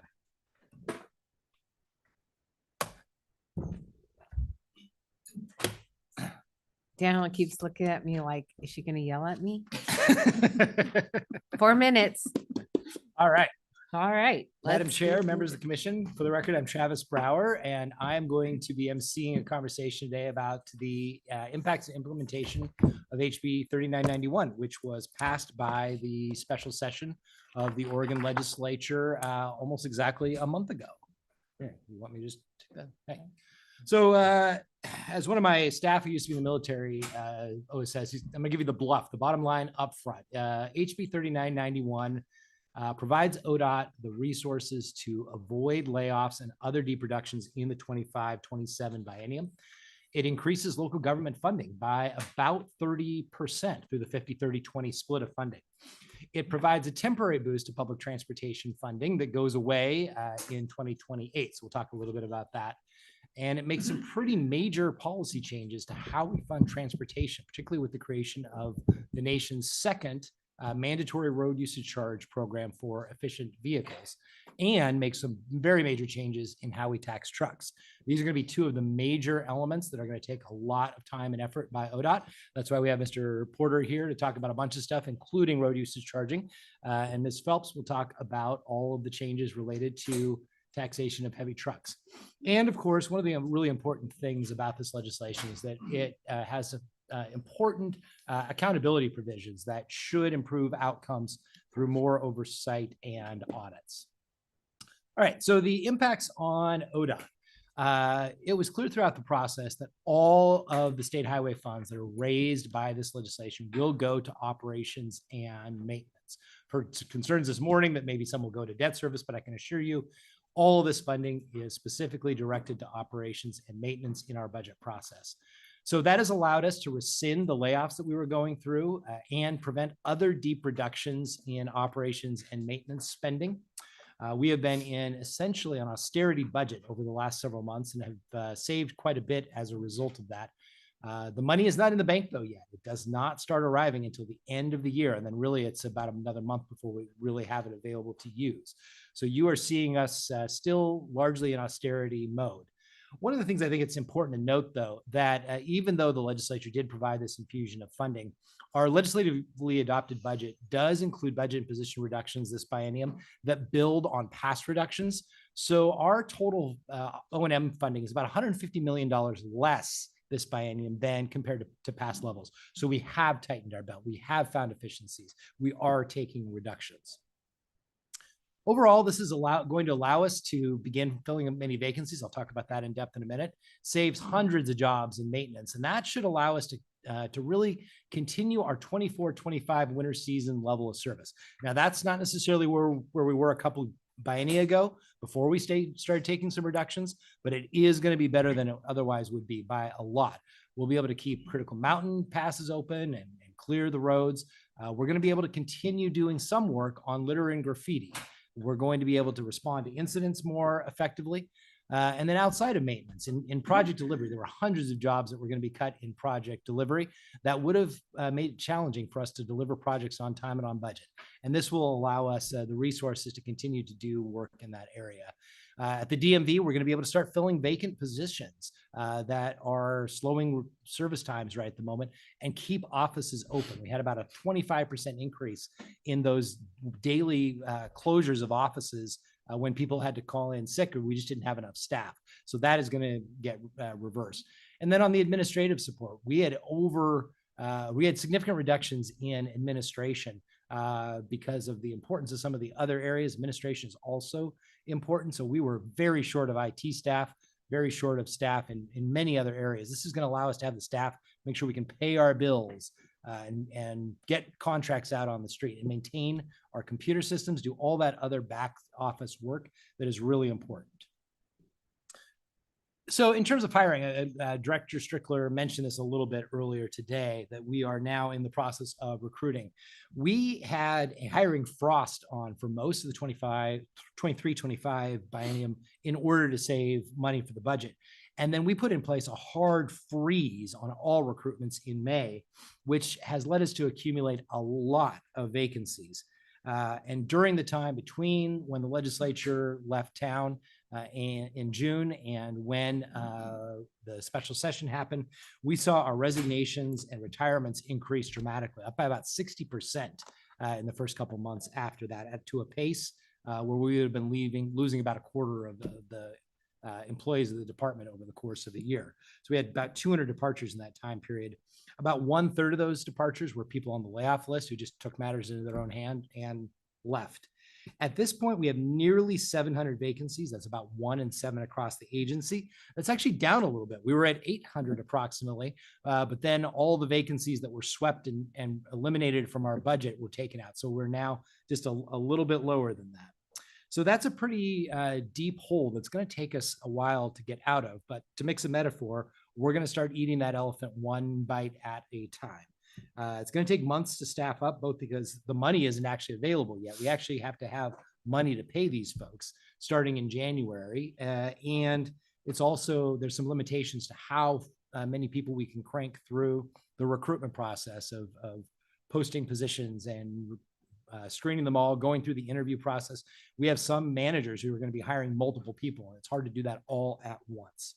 So with that in mind, knowing that that was going to be a time frame in which we're going to have to gradually staff up, we have been proactively planning since really early to mid-August, knowing that a special session was coming. If and when that special session was successful, we had developed a hiring process that would kick in immediately as soon as the bill passed. So in fact, the afternoon that HB 3991 passed, we started posting recruitments and getting positions out on the street.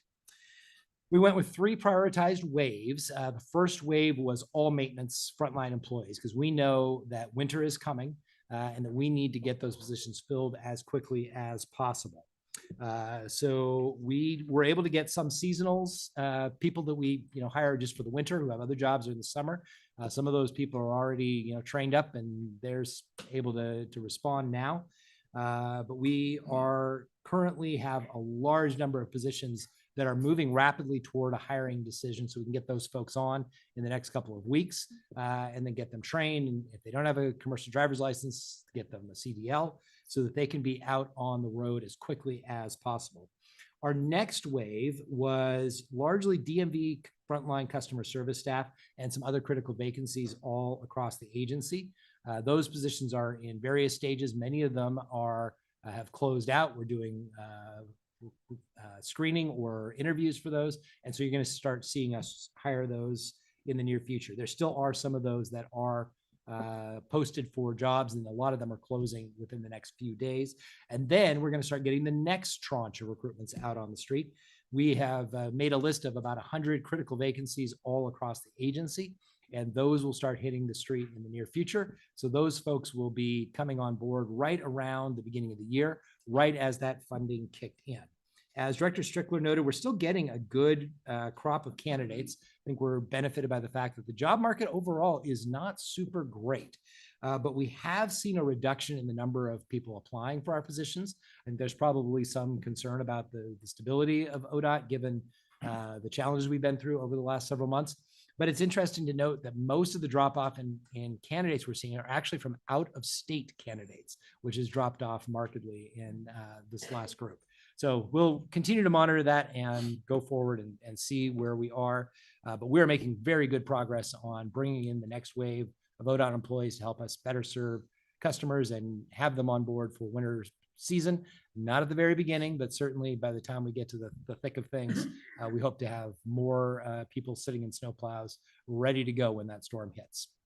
All right, I'm going to turn it to Mr. Porter, but before I do, I just want to say a few words about Daniel and all that he did.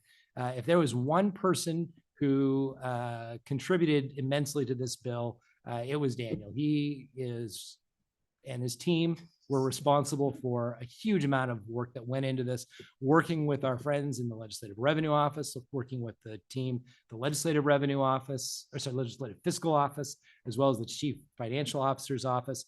So you will see his fingerprints all over the bill. So we're very grateful for all that he did to get this across the finish line. And now Thank he's you. embarrassed. So. I know he is embarrassed, and you need to pat him on the back. Thank you. No, you know, I think that a lot of times people forget that everything's happening during the legislative process, that the staff behind all of the work never gets thanked. And they are just, I mean, I walked in here how many times and they were still here late at night trying to figure everything out, and just thank you. You don't get enough praise from everyone below you, but you probably had one of the most difficult pieces of it, because although the director got yelled at a lot, if your numbers aren't right, you're going to take the blunt of it. So thank you for your hard work, Dan, You're and welcome. your team. It's been a pleasure to really walk through this process and to get, having done this a few times now, but to especially this one where you started, and we actually really started a year ago when we started working on the work groups, and even before the work groups, we had the roadshow. So this has been a big buildup to get to where we are today, and I'm glad to be part of the team that's put this together. So thank you. Okay, so revenues. What does this mean numbers wise? So House Bill 3991 does provide a very significant increase in revenue.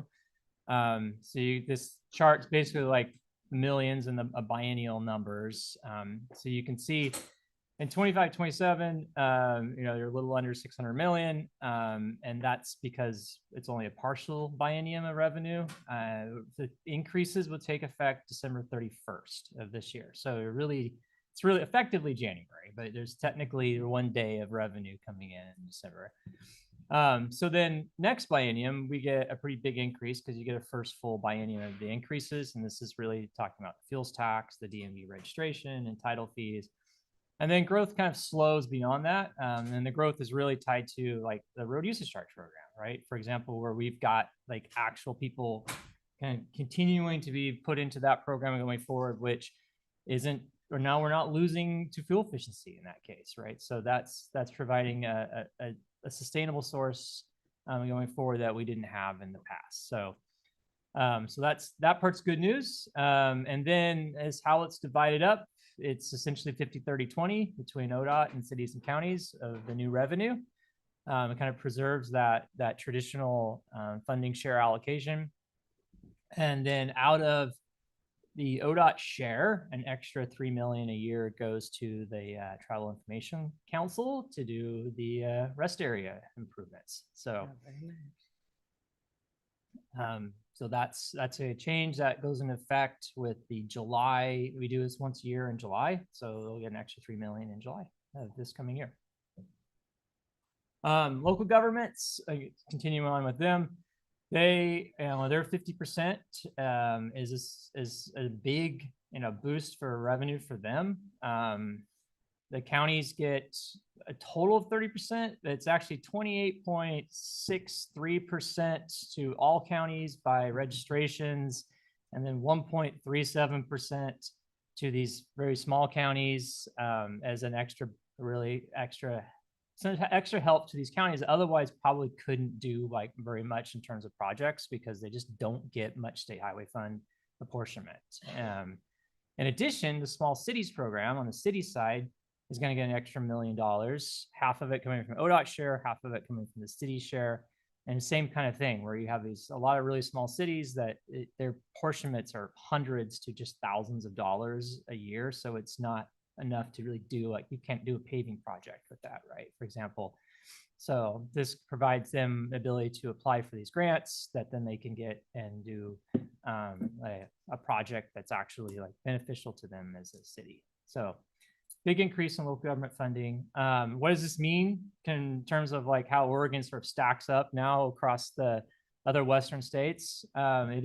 It's going to push us up there a little bit more. Now Montana is clearly #1 at the moment, and we're #2. And we're going to stay #2 really because This did not include anything like a sales tax in it or a property tax in it that we don't pay in Oregon. That's the big gap between us and these other states. Primarily is because we don't have a vehicle sales tax. We don't have a property tax specifically tied to transportation. So What are those other states? There's California, Washington, Nevada, then it goes, yeah, it goes that box is, there we go. Utah and Idaho. Yeah. Okay. Yeah. So again, those other states, with the exception of Montana, all have sales tax on vehicles. And that's the big difference. Even if that money isn't necessarily directed into like their version of a highway fund, it's still a tax that the user who is having to pay when they, buy the vehicle. So, so we include that. And then what is being increased? So immediately, again, starting December 31st, vehicle, you go into D&V, do a title transaction or online, and that is going to go up by $139. And then if your registration comes due on December 31st or after, then you will pay an extra $42 a year in sort of the base registration fees. And then the high efficiency vehicles and electric vehicles would have an additional $30 per year surcharge on top of that. However, as they are moved into the road usage charge program, then they will not pay those enhanced registration fees. That's the whole point of the enhanced registration fees, was sort of a proxy for what you would be losing in fuels tax, particularly with electric vehicles. And so so the idea is you're not going to pay twice. The fuels tax piece, it goes into 6-cent increase going into effect in December 31st as well. And that is on the current system of, we call it taxable used fuel or taxable diesel and then all gasoline. And then starting in July of 2029, there's a major tax policy shift around fuels tax where the heavy trucks will also be paying the diesel tax, because we're going to move the point of taxation, which is currently down at the retail level, all the way up to the rack or the first sale. And so then everybody will, so truly have to pay. But then we'll adjust weight mile rates downward so that they're not overall paying any more than they are today for heavy trucks. So go ahead. When you impose the diesel tax, how will that compare to our surrounding states? Chair Brown, Vice Chair Byer. So the diesel tax is, again, we're talking about substituting how much they pay in weight mile for how much for the diesel tax. So No, I mean, what's the rate? The rate would per be gallon, 46 cents per gallon. So everybody will pay the same rate, whether you're light or heavy. And how does that compare to California, Washington, Idaho? They are both higher than Oregon. Okay, so we won't have leakage then. Right. Yeah, Ms. Phelps will get into that concept of leakage when she starts talking about international fuels tax agreement. So that shouldn't happen because they shouldn't happen because you should be paying. It's all supposed to equal out under the IFTA system, but I question that. Okay, and then the other piece of sort of major tax policy change from a revenue side is the road usage charging program that all of you have been familiar with, and all three of you have been on the road user fee task force. So this is finally sort of putting it into a mandatory effect, the thing that we've been talking about for 20 plus years. And we will be the first continental state in the United States to have a mandatory road usage charge program, even though Hawaii technically beat us. And it's essentially, it changes, it's tied to the fuels tax rate, is essentially 5% of the fuels tax rate. So the initial rate will be 2.3 cents per mile. And Vice Chair Byer has a question. Yes. Well, I was waiting to get the, I'm just curious, a couple slides ago, you said that the cost per mile will go to 4 and some cents. How does that compare to the 2.3? How's that balance? So there, okay, it's right there. Yeah. Chair Brown, Vice Chair Byer. So this 3.1 to 4 cents per mile is loading in all of the sort of vehicle costs that you would pay from a tax perspective. So it's got registration fees in it as well as like the fuels tax kind of piece. Whereas this one is just your road usage charge piece of it. So that does not include like your registration fees or a prorated title fee, which adds on top of that. So bottom line, that 5% then will keep it, everybody paying the same? Yeah, the idea is you're paying roughly the same as what you'd be paying under a fuels tax system. Okay. So, right, participants in this will not be paying both, although technically you pay the fuels tax. If you're a HEV, right? So you're driving and you're buying fuel, buying gasoline, you're going to pay the fuels tax because the fuels tax is collected at a higher level. But then you're going to get a credit somehow on your statements for that fuels tax that's been paid, computed based on your fuel efficiency. So again, the idea is you're not going to pay both. You're going to pay just the road usage charge. And then the EVs will pay the road usage charge, and none of them will pay the enhanced registration fees. So that's again because otherwise we're essentially trying to tax twice for the same thing. So the idea is you're paying one thing, paying the road usage charge, you're not paying fuels tax, you're not paying the higher registration fees, and they get phased in depending on EVs, new renewals first, and then new EVs, and then hybrids come in July 1, 2028. And then as the fleet or light vehicle total fleet starts becoming more and more hybrid and electric, then more and more vehicles get put into the program. An individual can opt out of being in the per mileage charge program to get a flat fee of like $340. Won't hybrids, because they're buying gasoline and using gasoline too, if they're paying the same as EVs, won't in effect they be paying more?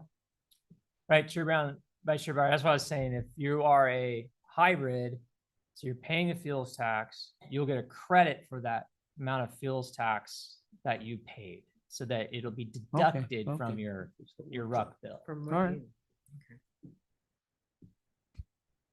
And then the goal is to make this as low cost as possible to implement from our perspective, so that more and more money can be put back in the system. They know the net revenue goes back into maintenance operations or into the capital side if it needs to. So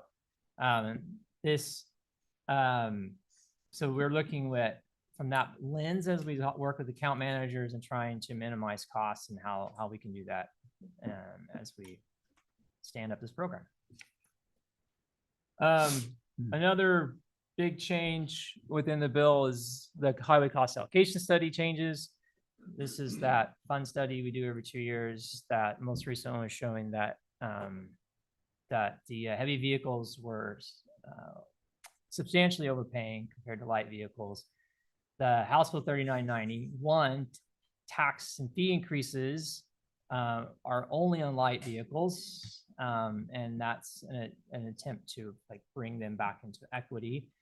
But there's two pieces to the HCAS changes. One is that DAS is, and again, DAS is the one who's in charge of HCAS, not ODOT. So there's a lot of confusion around that. We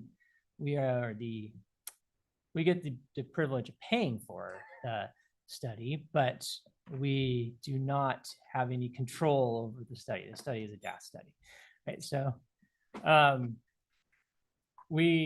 the first thing that will happen is a review of the methodology that needs to be done into the Joint Transportation Committee by June 30th next year. So DAS's initial responsibility is to get a consultant on board and get that review of the methodology done. Just answering a set of questions that were sort of laid out in the bill, right, about its ability to actually answer the question that it's supposed to answer. Is the process set up to really engage the stakeholders that are part of this? Because most of them are not technical, economist types. So, and so that should be an interesting results of that. And we'll of course work with DAS really closely on helping them get this done. Then the second piece of this is starting in 2030, if one of the two of the classes of vehicles or light or heavies is out of a sort of 5% tolerance, so they're one of them's overpaying essentially by more than 5%, then the DAS is directed by rule to bring the rate down to whoever's overpaying, whether it's through weight mile or through like fuels tax adjustment, down to 1.045, so of an equity ratio. So there's this downward adjustment, and this is only if assuming the legislature doesn't act during legislative session to adjust rates. And then as soon as the legislature does, then that would go away. So but that's a few years out before that has to take effect, and it'll be interesting kind of to see how that plays itself out. So that's the HCAS piece. And with that, I'm going to turn over to Ms. Phelps and let her talk about heavy truck taxation. Thanks, Daniel. Chair Brown, members of the committee, my name is Carla Phelps, Division Administrator for the Commerce and Compliance Division. With the passage of 3991, it brings major modernization to Oregon's heavy vehicle taxation system.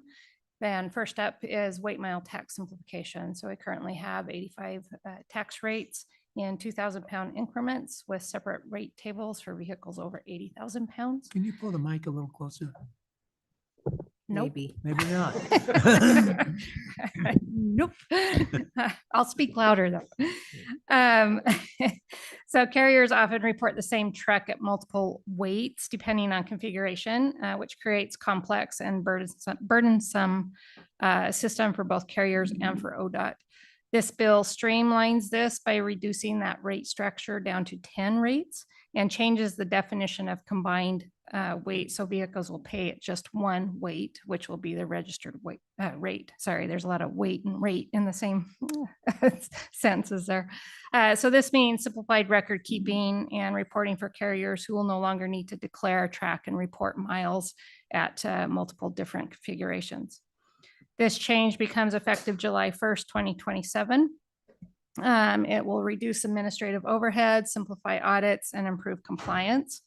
With 2027 also comes some fee changes, as well as the beginning to modernizing our IT systems for CCD through the implementation of a new commercial vehicle information exchange window, also known as CView.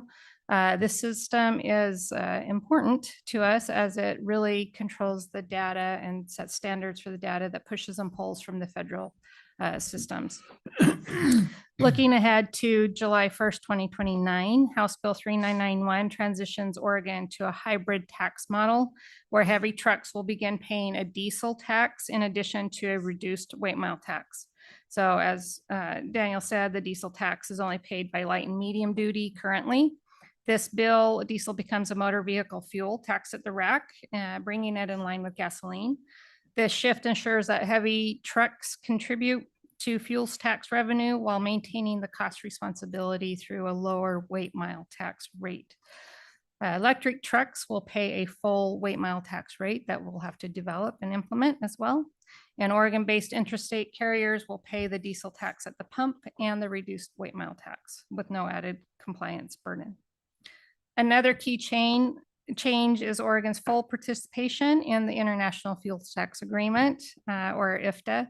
This allows interstate carriers to file a single tax return in their base jurisdiction, simplifying compliance and ensuring Oregon receives its fair share of fuels tax revenue from out-of-state trucks using our system.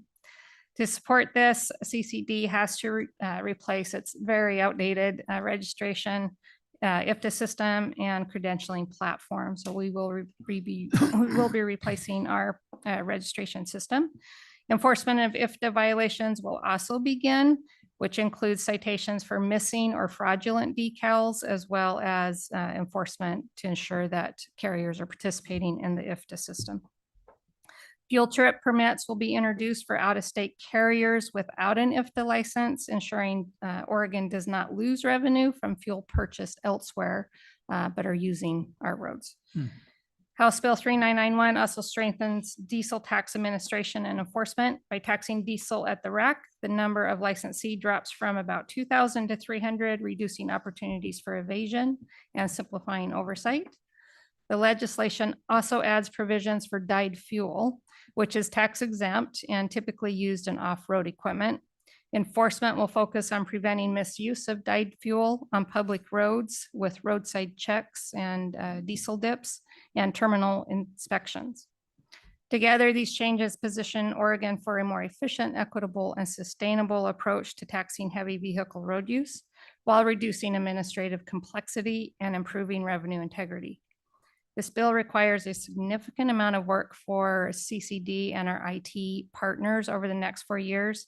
Our systems are built in the COBOL language, and it's going to require some significant programming to implement necessary changes.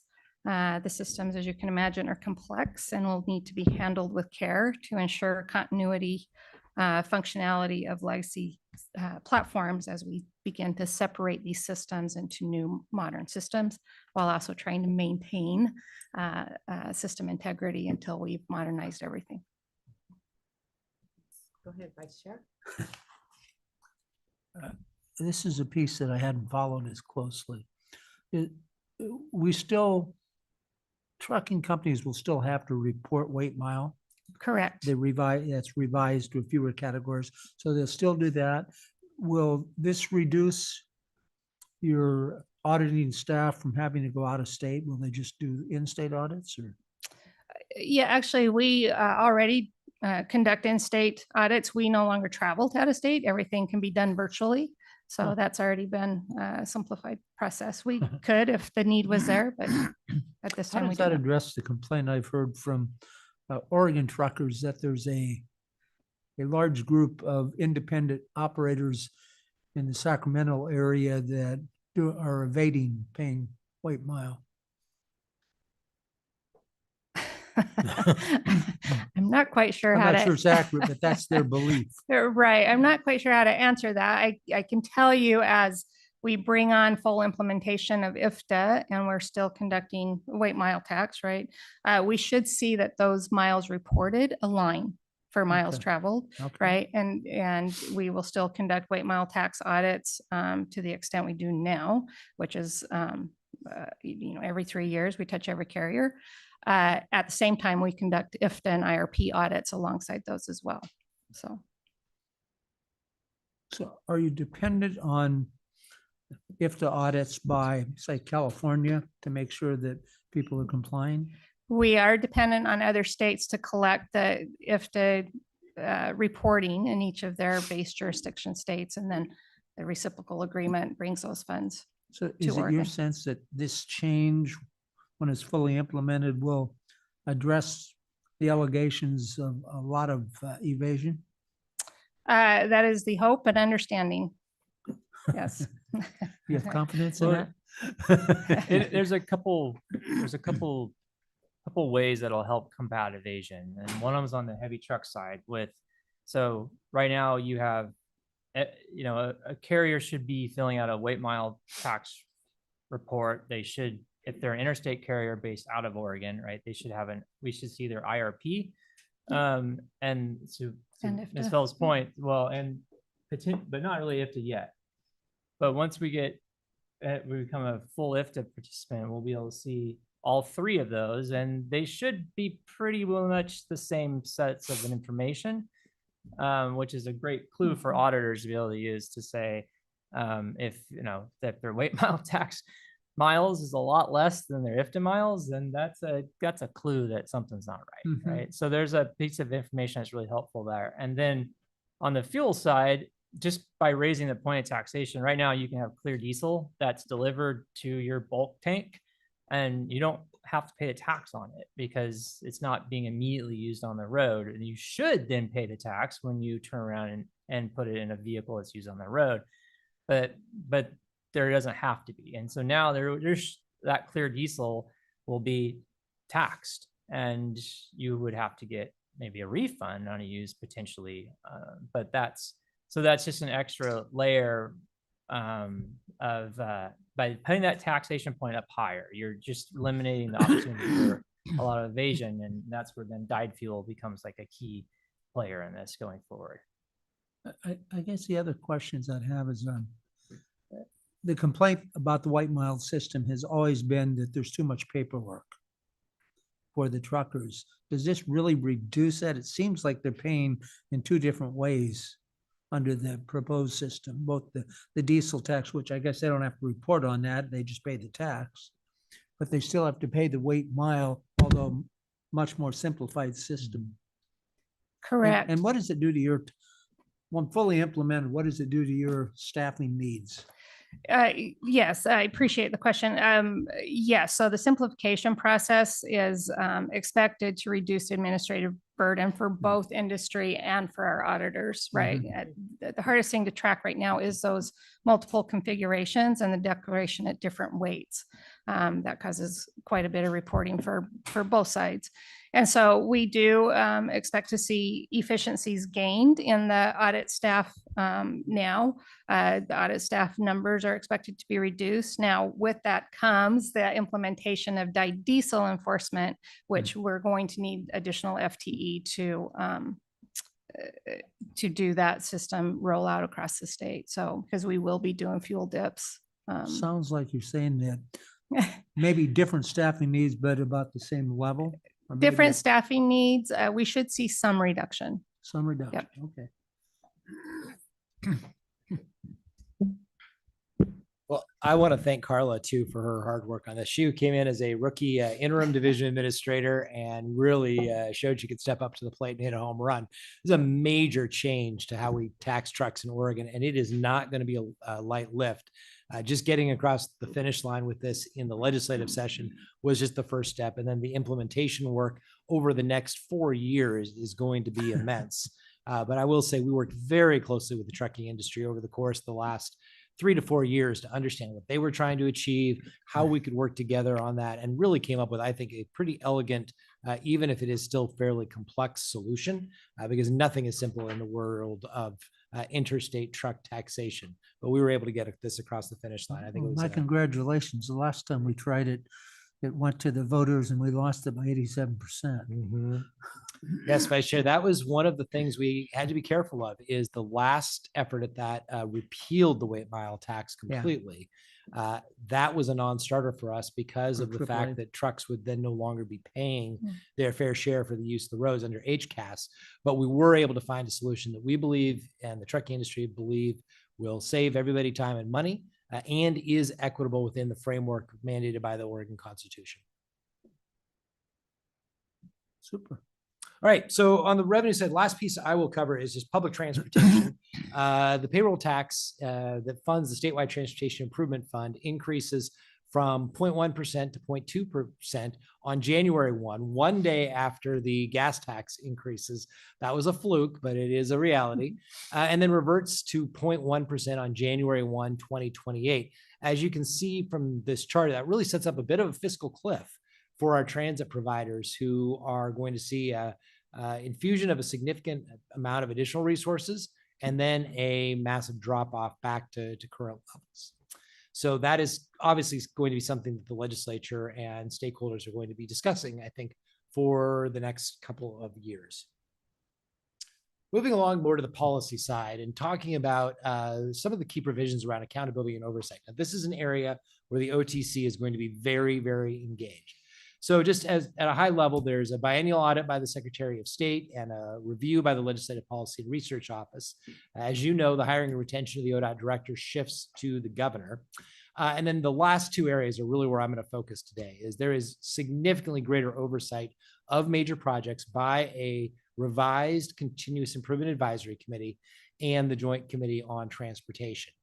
And there's also a key role for the commission in reviewing project budget and scope additions from local governments. That goes to the OTC for approval and then on to the Joint Committee for information in case they choose to fund it.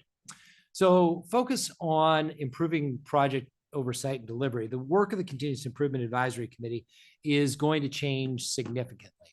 So the CIAC and Joint Committee and the OTC all working together are directed to provide greater accountability and oversight specifically on major projects over $250 million. So you see the Center Street Bridge here. That project could exceed that amount. However, I think as we noted earlier today, we're not going to use 250 million as a hard and fast number. We will be providing greater accountability and oversight on projects, even at lower cost than that.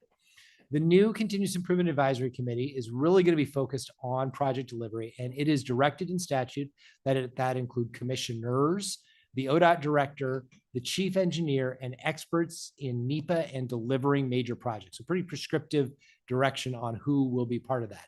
It's going to meet monthly and is required to report quarterly to the OTC and the Joint Committee on Transportation on the status of performance measures, particularly those related to project delivery, and to report quarterly to the OTC and JCT on ways ODOT and the OTC can execute their duties more efficiently. And again, with a focus on project delivery.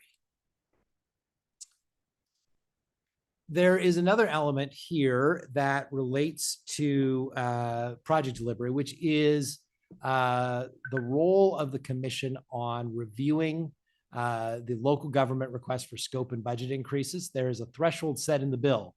And so for any project with a increase of 10% or more, if it's under $25 million, or 5% increase for projects over $25 million, that has to come to you.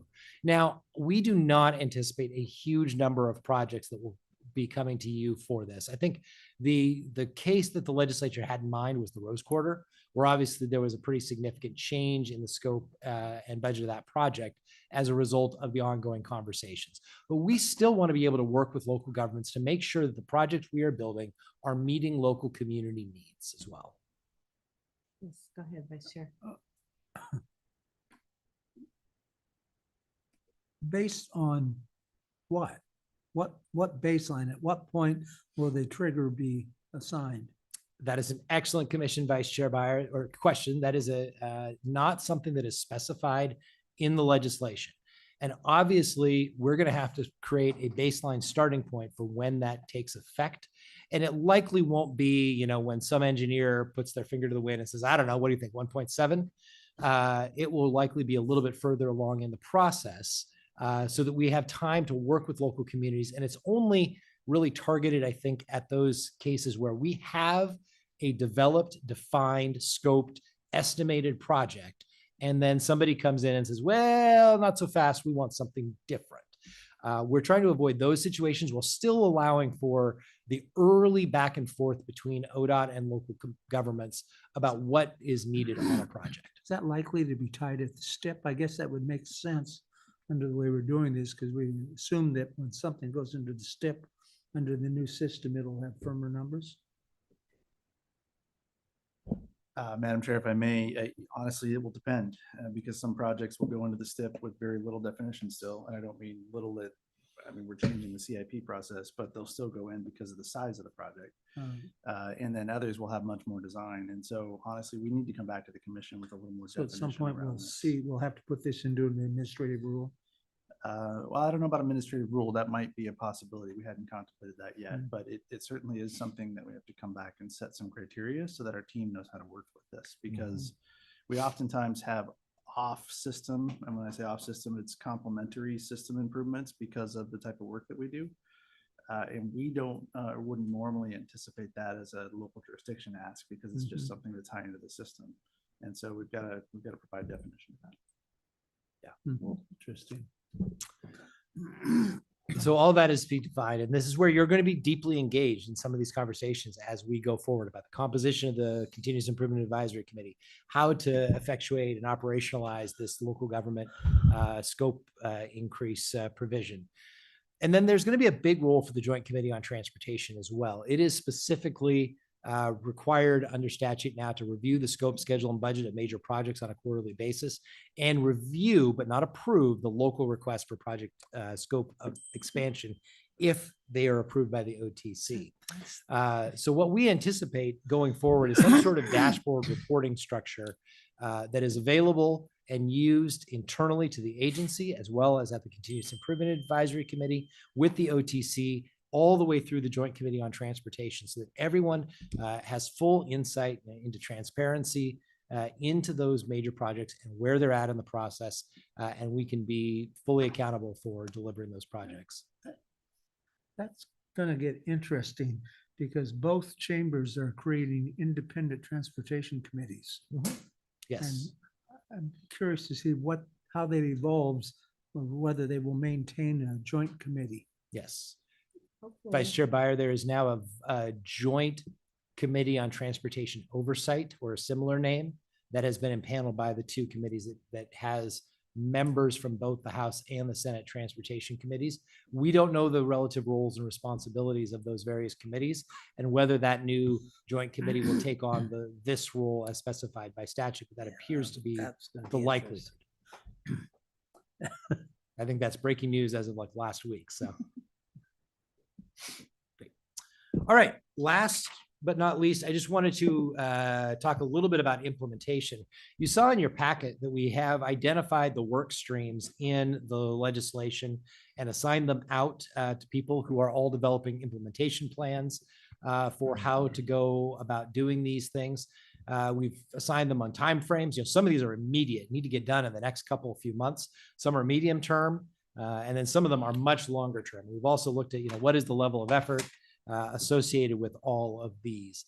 So we're going to be developing an implementation tracking and reporting system for the OTC, legislators, stakeholders, and the public. That should help with making sure we are accountable and transparent about how we are doing in all this.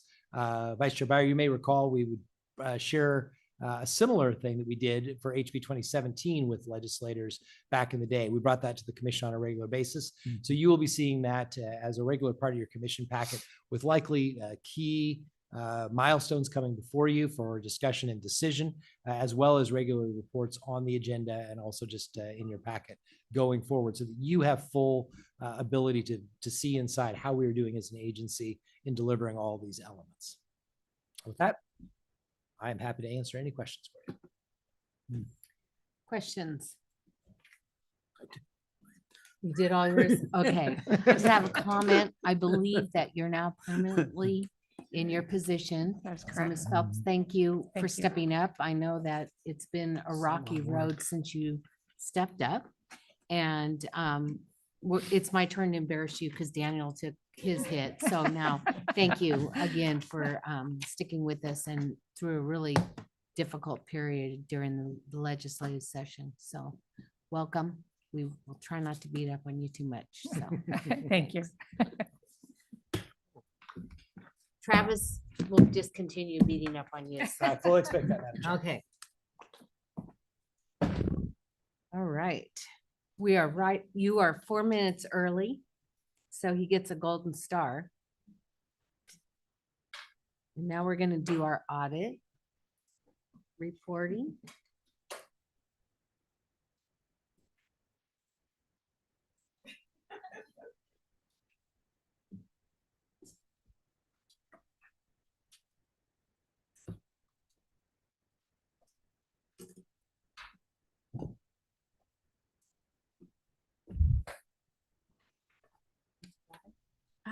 That's right.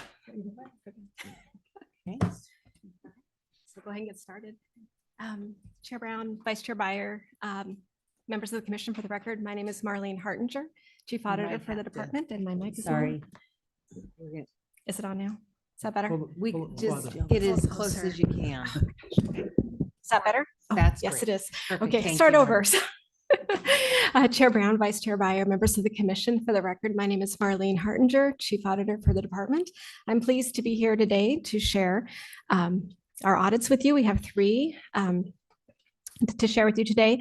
Audits are an important part of the accountability structure for the department. We perform audits across all program areas, and then when the work is complete, we report the results to you. The first two audits presented today relate to an important component of project delivery, which is ensuring the subconsultants get paid timely. The third audit will highlight results of a compliance review of delegated procurement authority that is extended to ODOT by the Department of Administrative Services. So we'll go ahead and get the ball rolling on the first audit. This audit looked at the department's partial pay program for A&E firms.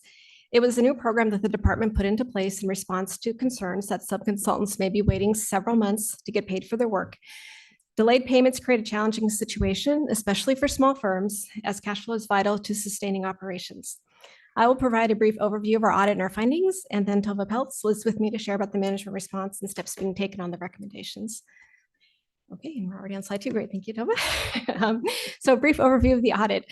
ODOT implemented the partial pay process in October of 2020 in response to concerns that subconsultants were waiting months to get paid. This new process accelerated payments to prime contractors so they may pay their subs within 2 to 3 weeks. We began auditing this process using a multi-phase approach over multiple years, providing feedback along the way at the completion of each phase. Next slide, great objectives. So the first objective of our audit was determining whether payments were getting to subconsultants faster. We found that significant progress had been made to reduce the overall time frame of processing any invoices, not just those associated with the partial pay process. For example, we found that regions improved their processing time by 30%, which is great. However, we did find that there are situations where subconsultants may still wait long times to receive payment. And these situations we found include when invoices relate to large, complex projects with multiple layers of invoice review, when invoices are identified as needing to be revised based on compliance and reasonability reviews. Slowdowns can also occur in the review process itself. And then last but not least, slowdowns occur in other steps in the payment timeline. And then our second objective looked at the internal control processes and whether they were designed to meet the new process requirements. We found that while many controls have been implemented, there's still room to improve. Areas to improve include use of mandatory checklist and approval forms, delegated authority, and training. And lastly, we looked at whether the planning process followed a continuous improvement approach and also found areas to strengthen. These included engaging with external partners, root cause analysis, staff training, and process monitoring. Great, thank you, Tova. And then the audit made 13 recommendations, which was a few. The first 4 recommendations related to steps that could have been addressed during the planning process, as previously described. These were things like engaging with our external partners, evaluating the root causes, considering multiple solutions, looking for reliable metrics, and clearly defining what the process steps are that make up the 5-day process. This initial work could have been beneficial and may have reduced some of the procedural changes we observed in the early stages. The remaining recommendations on this slide are focused on improving the internal control processes, taking steps to understand why untimely payments are occurring, and taking these steps are very important to do. And then lastly, providing clear instruction to prime consultants regarding subconsultant payments, and then that they need to be reported and effectively monitored. And then last but not least, a few more recommendations. Recommendations 8 through 11 focused on addressing the review process itself. Understanding how to identify and minimize invoice review errors will help accelerate the review process. Improvements to training and making the training mandatory should gain efficiencies and minimize confusion. And then the final 2 recommendations address process weaknesses observed during our testing of other controls. And these include strengthening the monitoring of those approving the invoices, and then reducing redundant and conflicting contract language regarding where to submit invoices for the expedited review process. And now I believe, Tova, I'll hand it over to you. Good afternoon, Commission. My name is Tova Peltz. I'm the statewide capital program engineer. The delivering on the audit recommendations really is a responsibility of the delivery and operations division, which is responsible for the vast majority of small contract or subcontracts that we're looking at here. But we are doing that. But our responsibility is in partnership with the procurement office, financial services branch, the Office of Equity and Engagement, Office of Engagement and Civil Rights, and the Rose Quarter project, and as I said, like all of the divisions. So this is really like a collaboration of quite a few of us, but it's on DNO to see these recommendations implemented. So I'm gonna walk through I'm gonna walk through our approach on all of these, and I think that what we see is that there are really 5 key themes, and I'm gonna go through those themes over the next 5 slides. So instead of a slide for all 13 recommendations, just get 5 slides, which should hopefully be a little bit easier to swallow. And we have what we've aimed to do with all of this is, like, internally we've identified a point of contact and targeted completion dates to ensure accountability and follow through, and we will continue to do that. We have a we're working really closely with the Rose Quarter team in particular on a number of these recommendations. All right, so first theme, stakeholder engagement and process impact. Recommendations 1, 10, and 12 hit on the theme of engagement. The original intent of this program was to support smaller businesses and sub-consultants by addressing potential cash flow challenges through faster payments. Much of the attention to date has been placed on process and timelines, but less on whether we're truly meeting our intended goals. So to better assess impact, we need to engage more actively with both our internal and external partners, gathering feedback on what's working, where the pain points exist, and how the program is being experienced on the ground is really key. We expect this approach will help us improve transparency, drive accountability, and ensure the program is really delivering on meaningful value. Recommendations 3, 7, 8, and 13 highlight the opportunities for the partial payment program to focus on process clarity, definitions, and standards. We found that a visual representation of the process could bring much needed clarity to roles and responsibilities, and also help establish consistent standards of practice. So that's something that we are going to pursue. It will also support more uniform data collection for reporting and help define what our key performance measures should be as we move this forward. In turn, this will inform what training, guidance, forms, and policies need to be developed or updated to support consistent implementation across the agency.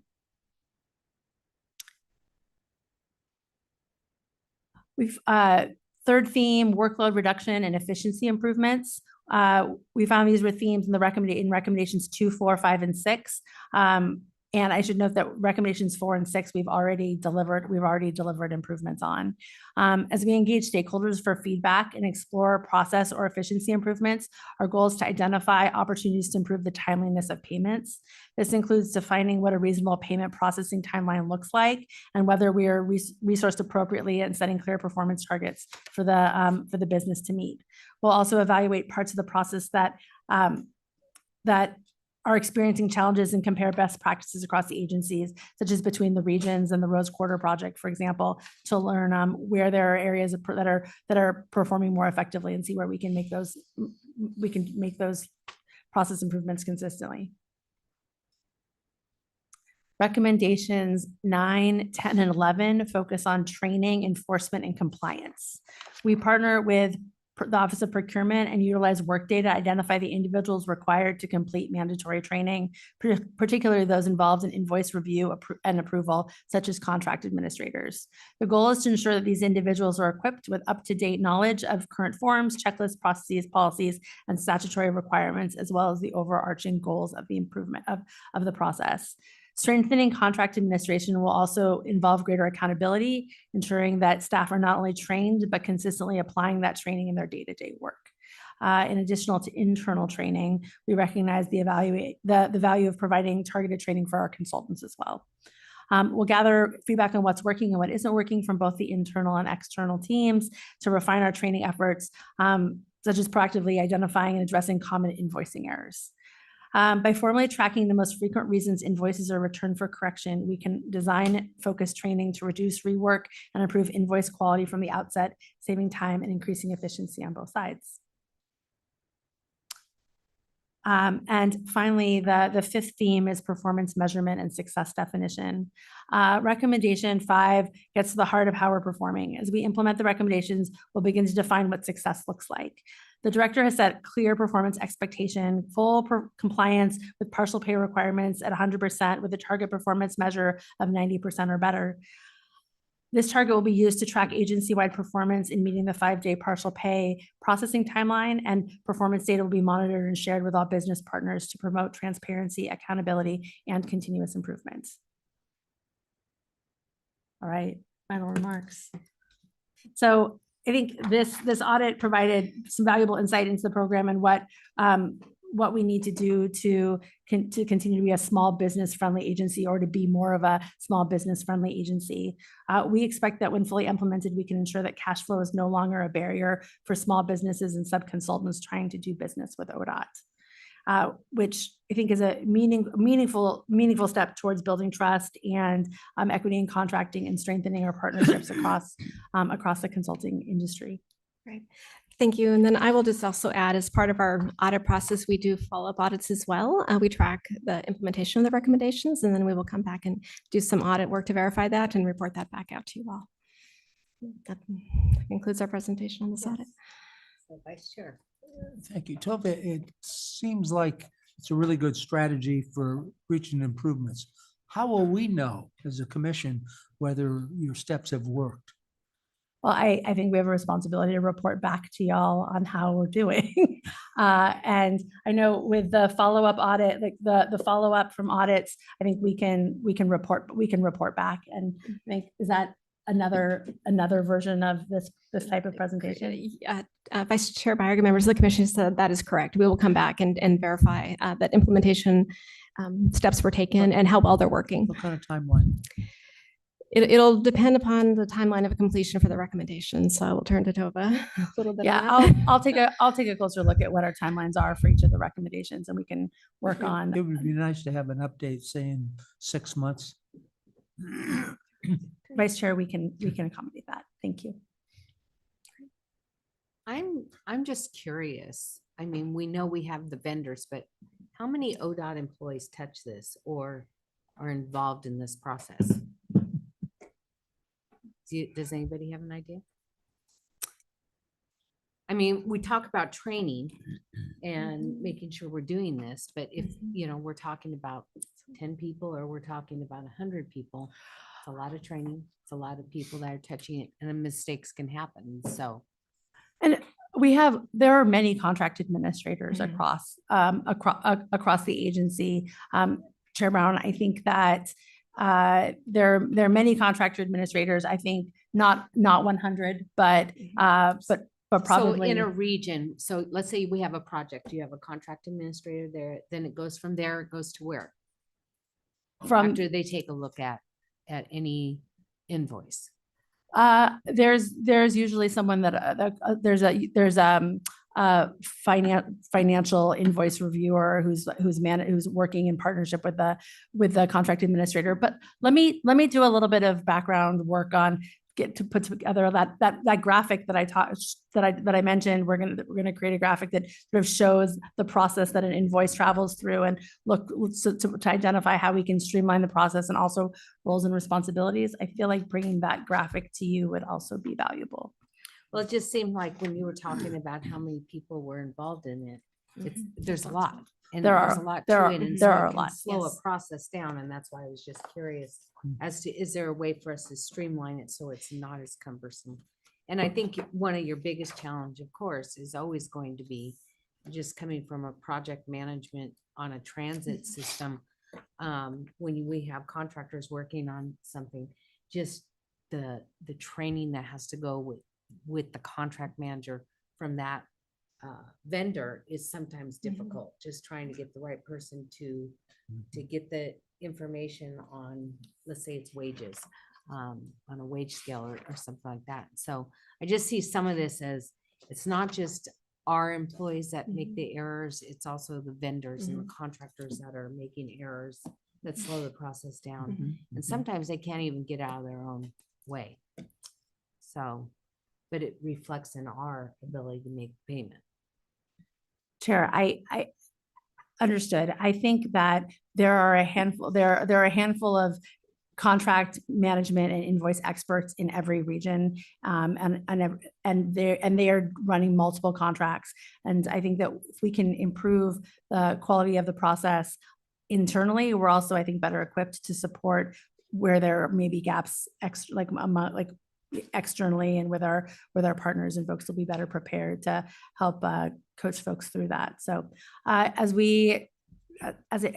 I said, we're committed to coming back in about 6 months to provide an update on how we're doing, and we can maybe share the graphic that we put together as one of the tools as well.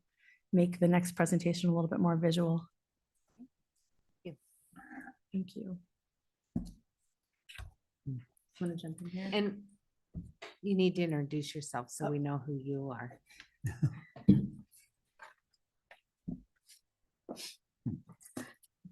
Good afternoon. Since I rode in the elevator with you and I Right. never asked you your name, so.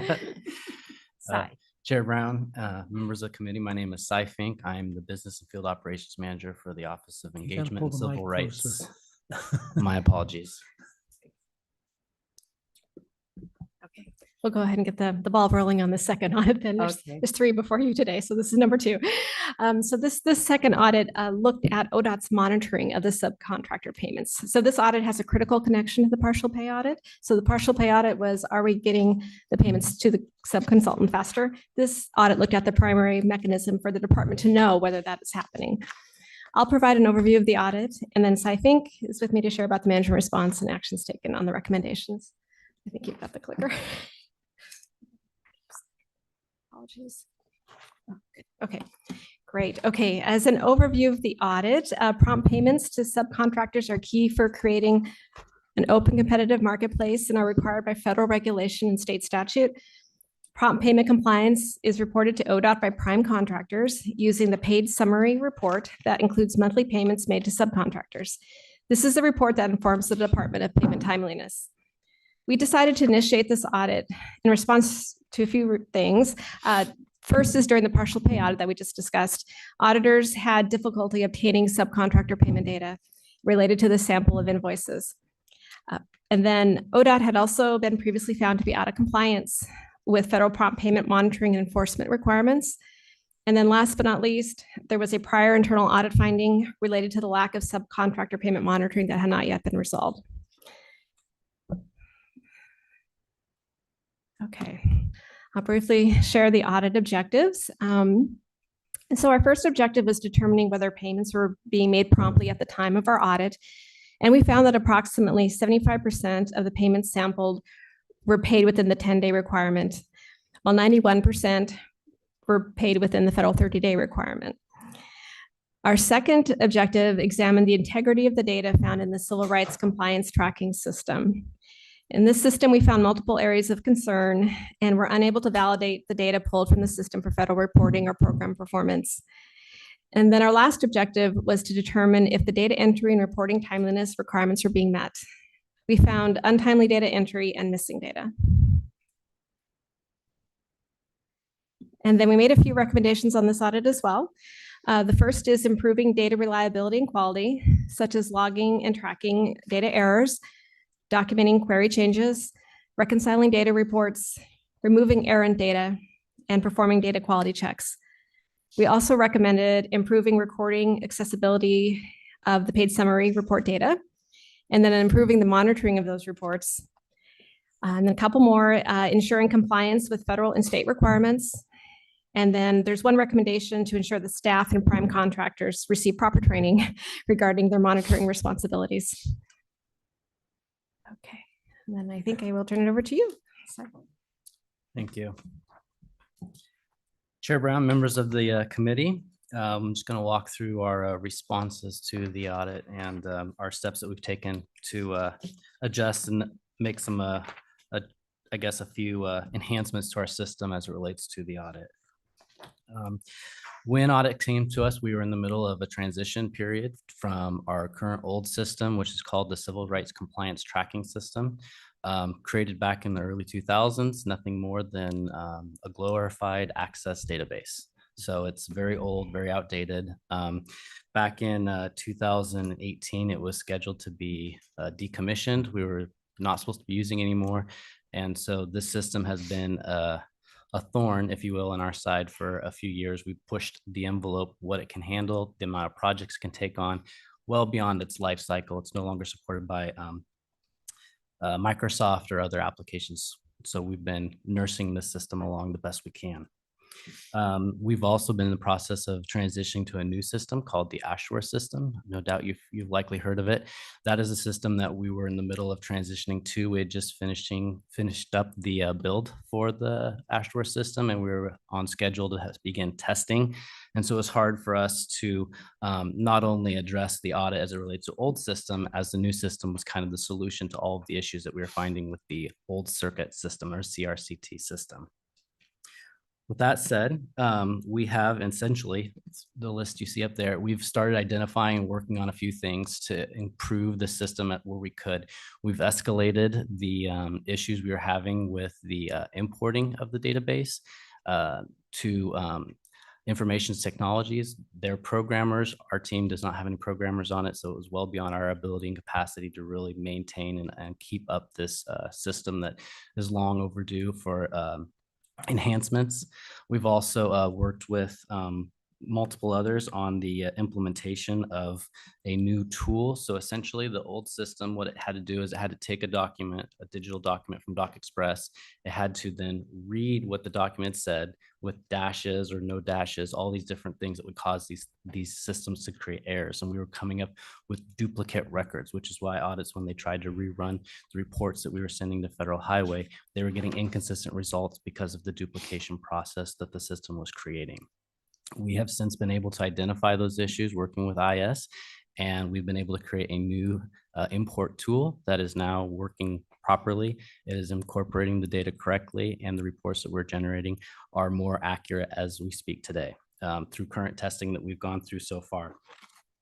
And then we've also worked with I guess, internal processes for our team when it comes to the administration.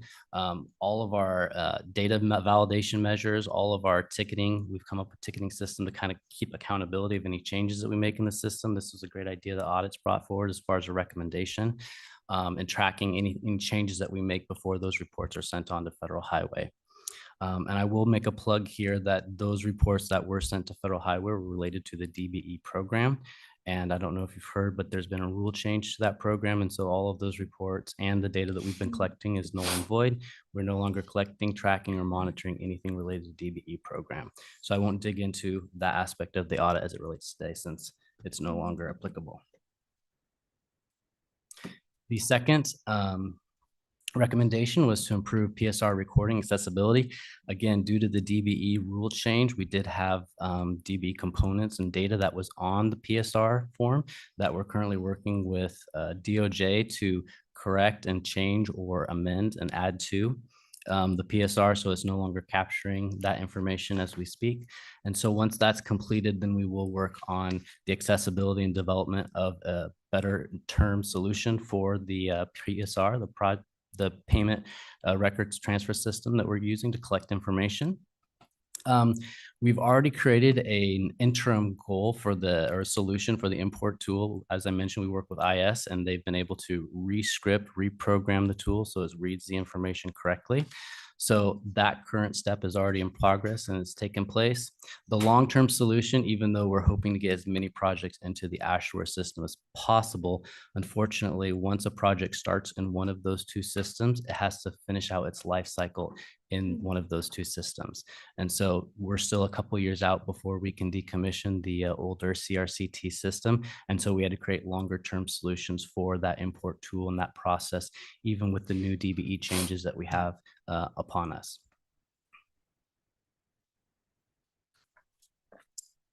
Number 3 was to establish effective PSR monitoring. We're currently in the process of developing a team to kind of work on a process for prompt pay monitoring and compliance. A lot of that has to do with mapping out the process in both systems. It looks very different in both systems. The Ashware system is much more fluid, and we can easily track and put in prompts to help us identify prompt pay issues before they're submitted later on, whereas the CRTC system, because we rely on a multi-step, multi-document implementation as it works through our systems, we're usually about a month to 2 months behind before we even see any issues of prompt pay. So they're a little bit different from system to system. And so we're working on a separate process for each that will address the nuances of each system moving forward.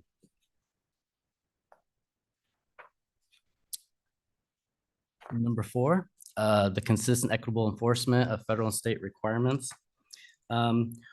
Audit's recommendation was to require sanctions for prompt pay issues or problems that we encounter with primes and submitting payments to their subs.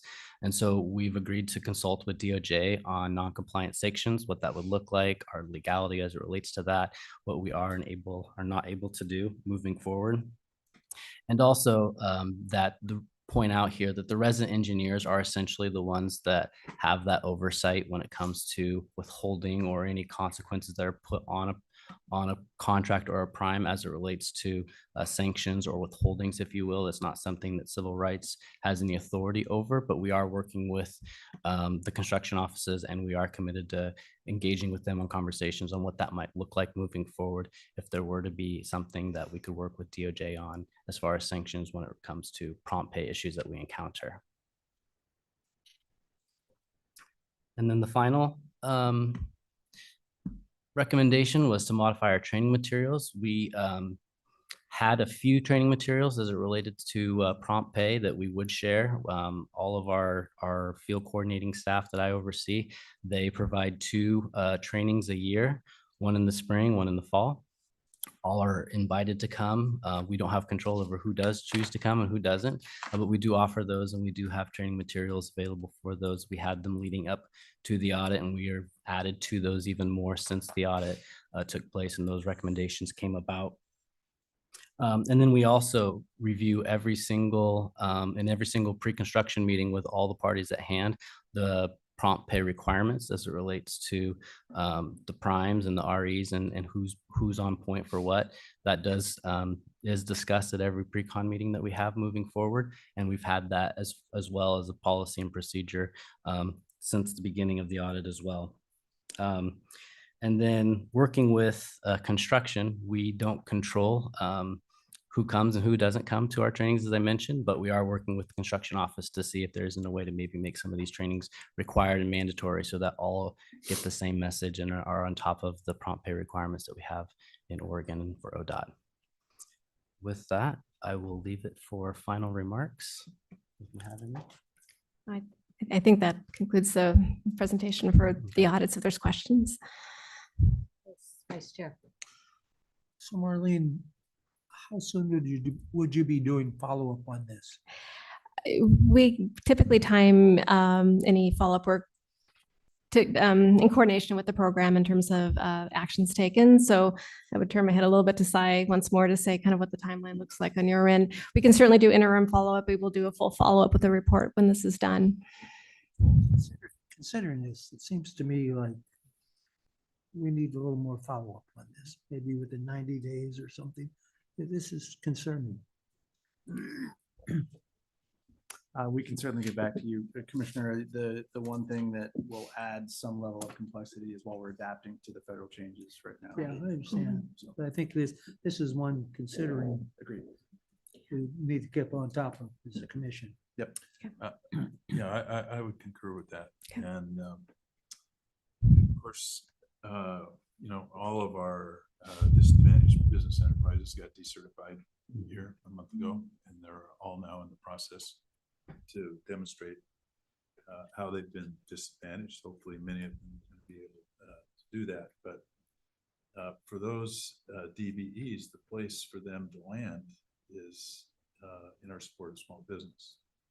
And, as you talked about to begin with, small businesses by their nature have more difficult access to capital. Mm-hmm. Oftentimes these business owners are personally guaranteed on, all these loans that they take. Cash flow is a big deal. And if we really want to thrive in terms of developing a environment where small business chooses to do business with us, we've got to be easy to do business with. And that means we have to be paid. They have to be paid in a timely way. And so I get really worried here. We said we needed to replace this system in 2018, and we're just getting to it. And so I wonder, from a systemic issue, how is it that it took us so long to move to a point where the new system became a priority? The other question I would ask is, are you getting enough help as it relates to the conversion? Because maintaining 2 systems in parallel for 2 years seems like not a great solution, maybe the only one. No, that's a great question, Chair Brown, Commissioner Baker. A lot of this occurred before my time, so I don't have a lot of the insights as far as to why, but I do know the procurement process did take a bit going through all of that. And then once a vendor was secured and established, then it did take us about 3-4 years to build out what we needed the system to do, because it didn't only incorporate civil rights compliance and tracking and reporting needs, but it also incorporated all of construction as well. And so they have a big piece of the Ashware system on their side as well that helps make their process more fluid and streamlined. And as far as the help is concerned, we could always use more help. We have one data person in our office, recently hired a second one shortly before the issues we're having with budget, but it has been it's been difficult to maintain the two systems as we look closer to being in Ashware fully and not having to maintain two partial systems. So budget is always an issue. And so I would imagine that would be what I would point back to. Yeah, I think it's priorities.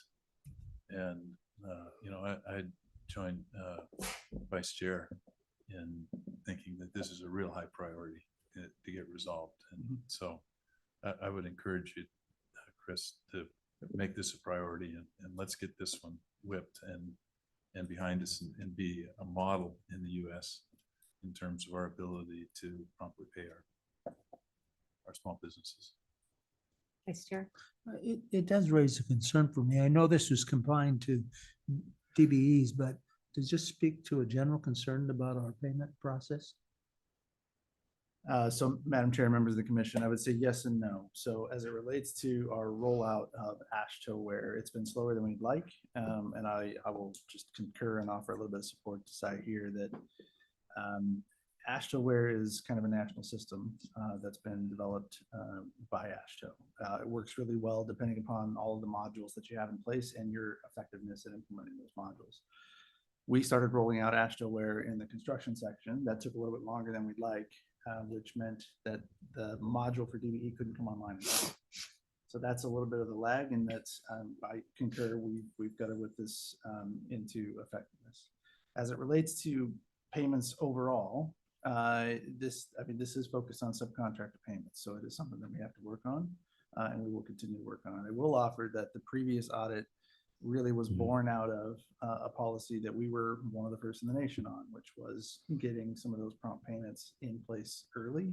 And we're not doing as well as we would like to, but quite honestly, there are a lot of other states that still rely on the prime contractor to make those payments, and it could be 120, 180 days out. And we see those DBEs struggling. So we've tried to bring them both on around the same time, but we have to do better. But Director, we're not responsible for the other states. That's correct. That's correct.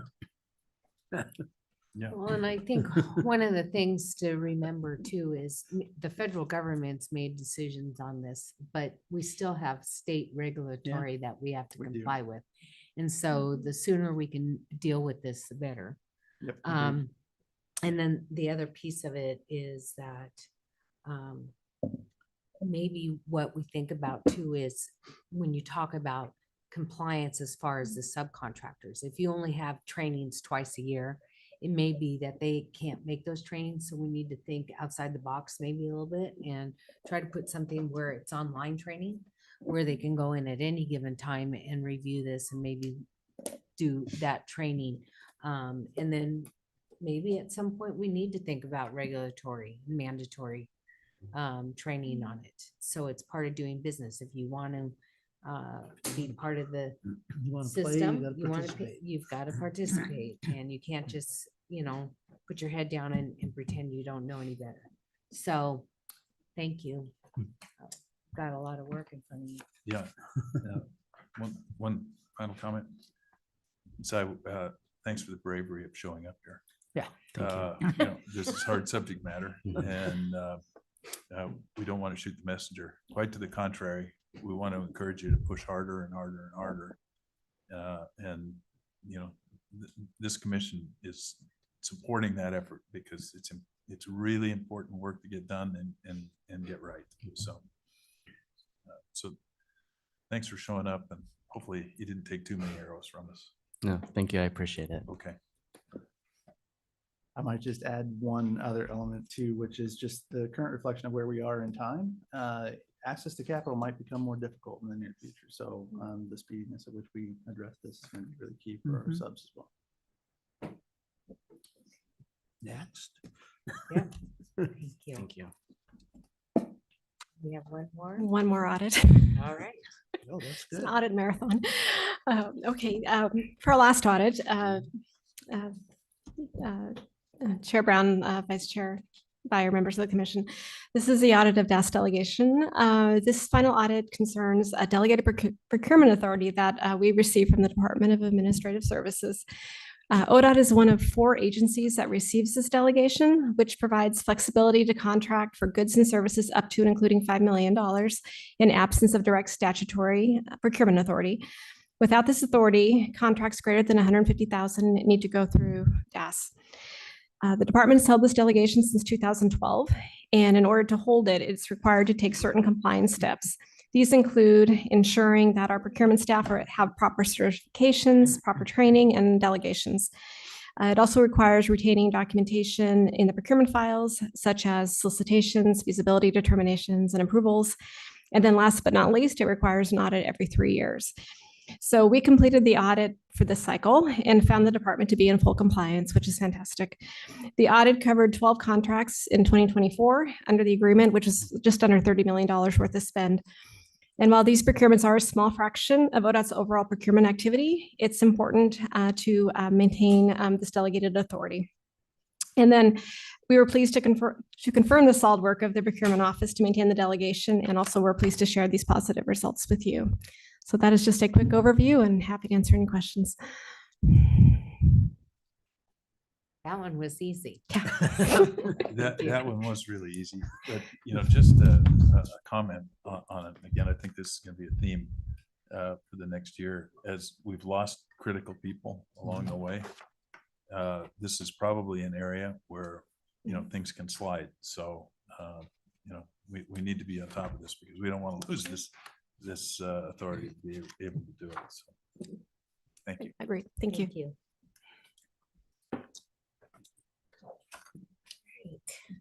Boy, we're only 5 minutes behind. Doing good. But we got Travis back. And the DMV. Oh, boy. We know how that goes.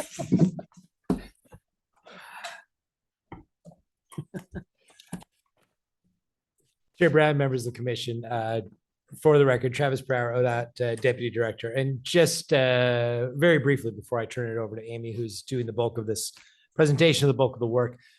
This is a topic, obviously, we've been in front of you for over a year discussing around motor voter and our data integrity work.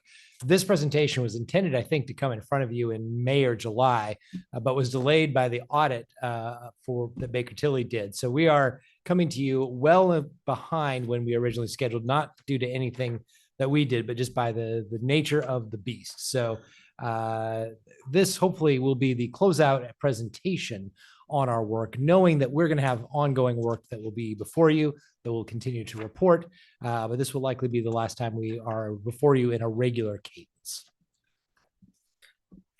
Chair Brown and members of the commission, my name is Amy Joyce. I'm the administrator of the DMV here at ODOT. We were last before you, the OTC, I think in January, so it's been quite some time.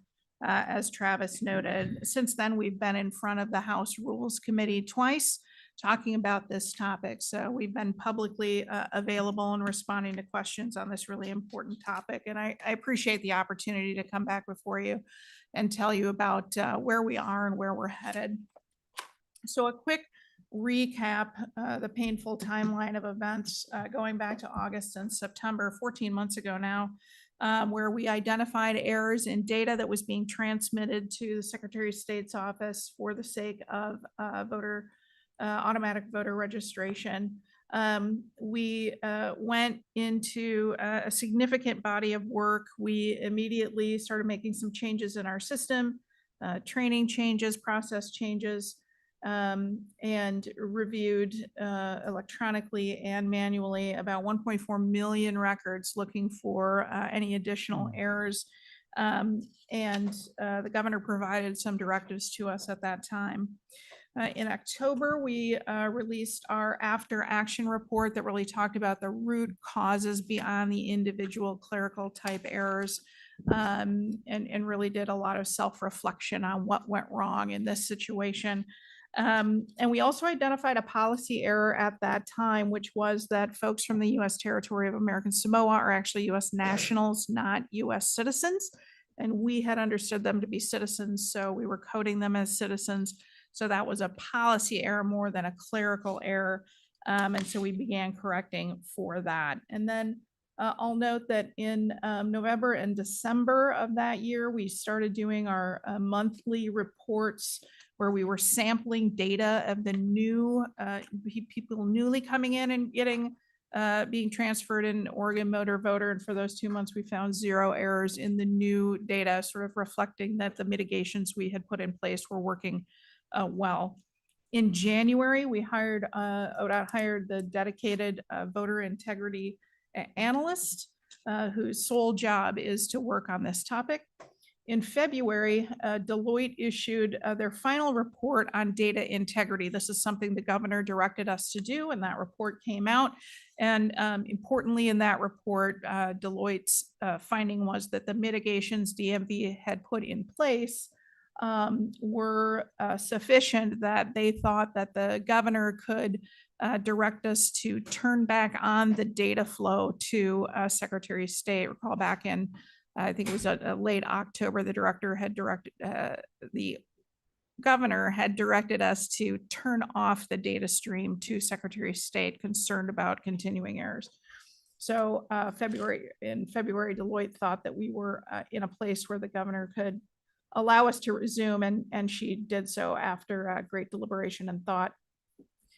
Since March, we've been meeting with Secretary of State routinely, and now meeting with the county clerks, the 36 county clerks across the state. We are meeting with them regularly, talking about issues, figuring out what they need from us, what we need from them, and learning from one another, which has been a great partnership.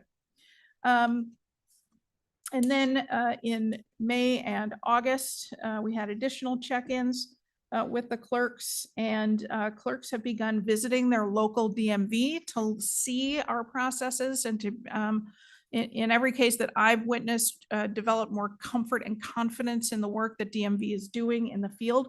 We at DMV have gone to do some visits with county clerks too, to see how that our work interacts with them and what we can be doing to improve.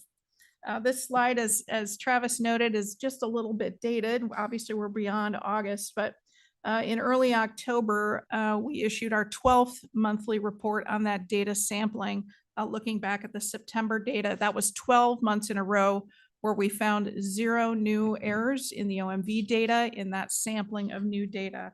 So all of this to say DMV has taken this and ODOT has taken this incredibly seriously. We continue to do so and are committed to doing so into the future. We can't let up in any way in this work. Reminder of the couple of the things that we did. These are just very top line. There were many more activities, but one of the process changes, there's a daily check now verifying certain data points in the system to documents that have been captured to ensure no errors. One of the fundamental things in the system, right, that clerical error that happened from a drop-down menu with a whole laundry list of documentation, splitting that into 2 different screens so that the clerk or the DMV worker, right, clicks a button that said, yes, this document's going to prove U.S. citizenship. And then the drop-down there only shows documents that prove U.S. citizenship. And then there's an entirely different screen for everything else. State and county as required fields for U.S. birth certificates. So we're ensuring that that really is truly a U.S. birth certificate, because there isn't a reliable national system to do a verification for birth certificates, and many other system changes that we've made. And then training too has been a huge deal. Early on, we did really intensive training with our field staff, real-time live training on the documentation, the change in the systems that we made, the mechanics, and then really focusing on the importance of this work, getting people to understand why it's so critical that they cannot make errors in this area. So understanding the why and the importance has been really fundamental. And then, of course, ongoing training as we've gone along. Status of new errors, I mentioned again, no new errors in the sampling of new data. I will mention transparently, we did have one error on that policy piece with the American Samoa situation. It was caught almost immediately. But I think it's important to recognize this is probably our toughest topic or issue that we have. A person from American Samoa has a US passport, blue cover, looks exactly the same. And the way you can find out that they're not a citizen, that they're from American Samoa, is you flip back 5 pages, and in this light print, there's something there that indicates maybe sort of kind of that they're not a citizen. And so this is a really tough issue. And I do want to mention this is an issue that many states are dealing with across the country. We were a bit of a canary in the coal mine on this topic. So not that that makes it okay, but there are others in our same boat. So getting to the Deloitte Data Integrity Review, again, ordered by the governor, and not just focused on Oregon Motor Voter, but data quality overall at DMV and even more broadly at ODOT. So there's a lot of things going on here, but Deloitte came up with 14 opportunities for ODOT to improve data reliability in 4 sort of topic areas. So data governance was one. Analytics capabilities, our personnel and the policy, some policy changes that could be made, but talking about our personnel levels, our staffing levels, our training, how they're classified. And then 4th, optimizing our organization or our operations. So potential of automating eligibility verification, and some other items there. So 14 different opportunities that they identified for us. But again, that report that came out in February, Deloitte indicating that the mitigations we'd put in place really were sufficient to have good confidence that we'd corrected our errors and we're making and we could be doing what we're supposed to be doing. So the early implementation coming out of the data integrity review. So data governance, right? So roles and responsibilities improved across the agencies. So data stewards, data trustees, Mike Woodford, the data guru for all of ODOT, helping us develop these roles and responsibilities so that we're paying proper attention to data. Dedicated quality checking staff and roles. So some of the work that's being done, those daily checks, that monthly sampling, it's fairly labor intensive, and Deloitte indicated that some of these things maybe are not sustainable across the long term. We put a lot of burden on our office managers at our DMV field offices and our leads in those offices. So one of the things we want to do with the 2 QC positions that are in the hiring process right now is to draw some of that data review off of those individual offices so they can focus on serving customers, centralize some of that quality checking for consistency and accuracy, and having people dedicated to the work. And then expanding to beyond the OMV work, we have other potentially high-risk areas like posting convictions, traffic tickets to somebody's record, putting suspensions onto people's record, or pulling them off. Failure to do that correctly can lead to big problems. So we want to do more quality checking there and make improvements. So we've got some folks that are in the process of being hired right now.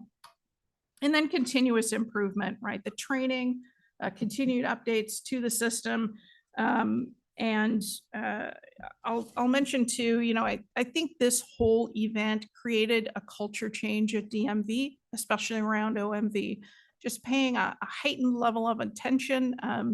I can tell you with assurance that it's front of mind for many of us on the daily as we think about our work.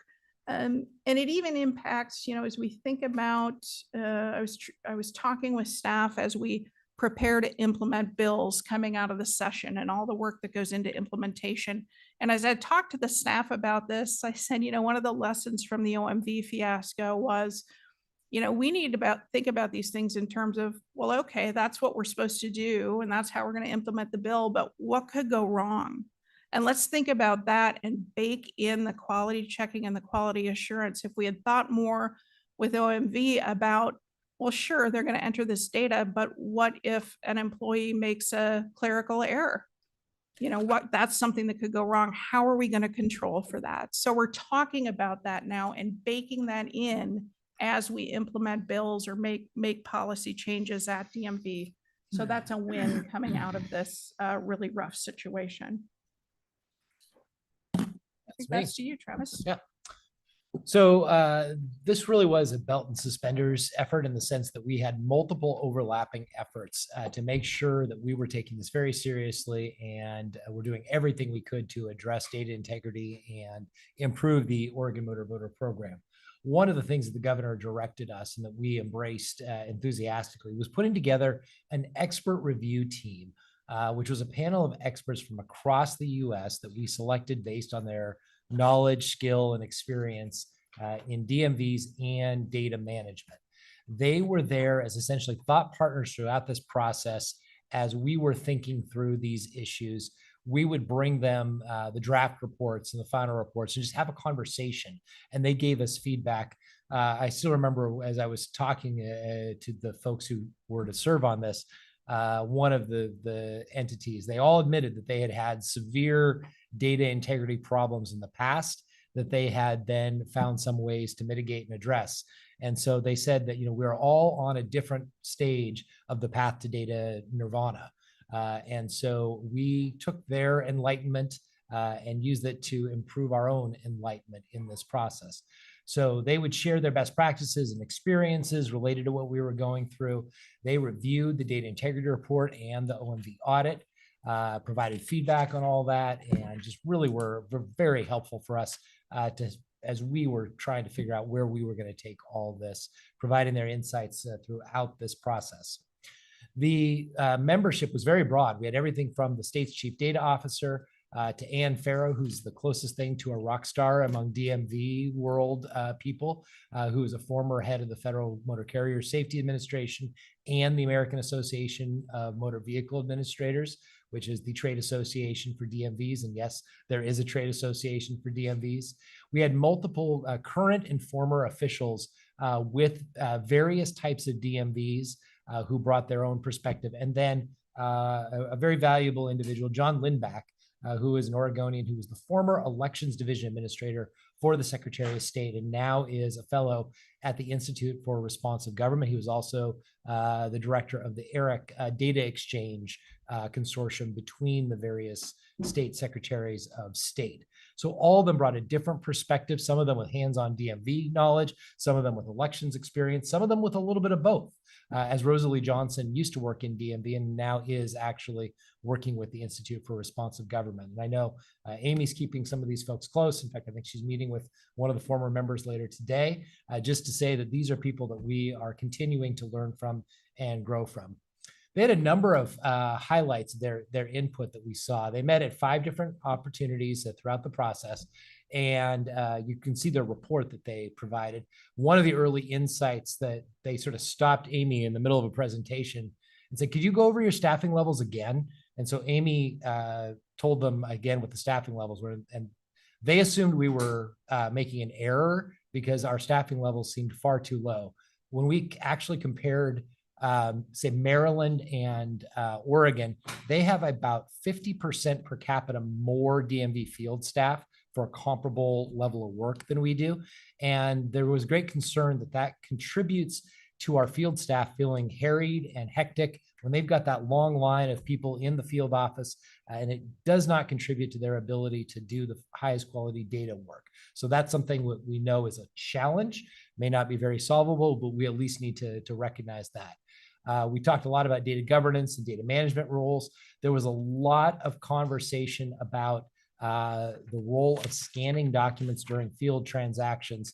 And we had to note repeatedly that our statutory framework for DMV transactions limits us to scanning documents only for real ID transactions. It explicitly in statute says we are to do that only for real IDs, and yet we are to register people to vote who are not receiving real IDs. So there was a lot of discussion and some consternation about how that worked with the reality that we do not have documentation to prove in the system for people that we are to register to vote. So those are some of the key highlights. It was a great group, and I'm very glad we had that opportunity to work with these folks as they really added to our thinking about this, having been through many of these experiences previously that were similar to what we had been through. So on to the audit of the OMB process. The governor and then Secretary of State ordered an audit of OMB, ended up being conducted by the Baker Tilly firm. That report delivered to the governor in July. And the audit was over, many different topics, right? The risk of data entry error, whether there's the potential for fraud, compliance with policies, data issues about interruptions of data as it transfers between DMV and Secretary of State, roles and responsibilities, and how we escalate issues when we find them. In summary, the Baker Tilly audit found that the mitigations that we had put in place were largely successful to protect data for accuracy for voter registration, echoing what Deloitte had said some 4 or 5 months earlier. Also stated that DMV and ODOT demonstrated a continuous improvement mindset and a culture of continuous improvement, which again echoed what Deloitte had said. They did find 8 opportunities for improvement across DMV, ODOT, and the Secretary of State's office. And we'll go into those. Here's a high-level summary. I'll go into some of them in more detail in a moment, but one high risk, the legacy data. So as we think about the sampling that we do each month, that's for new entries of people coming in for the first time and ensuring that we've entered that information correctly going forward. And we're doing, as we said, very, very well there. But we've been entering citizenship information in our system since about 2009, 2010. And so the question is, what about that legacy data? And certainly, many of the errors we had found originally when this cropped up were from that old legacy data. But what are we going to do about that? Because if they aren't changed, it just sort of perpetuates as we go along. And then a number of other issues, including several on the IT side of things, the exchange of information, ensuring that data is transferred correctly. So the number one finding, right, that the legacy data. So we've been aware of this issue and been transparent and public about it for quite some time. And again, it's that citizenship indicator that was entered in the past continuing along. What are we going to do about that? The auditors sampled the 35 old records. None of them showed an error, but one of the 35 didn't have in the file the supporting documentation that they would have liked to see to support the entry of that citizenship indicator that we put on the record. So we will be formulating a formal plan in collaboration with Secretary of State. That plan is due by the end of December. We're on track for that. To say this is how we're going to deal with that legacy data going forward. So that is our biggest item from the audit. The remainder of these have to do with how we control our records, the policy evaluation and legislative monitoring. So we are nearly complete with finding 3. The only remaining item there is how we track federal legislation or changes. We're very close to completing that. Training policy and administration closed. The issue escalation process, again, when we find an error, what are we doing about that to inform Secretary of State so they can correct their errors? That finding, we've actually completed that process and locked down a process with Secretary of State. So that is done as well. 6, 7, and 8 are all IT things, sort of, when we send stuff over to Secretary of State, they acknowledging that they received it, that sort of thing.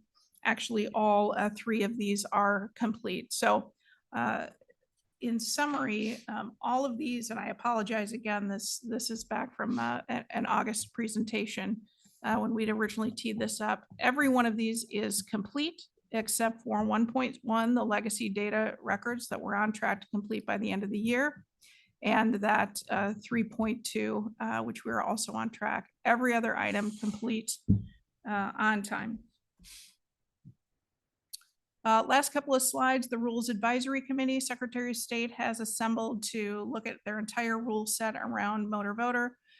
We have 2 representatives from DMV and ODOT, our voter registration integrity analyst, and we have a frontline DMV employee, an experienced, very thoughtful frontline DMV employee who understands and sees this work on the daily. And so she is also on that group, but they're looking at the entire set of rules around motor voter, and we are participating in that. And then the next steps. So I will say that the level of attention to this topic has not relaxed. I will say we never, ever want to go through anything like that again. We're implementing all of the changes with enthusiasm from the Baker-Tilly audit and the broader data integrity work from Deloitte. We're working on that as well. We're going to continue the monthly sampling of that OMV data into the foreseeable future. We'd committed to doing it through the end of this year. We're going to continue. I think that helps us see how we're doing. And again, in short, just sort of the entire culture change at DMV around this topic of motor voter and that continuous improvement attitude that all of us now have. So I'd be happy to take any of your questions. Wow. Questions? Yeah. Yes, go ahead. One, just an easy one. Just curious, it seemed like a lot of it was keyed to county of birth. What do you do to someone who was born to a military parent that was overseas at the time of their birth? That's a great, Chair Brown and Vice Chair Byer. I'd have to find out from our staff what happens there. I think what you end up there with is actually a certificate of birth abroad, which is technically different from a U.S. birth certificate, and we have a different entry on the citizenship dropdown thing for certificate of birth abroad. But it's an interesting question. Just a comment. We don't get any general fund money to do any of this, do we? That's frankly, that's a significant issue to talk about with the legislature. I mean, if you look at the real ID and this process, we are spending a lot of money on things that probably are not authorized under the Constitution. Vice Chair Byer, I can speak to that. To our knowledge, we did not get any money from the legislature in general fund to implement motor voter, and we certainly do not get ongoing funding to operate it. So Real ID, for example, we have a special fee that is layered on top of it because it's voluntary, an extra $30 to get your Real ID. So we use the Real ID fund to pay for that work. We don't have that for motor voter. So we have been using the Transportation Operations Fund, or the otherwise known as colloquially the lawnmower fund, the non-fuels tax or the non-off-road fuels tax revenue. So we've had to allocate a substantial amount of money from the TOF to do the DMV review. That required a lot of hours of time and overtime. Hiring our voter registration integrity analyst is paid for out of the TOF. So we are using a substantial amount of money from that fund in order to make sure that we're doing this well and to do the daily operations of that program. Still worthy of a discussion with the legislature. Agreed. The comment I wanted to make was, I know that during this time when this was uncovered, the incredible amount of time that your staff worked on the weekends, late nights, and Chris was reporting to me, and it was unbelievable. And again, thank you to the staff. I think that they can acknowledge that all their hard work has paid off by the list that you've given us. So thank you, and thank you for your work. Amy, I know that it's been difficult and you've done a great job. So we really appreciate it. Thank you, Chair. All right. Well, Just one thought before Travis backs out of his chair. okay. we've heard about hippies and enlightenment Yeah. today. I mean, it's What? kind of a. So we is he heard gonna about- give us something? We heard about hippies earlier, and now we hear about enlightenment. And Nirvana. Yeah. And it's just Nirvana. kind of a Zen meeting. Okay, well. Amy, I'd like to echo what the chair said. It's been obviously a really tough year, and job well done. And I'd be really curious at some point if you've got a view of what DMV looks like in 10 years. With all the changes and all the automation and everything you've been through and the kinds of things that you're experiencing. I think it'd be really interesting to take a view out there.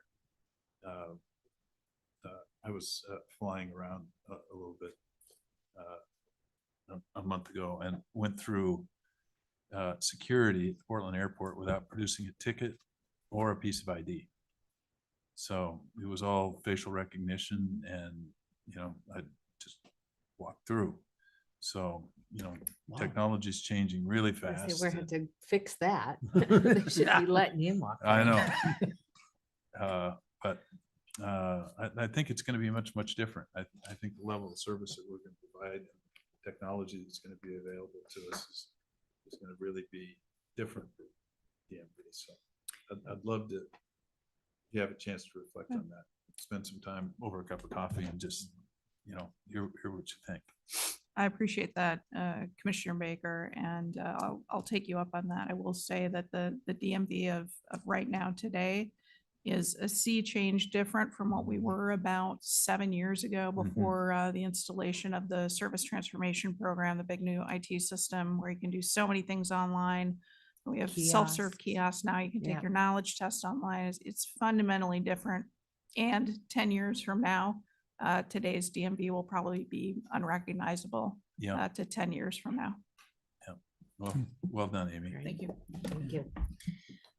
Well, we're only 5 minutes behind. That's why I went.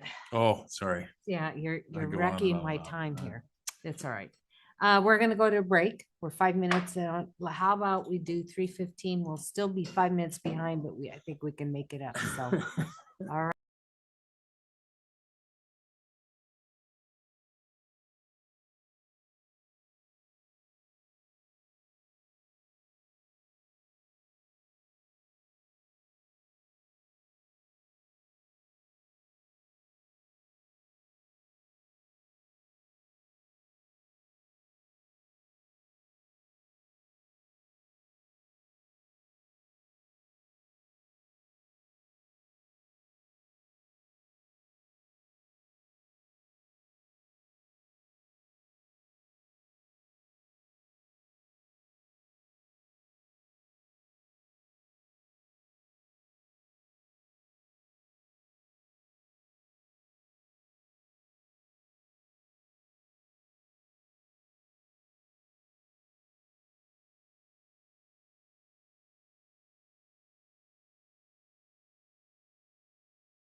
We are back from our break. It is exactly 3:15.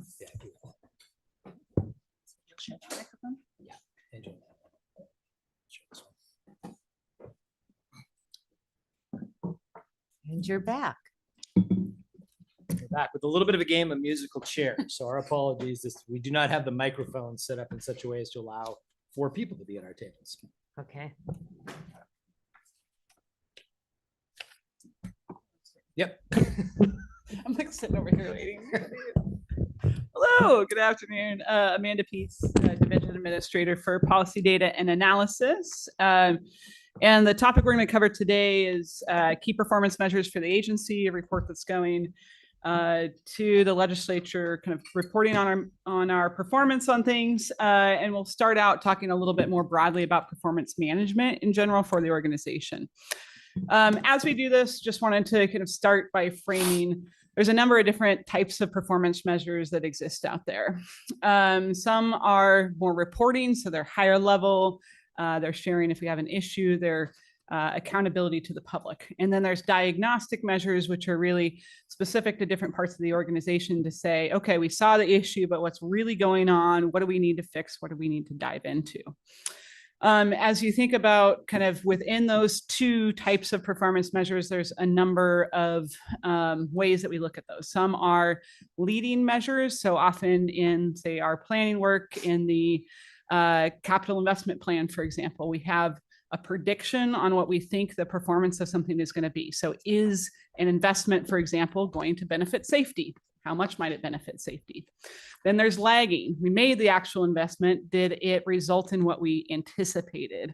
And there's a number of different examples of that.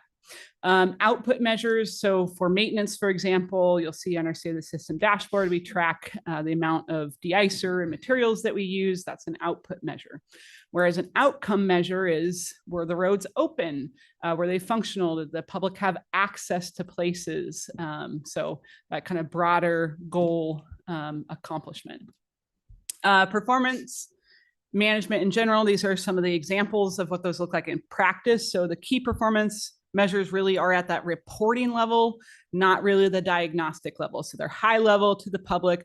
Are we seeing an issue? Are we seeing a change in trend? Something that we need to pay attention to. They are all lagging measures. So how did we actually perform? They're not the leading measures predicting something. They're measuring what we actually did, whether that's an output or an outcome.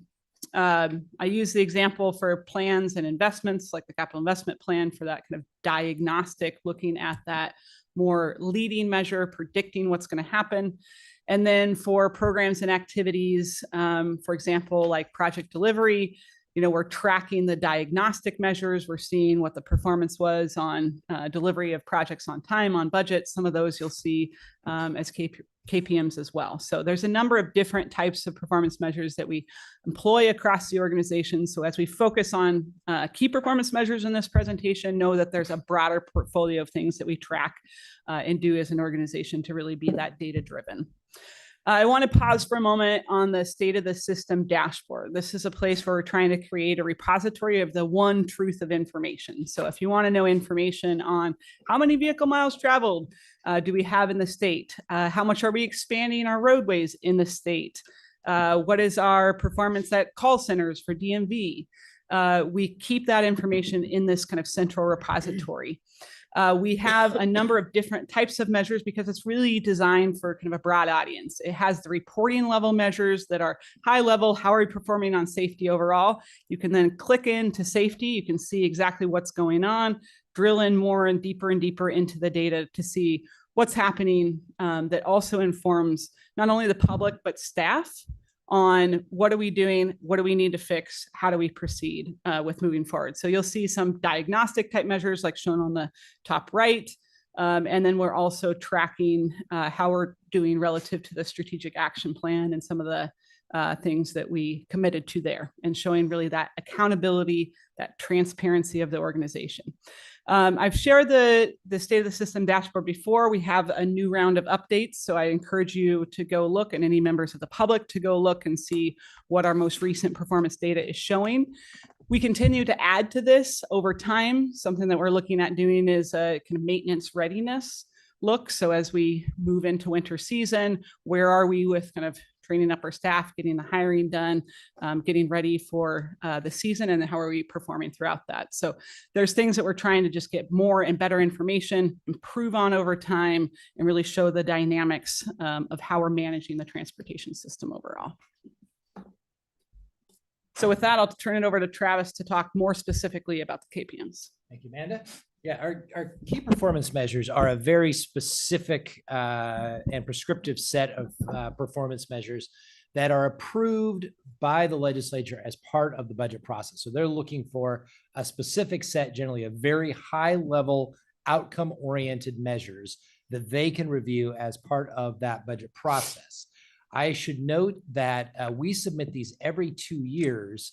And coming up in middle of next year is our opportunity to submit modifications to those key performance measures. So we'll be going through that process of evaluating all of these, and would certainly welcome any feedback after today about whether there are measures you think may need to have some modifications, be dropped, added, etc. These go through a process, though, with the Continuous Improvement Advisory Committee, which under statute is to help us in the development of key performance measures, and then is to report to the commission on the progress and action. So we went through that process with Commissioner Chapman and the CIAC. They reviewed all of our data, and then we're passing that report to you that we are sharing today. And then we share these reports with the Legislative Fiscal Office and the CFO at the Department of Administrative Services as required through that budget process. There are 13 legislative KPMs. That is down greatly. I think about a decade ago when our current KPM manager started, we had something like 27. They were much more granular, and some of them you're like, why are we reporting on that to the legislature? So we have tried to trim these down to what we believe are some of the, the most important areas in the areas of safety, stewardship, which is a little bit of a catch-all for both customer service and how well we are performing in delivering projects. For preservation, keeping the system in a state of good repair, and then for mobility and accessibility across all the different modes of transportation. So every year, what we do is we look at our key performance measures to say, are they on target or off target? Are we hitting our target or not? That target is set by the legislature, but the question is, are we meeting that goal or not? And then another key question is, are we steady or improving, or are we getting worse? Because that is a real sign of concern. And so what we're doing today, given the amount of time we have on the agenda and the fact that there's 13 of these, we want to focus in that quadrant, the lower right, of those that are worsening and off target. So that's what you're primarily going to hear about today. I think we're going to talk a little bit about pavement condition as well as, construction projects on budget as it's related to the on time, on budget delivery of projects. If you want to talk about any of the other ones, we'd be happy to answer questions and or give you any information about those. But that's where we really wanted to focus the conversation. So with that, I am going to step away, but I will turn it over to Ms. Crane, who will start out talking about our DBE key performance measure. Madam Chair and members of the Commission, good afternoon. For the record, I'm Angela Crane, a manager within the Office of Engagement and Civil Rights. So first, I'd like to provide clarity on what this DBE KPM measures. So actual equals the percent of dollars paid to DBEs as reported to FHWA through semi-annual reporting during the federal fiscal year. This is not the KPM. The KPM is actually the utilization, which is the percent of awarded contracts or the number of contracts to DBEs. So historically, ODOT's DBE KPM was based on the federal requirement as compared to the DBE triennial goal, which is dollars awarded. In 2022, this KPM was changed to a percent of awarded contracts with a new aspirational target of 25%. So technically, this DBE KPM has exceeded its goal of 25% by achieving or utilizing 35.33% in 2024. So this KPM means that DBEs were awarded more contracts while exceeding the DBE KPM goal, but overall received smaller value contracts. So I just wanted to, one, provide clarity because it can get confusing when you're looking at actual versus utilization. But also when this KPM was brought forward in kind of the worsening category, due to, I think, some of the complexities around it, we're actually in an exceeding the KPM for the DB program. So we need to decide if this KPM needs to be modified for clarification. Is it the right KPM and looking at number of contracts? Should we rather be looking at dollars awarded, dollars paid? And as Travis has referenced, there's an opportunity where we are going to be meeting this Wednesday to really start looking at, you know, the context of the KPM and is it the right KPM as well, or presenting a modification to that. Mr. Baker. Now that all the DBEs have been decertified, is there value in the KPI? Should the KPI be shifted because everything changed a month ago? Madam Chair, Commissioners, great question.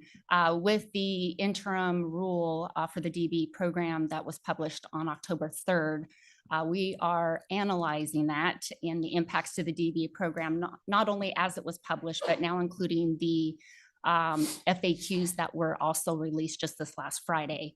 Multiple pages of, you know, expectations or, you know, guidance pending any state law from USDOT.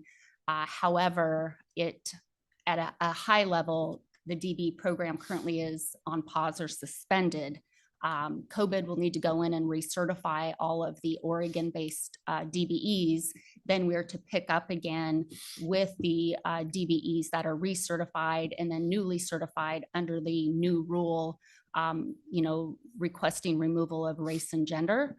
So it'll be DBEs will be based on economically and socially disadvantaged. So then the DB program, ODOT will need to re-implement, but by providing an updated program plan for FHWA approval, relooking at all the forms, relooking at the reporting requirements, and then also going to a race neutral potentially approach or a DBE neutral approach, or a DB conscious approach. And those are things that we're still learning about as we speak. Yeah, I just think that everything changed. Mm-hmm. So our historic data isn't going to match our data going forward. So I would honestly, I'd question the KPI. Now, I'd be really interested in knowing small business, mm-hmm.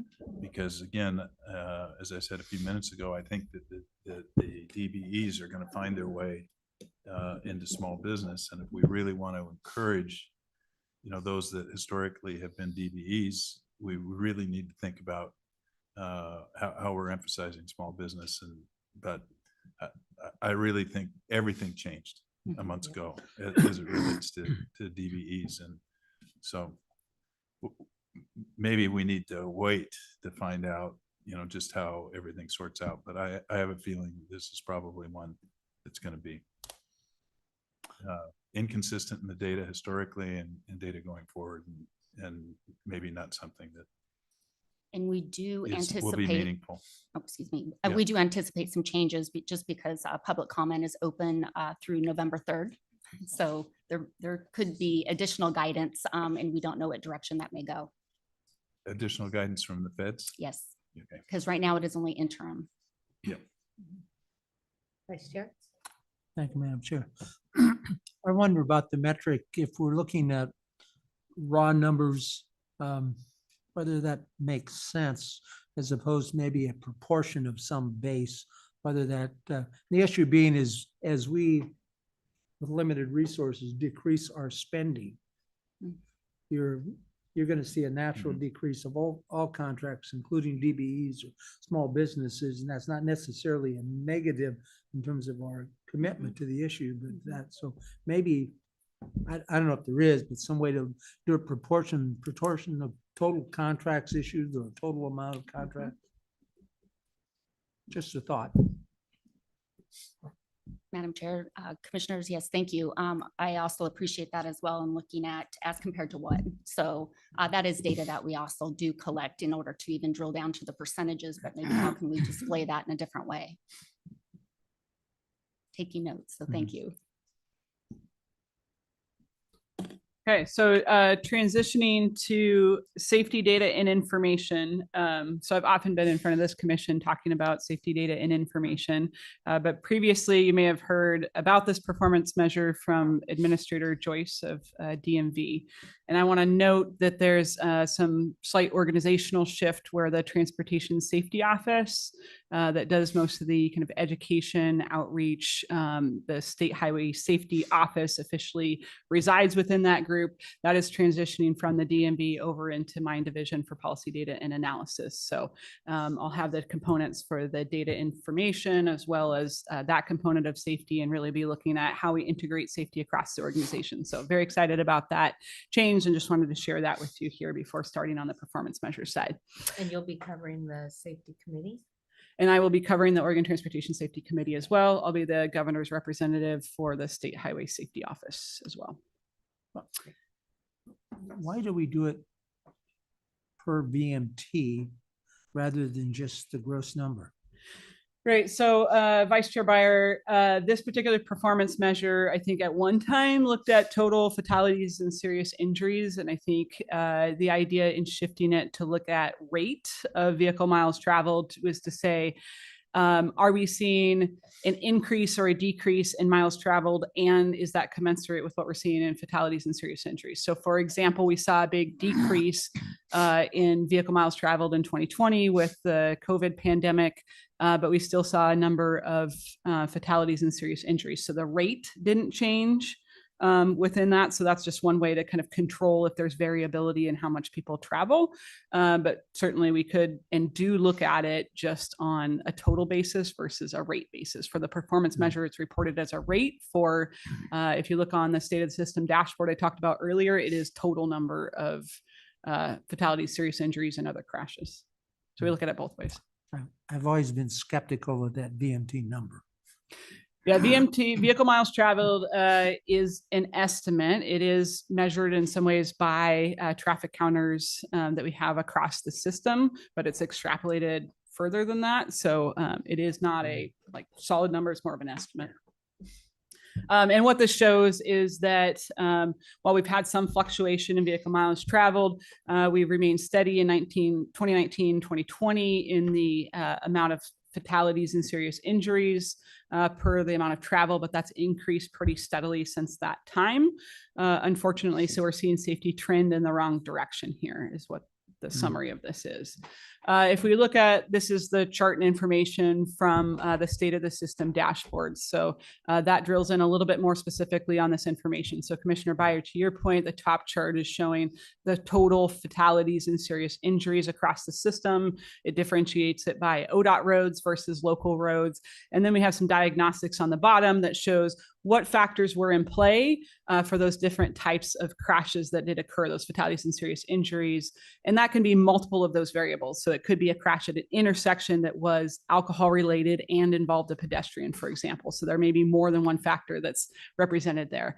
But what we see kind of coming out of this data that is super important for us is that unfortunately we are seeing a steep increase in serious injuries overall. So we've actually seen a drop from 2024 and preliminary 2025 data that show that traffic deaths are down, but serious injuries are high.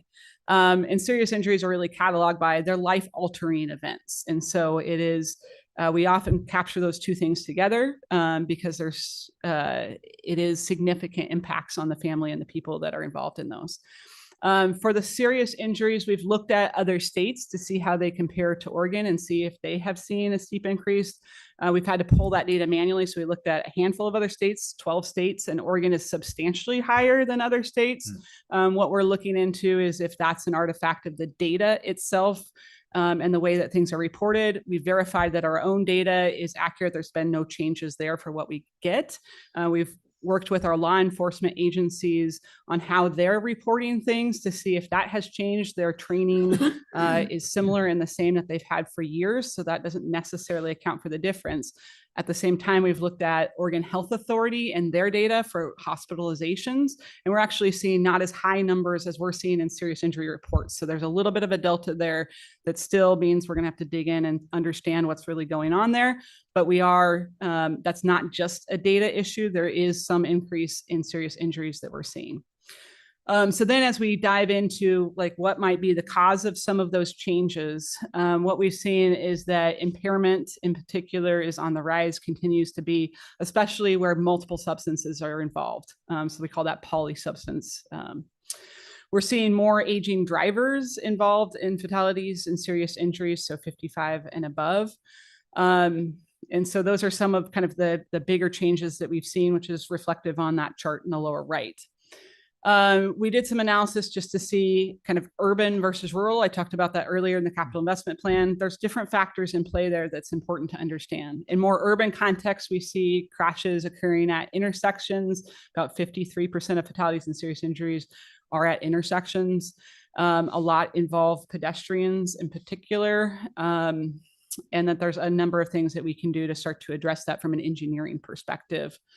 In rural areas, they are mostly roadway departure crashes, which is crossing the center line, leaving the lane, going off the roadway overall, and that's about 64% of crashes. We also see in rural areas that speeding is an issue above the posted speed limit. So that's how we're able to dive into some of the details of the data, see what's really going on, and help to understand where to pinpoint things.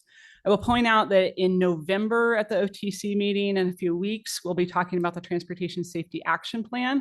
We'll actually dive into the data for safety a little bit more. And the key in that plan is that it's an action plan. So it's really deciding how we spend our safety dollars, how we focus our safety programs to address the root cause of the issues and try to turn these troubling trends back around. So we'll have some time in November to talk about that. Do you have this data, all of this data separated between accidents on Oregon, on ODOT roads versus local roads? We can't, so Vice Chair Beyer, we can break the data down that way. What we show overall at the top is the difference between ODOT roads versus local roads. We didn't break the factors down by that, but we can. We have the ability to do that. I think that's important. I recognize we're trying to look at the entire transportation system, but we have little influence on what happens on the local roads versus what we have influence on. Yeah, the one thing I would mention is a number of our safety programs, including the All Roads Transportation Safety or ARTS program, is jurisdictionally blind. So we do invest those dollars in city streets, county roads, as well as the ODOT system, but certainly take your point that we'll try to bring back some data that differentiates that a little bit more. You know, on this one, impairment is one that, you know, Amanda and I chat about from time to time because it's such a big deal. And impairment might be one where we could be working with the local jurisdictions in terms of a combined marketing effort. I don't know. I mean, maybe there's something there in terms of awareness that we can be working across the state, across jurisdictions, to be able to do something. I don't know how to get our arms around this impairment issue and what a big deal it is. And it's getting bigger and bigger, it seems like, all the time. Yeah, Commissioner Baker, absolutely. It's something the Transportation Safety Office in particular has program staff that are focused solely on impairment because it is such a pandemic that we need to address. And that includes the education, it includes coordination with our enforcement partners at Oregon State Police and other local enforcement partners, and a number of other efforts, because it's not just the engineering solutions that can help with some of that, but it is all those other solutions that are necessary. So that coordination is very important. Correct me if I'm wrong on this, Amanda, but Vice Chair, I believe that 62% of all the fatalities involving pedestrians or someone rolling involve impairments, intoxication on one party or the other. Either the driver, the walker, the bike rider. But am I right with that number? Yeah, Commissioner Baker, we'll confirm that at the November meeting. I know that is on our slide deck that we have planned, is sharing the kind of breakdown in particular of those. And I know it is a very high proportion that involve impairment, nighttime, those kind of issues. I suspect if you're adding distracted driver to that, then you Mhm. probably cover a major Mhm. part of it. Right, right. I'll just also note distracted driving is probably something that's underreported. It's where the law enforcement has somebody that is saying, yeah, I saw them on their cell phone or some kind of observations, but that is probably underreported, and that's a significant issue as well. Thank you.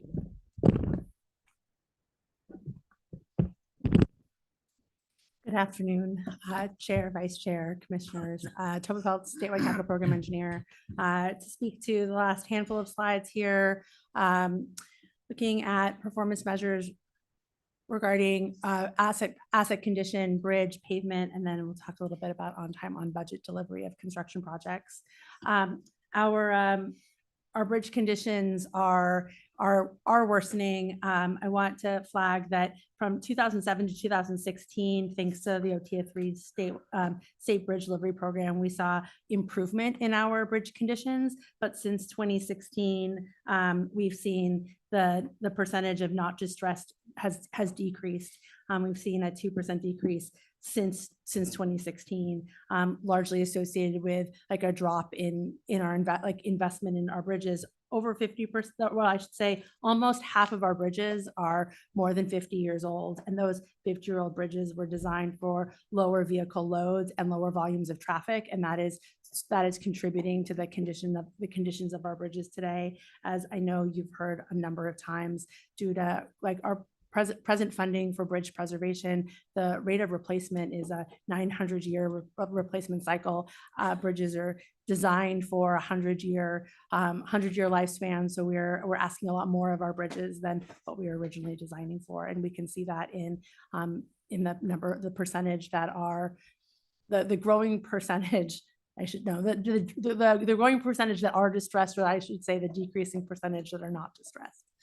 So it used to be 700. I've been on this commission way too long because it's 900 now. Oh, you have been. I have. So, Yeah. But I mean, that's the reality. Yes. Can I ask a question? Okay, Thank you. you may. I wonder if we're investing enough in our bridges when we build them. If our standard is the appropriate standard, and if we're building bridges on the cheap that have a smaller lifespan. And I just mentioned this because I walked across a bridge that was 2,000 years old in Spain that the Romans built last month. And there's cars and trucks going and people walking by it. It's 2,000 years old and it's going to be there for another 2,000 years. I'll bet you anything. So, one thing that we might think about long-term in terms of our bridges is, are we building our bridges to last longer, and are we properly speccing our bridges are we speccing a bridge to last 75 years like I saw earlier today, or are we specifying, speccing a bridge to last 150 years in terms of the material design and so on. So maybe there's a way to get ahead of it for the next generation so that they don't have to worry about as many bridges. But just a question. Yeah, and you're the engineer, and I don't know what you're thinking about all of this stuff, but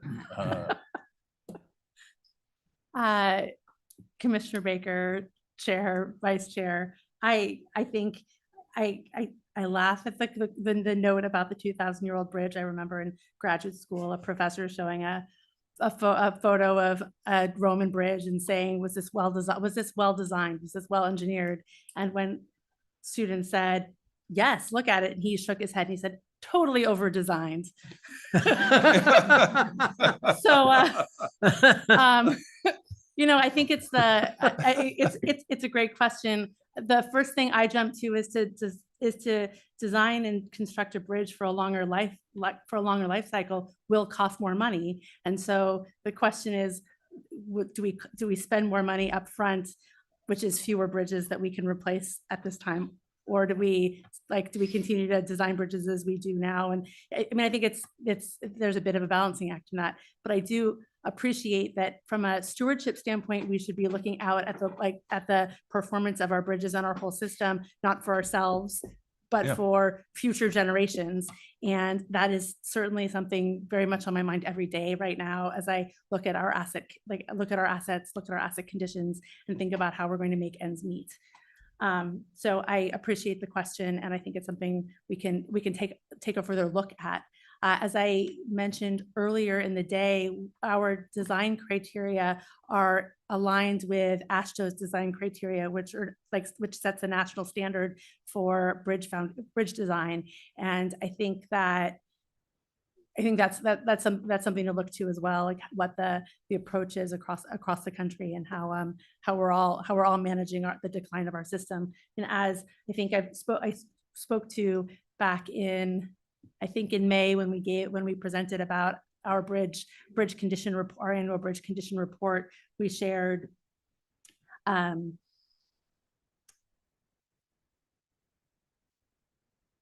we shared a lot of information about the age, like the age of our bridges, and noted what a large percentage were built during the interstate era bridge building. That period of time, those bridges are coming to the end of their original design lives, and there's sort of an impending, the need to have an impending plan to take care of those bridges. And I'm a huge advocate of taking care of the system we have today and focusing our energy on preserving that system first and foremost, which I think came up earlier when we were talking about CIP priorities as well. I'd also be curious about bridge conditions, bridges that are over water versus bridges that are not. Because, those bridges, the bridges that are over I-5, if they fall down, there's a solution. It's called a big bulldozer for a while. If it falls down over a river, it's much more impactful. So maybe there's some kind of ranking of our bridges related to the impact if they fail. And that may get too complicated, but it might help us in terms of bridges that are high impact when they fail or in X condition. Is that a reasonable idea to think about? I think it is one of the questions that came up for this KPM topic is what do we want to reset different performance measures for the next round of KPMs? And one consideration I think for bridge is, do we want to look at different categories of bridges and the asset condition of different categories of bridges? And that is my recommendation, that we have some subcategories to the bridge condition performance measure in particular, and that can drive our investment priorities. Back to the CIP workshop conversation earlier today, and to the bridge prioritization comments that were made when we were talking about Center Street earlier today as well. Vice Chair? Yeah, that's where I was thinking going, if you will. I mean, we keep throwing these big numbers out. We're never going to get enough money to fix them all, at least not in the short term. But I wonder, and they're probably not going to fall down for a long time. But we need to get to some credible numbers saying these are real problems that need to be taken care of. I don't know what that is, how many are weight limited or something, but I think your idea of categorizing it we got to do something about these is probably where we need to go. Thank you, Vice Chair. Concur. All right, this next slide is also acknowledging that our pavement is in decline, and that is also associated with investment in the system. At this time, we have about a quarter of the amount of money we need to maintain, to preserve our pavement statewide, and we are taking an approach where we are really prioritizing pavement preservation on the interstate system over all the rest of our system, in which case we will continue to see a decline in our pavement. I think I recommend in this category as well, we look at some subcategories of performance measures based on potentially traffic volumes on different roads and different categories of highways, to look at those conditions and to help drive our project investments on the pavement system as well. All right, construction projects on time.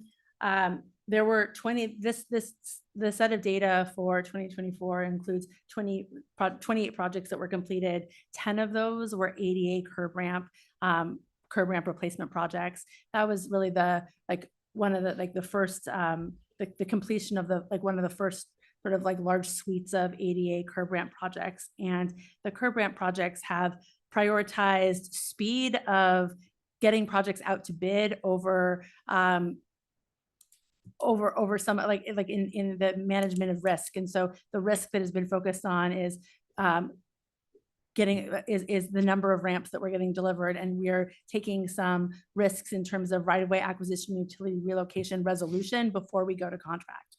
And so one of the things that we're seeing is contracts that are delayed, like contract completion dates that are delayed because we're still working out right-of-way acquisition and utility relocation. And that's resulting in some contract completion dates being delayed.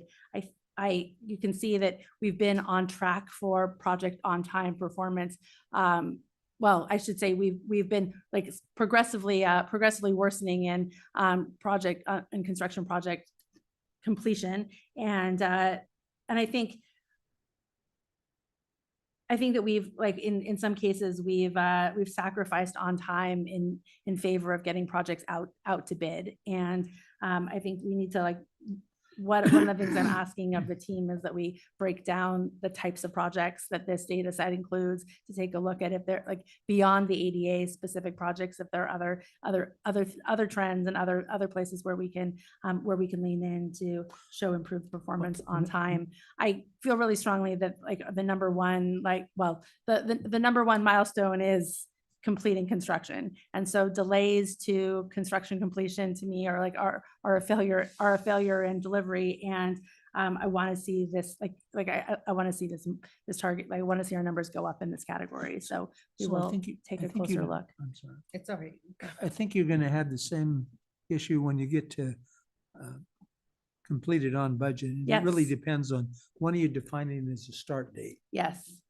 Well, so construction on time, the start date is based on when our contract, our original contract completion date, and then any rebaselining of those contract completion dates. So in this case, in a number of cases, we're pushing out the original contract completion date. I'm going to move on to the on budget numbers, because we actually look at on budget performance in two different categories. So this slide focuses on budget based on the original construction authorization, and that is at the time that we are awarding a contract,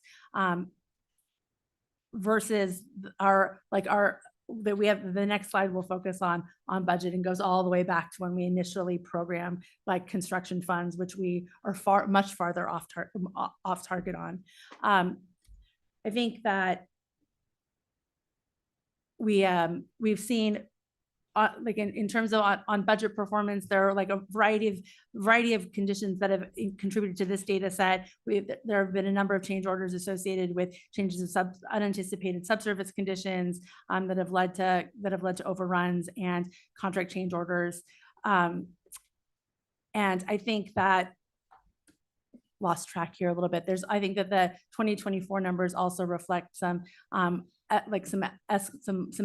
that we've paid out in steel, oil, and asphalt prices.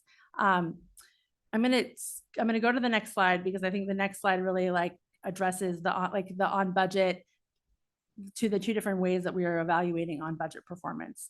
The on budget performance that's showing that we share in the state of the system dashboard is focused on the original construction programming of projects, which happens before we start design on projects. It happens at what we've called scoping, which is pre-design as far as I'm concerned, and it's when we're first identifying the very, very preliminary scope of a project, but we haven't begun design.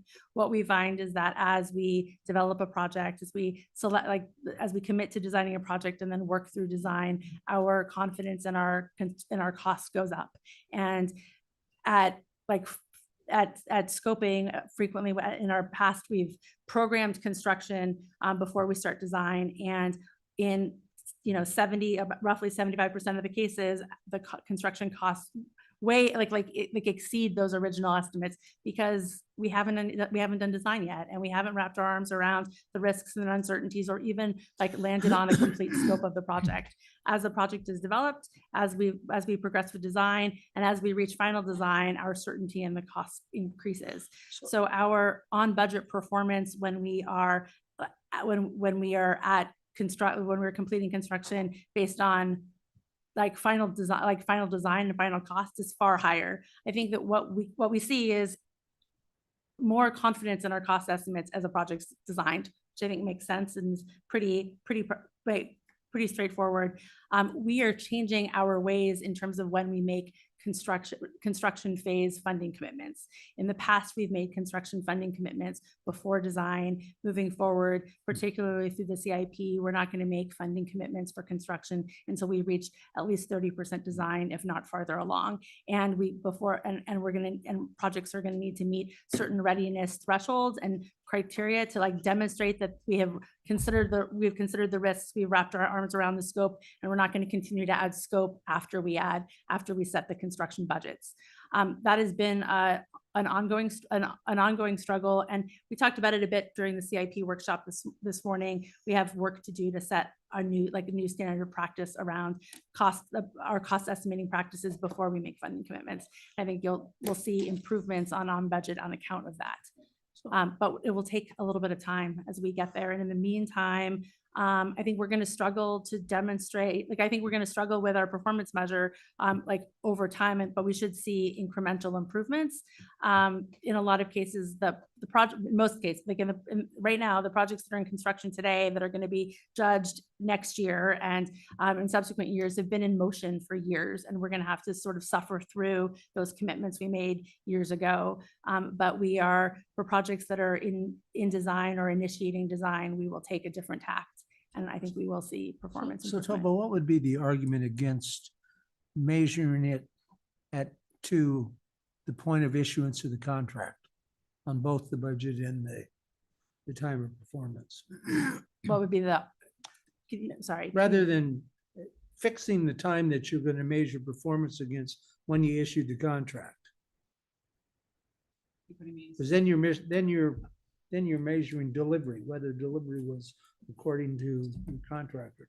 Yeah, if I may, Madam Chair, Vice Chair Byer, that's actually what the lower portion does represent. So the 60% on time and 89% on budget, that is the KPM.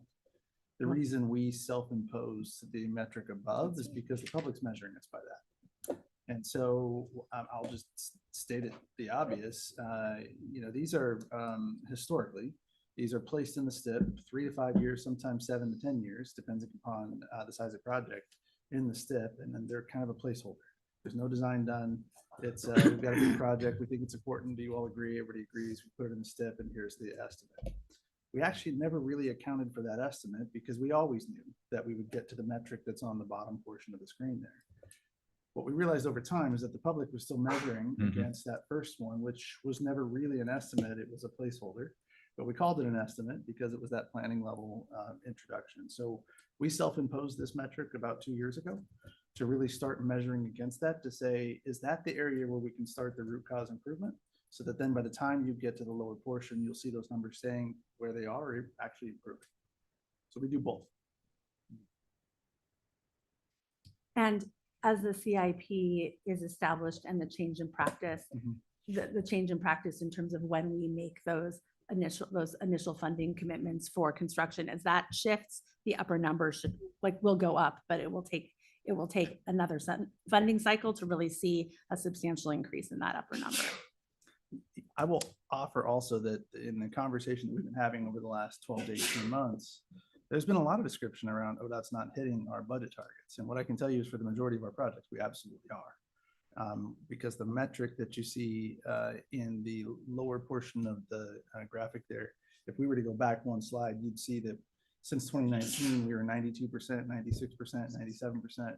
So we're hitting the on budget. We've got a few big projects that we've been working on. So those are aside for sure. But we've been hitting the target. What the criticism has been, which has been, I think, more around the early estimates that go into the STIP to get us started. And then, of course, the bigger projects take quite a bit of the attention. Yeah, I think it's a great shift, to tell you the truth. And I think we'll have a lot more confidence in the way we're reviewed by the public, the legislature, everybody else. If you've got a better number, which, it's going to take a little longer, to get to the process of being able to come up with a number on a project, and people are going to have to get used to that. But I think it's a really smart move. I think we appreciate the commission's guidance as we've had this conversation over the last year about that upper performance target. I also think it will help us manage cash flow better, because we'll have, I think we want to move away from over programming, and we over program when we underestimate what projects are going to cost. Maybe if you want to measure that, maybe a different way to look at it is something like setting a measurement of time from whatever, planning approvals to contract. Yeah, very similar to that, Mr. Vice Chair, and I think Tova mentioned this before. The real goal for the CIP is to position us to say, we're going to start planning work. We're going to tell you what the planning work will cost, but we're not going to put a construction program estimate in until we hit 30%. And so then that's the target. Once you have the 30%, we should know enough by then to be, give or take 5-10%. And we'll be tracking that through the design phase into the start of construction. So yes, what you're describing, we've kind of targeted the 30% design portion for the CIP. Because I think the way we're doing it, we're setting ourselves up for failure. Yeah, it certainly doesn't look like a good metric. But I would also argue, in my mind, there are two fixes to it. One is, don't put the number in there that's not a real construction estimate. So I agree with that. That's the kind of the first and foremost. And then the second is manage to it once you put it in there. Yes. And those are the targets, and that's what the CIP will do now. It's also make sure to put in the KPM. Any questions, comments? I have a question about the KPI that we're not measuring, and that's trust. And one of my big lessons is I watched all this legislative testimony. We're an agency that you want a bipartisan effort, subject to its lack of trust. And I think it's a big deal for us. I mean, it really hurt me, to watch that. We in business, we used tools like Net Promoter Score and other things that because it was really important for me to get a sense for one measure how customers were feeling about us, one measure how employees were feeling about us, real simple kinds of stuff. But I think over time it would be really great to see the level of trust for the agency improve. I think it would make a huge amount of difference in our ability to perform and get funding. And is there something that we could do to measure that? I know it's a soft number, but I think it'd be really helpful to know. I would probably argue that it's multiple factors, and frankly, it's why we're investing so much into the CIP right now. Because as you look at the CIP, it is kind of a metric of trust. Are you going to do the thing that you say you're going to do? Are you going to do it within the budget you say, right, et cetera? And so we want to position ourselves to get there. If you look at really where the performance target is, the team's actually doing pretty well. And so in some ways, you see some shock in the word trust, to be honest with you, because the performance targets would actually indicate something as a high trust environment. Yeah. That said, we see what we have to improve, especially in the project delivery outcomes, to really demonstrate what the CIP can do for those earlier phases. So we are using that as a surrogate. I will also say that we had an entire transportation package that was focused on maintenance and operations, and yet the deficit that we continue to come back to is project delivery, right? And so in that conversation, we isolated the two as separate entities, again, recognizing that even on our project delivery side, we're performing pretty well. But those gaps, they run deep and they run for a long time. And so there are some of those metrics of consumer trust. We've got it through, DMV a bit as well, and customer service wait times and those kinds of things. So we have it in some areas, and we'll be leaning heavily into the CIP as part of it. We can also research other areas as well. Yeah, so there's, I think in addition to what Director Strickler mentioned, I'll mention a couple things that we have in place today. One is the Oregon Transportation Needs and Issues Survey. It's something that we conduct every 2 years statewide. It does gauge satisfaction with a department's services, things like that. That's reported on our State of the System dashboard, and measures a number of those things in addition to some of the DMV services we do with our customers. So I think that's one way that we're trying to evaluate and seeing what the public thinks of how we're delivering our services across a number of different components. I think the other piece of all of this is creating transparency, full transparency into the organization in and of itself can help to build trust. And so to the conversation we were just having about the performance measure that Ms. Peltz was sharing, we're sharing the good, the bad, the ugly. We need to show what we're doing, and then we need to demonstrate that we understand what the issue is and that we're taking active steps towards working on it. And the capital investment plan is one great way that we're trying to take active steps towards improving those things and showing a real difference. So I think between that, the State of the System dashboard, and showing that transparency into things and how we're trying to approach it, hopefully starts to get at some of those things. But definitely hear what you're saying in terms of how are we tracking that? How are we reporting it? Comments?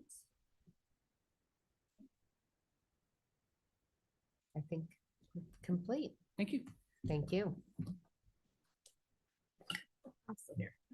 You're still here. You don't get to go away. Not quite. Sorry. I'm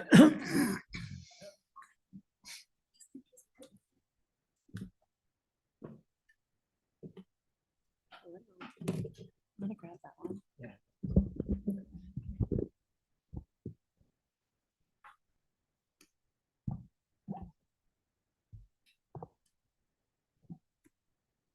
All right.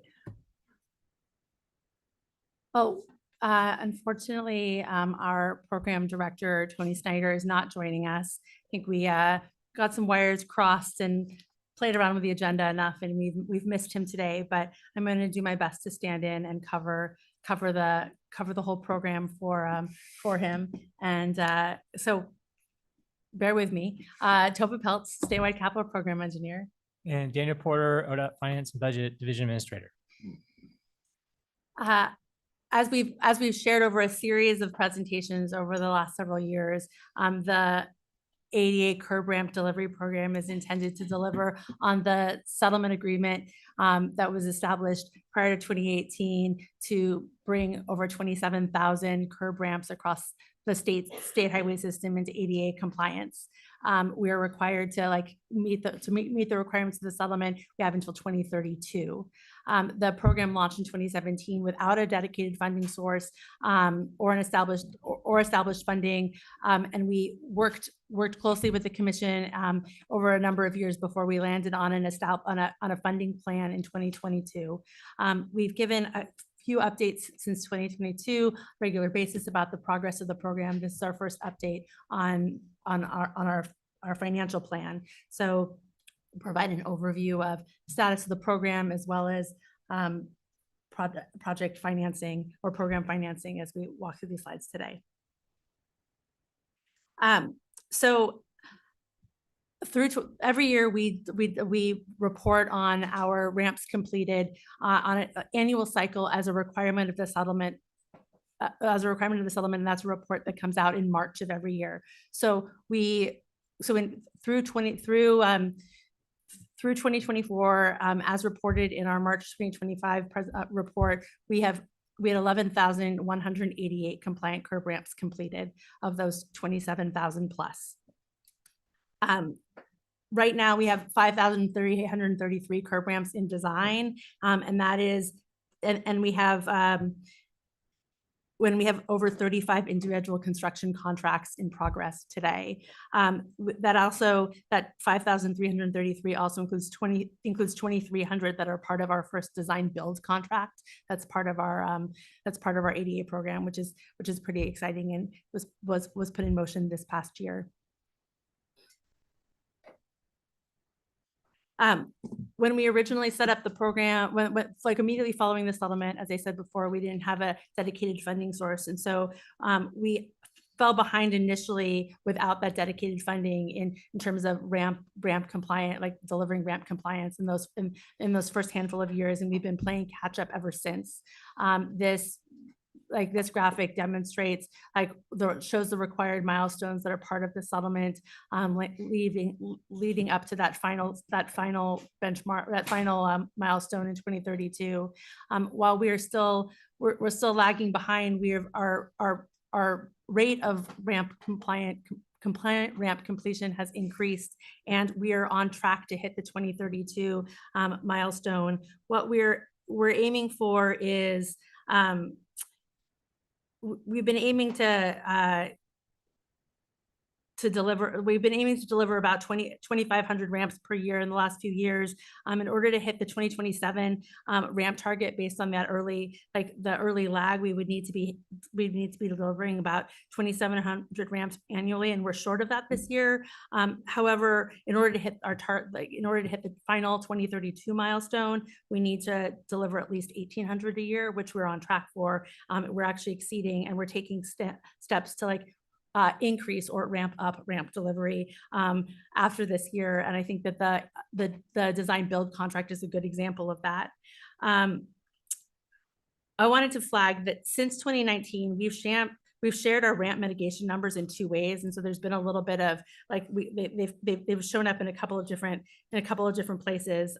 In the last 2 years, we've been anchoring to that 27,000 plus that 27, let's see, to the 27,000 ramp number. But early on, we were describing the number of ramps we had to deliver based on those remaining to be mitigated after 2019. So we took the total number, the 27,000 something, and subtracted. And so we were talking about almost 26,000 ramps for a period of time. Now we're just talking, moving forward since 2024, we're just talking about the total numbers. So if you've seen a variation in numbers out there, that's why the numbers haven't changed. We've just described them a little bit differently at different times.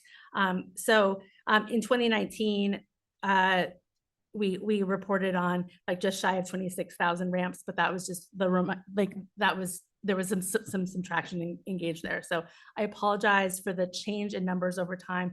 The bottom line number hasn't changed, nor is our approach to addressing it. All right, so in 2022, we presented to the commission on our curb ramp funding plan, and we had developed an estimate of $1.4 to $1.5 billion to complete the ADA curb ramp program. That value did not include addressing push button compliance or program management costs. In order to and so we've since taken steps to bring on some additional resources to help us manage the program, and we've taken a much broader look at the program delivery costs over time. And what we want to share with you today is the updated estimated costs for delivering the whole program that is more inclusive of all of the contributing factors that will be required to complete the program and meet the settlement requirements. So I'm going to pass the baton to Daniel, let him jump into our Garvey bond program. Great. As Tova said, initially there wasn't a funding source to pay for this. And while there is no new revenue to pay for this, what we ended up doing was a practice that's done. Most states do this. It's called the Garvey program, which is they're able to bond essentially their federal formula funds. Instead of, we have our highway user tax bonds, which is our state side, and this is sort of bonding your federal revenues. It's the same kind of process as just their shorter term bonds. These are, for us, this was like a 15-year bond, the first sale that we did. And so the idea is that, you can of course then get a lot of revenue up front when you need it, and then you're paying it off over this 15-year period with debt service. So we sold the first tranche bonds for $257 million this last in 2024. And so that's around $22 million per year in debt service we're having to pay on that set. And then as part of the potential for this biennium is another 345 potentially if we need to sell for this biennium. So I think it's back to me. Yeah. As I said, our original program cost estimate was 1.4 to 1.5 billion dollars. What we're looking at now is a program cost range of up to 1.9 billion dollars. The biggest distinction between those two ranges is that the newer range incorporates a number of different elements that we were aware of and that we communicated about in 2022, but we hadn't put a number to. So our new cost range, the 1.5 to 1.9, includes pedestrian push buttons, which we've allocated about 100. We've identified as 180 million dollars for program management, which is just under 100 million, and then inflation through 2032 valued at $31 million. The program is funded at 1.7 billion, and what we're looking at, like in that range, is we're expecting to land within the funding that's already been allocated at that 1.7 billion. We're not coming to you today to ask for more money. We're coming to you today to flag like the expanded cost range that incorporates those elements that we hadn't put numbers to when we first talked in 2022. To date, we've programmed over $1 billion and we've spent over $400 million. And as I said, we have over 5,000 ramps in design right now. Obviously, we have many more still to design. We're planning on delivery through 2032 to meet the settlement requirements. And our intention is to bring up like financial updates to you on a regular cadence, not to wait another 3 years before we provide another update. It's my intention that we are doing quarterly updates on the program health now with the program management team, and my intention is to roll those quarterly updates into the quarterly reporting that we do through the Continuous Improvement Advisory Committee and bring to the commission as part of that. So we're able to share progress and share adjustments to that cost range, and I think we'll be able to assess if we need to whether that number is going up. But at this time, we think that we'll be able to deliver within the allocated funding. So the summary of funding, as Tova said, the program initially a little slow start. We're kind of into that period where we expect to be in the heart of this now. So we started out in the 2018-21 STIP cycle, so 2018 and very kind of slow at the beginning, and then now we're starting to ramp up through 21-24, and now we're currently in the 24-27 STIP, where we have the Garvey funds start to show up. Again, we sold the first tranche in 24, so now we're looking at potentially selling the next tranche sometime like this biennium, if needed. And then depending, again, if needed, meaning depending how spending goes on the project. And then that would complete the Garvey piece of it. And then we would just, the final expenditures would be coming out of just the formula federal funds is what the plan is to date. All of this is matched against about a 10% match on state funds. So since the program began, we centralized the management of the program, we've seen a lot of program growth and a lot of improvements in our processes and our approach to developing our ramp projects and delivering our ramp projects. When we first started to work, we would sometimes see like only 1 or 2 contractors bidding on projects. Now we're routinely seeing like 3 to 5 contractors bidding on projects. In some ways, we told the contracting community many times that the money was in the ADA program. And while I think the contracting community initially hesitated to believe us, they now see that is in fact where the money is, and the contracting community has shown up.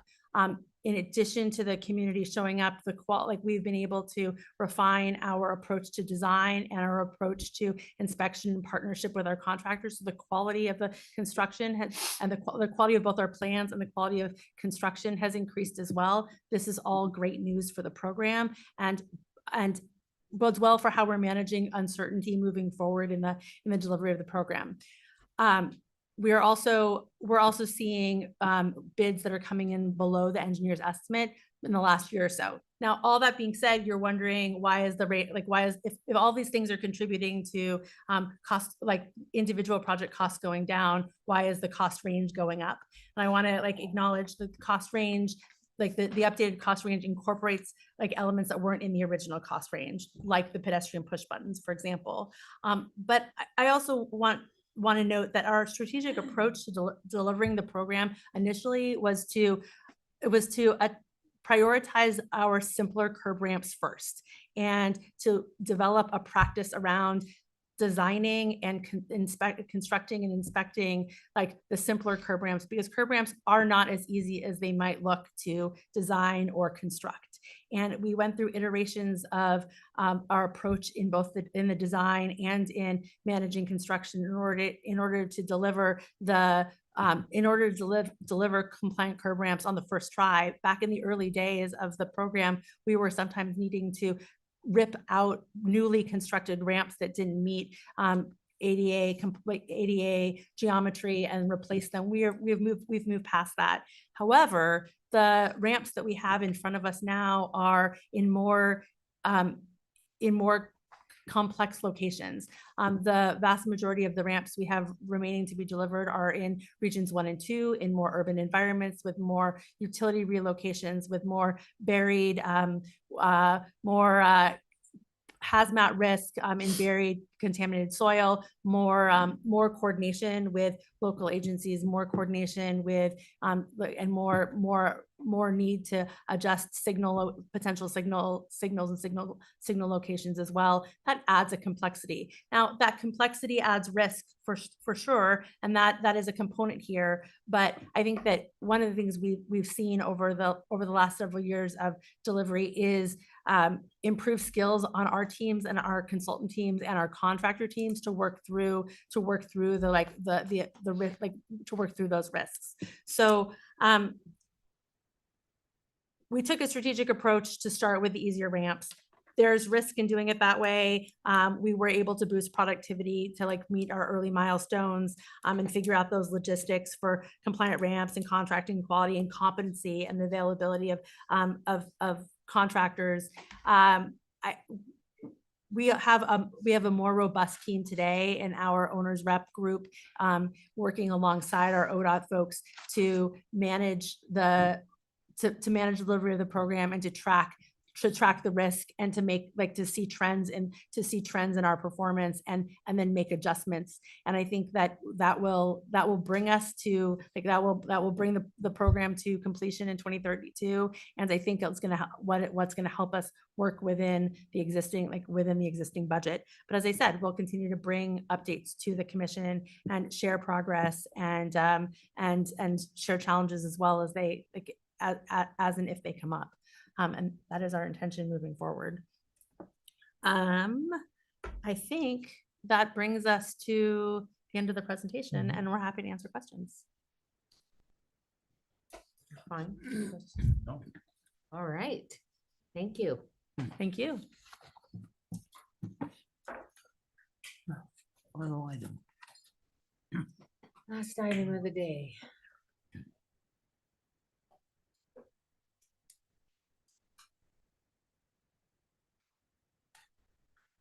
Good afternoon. Afternoon.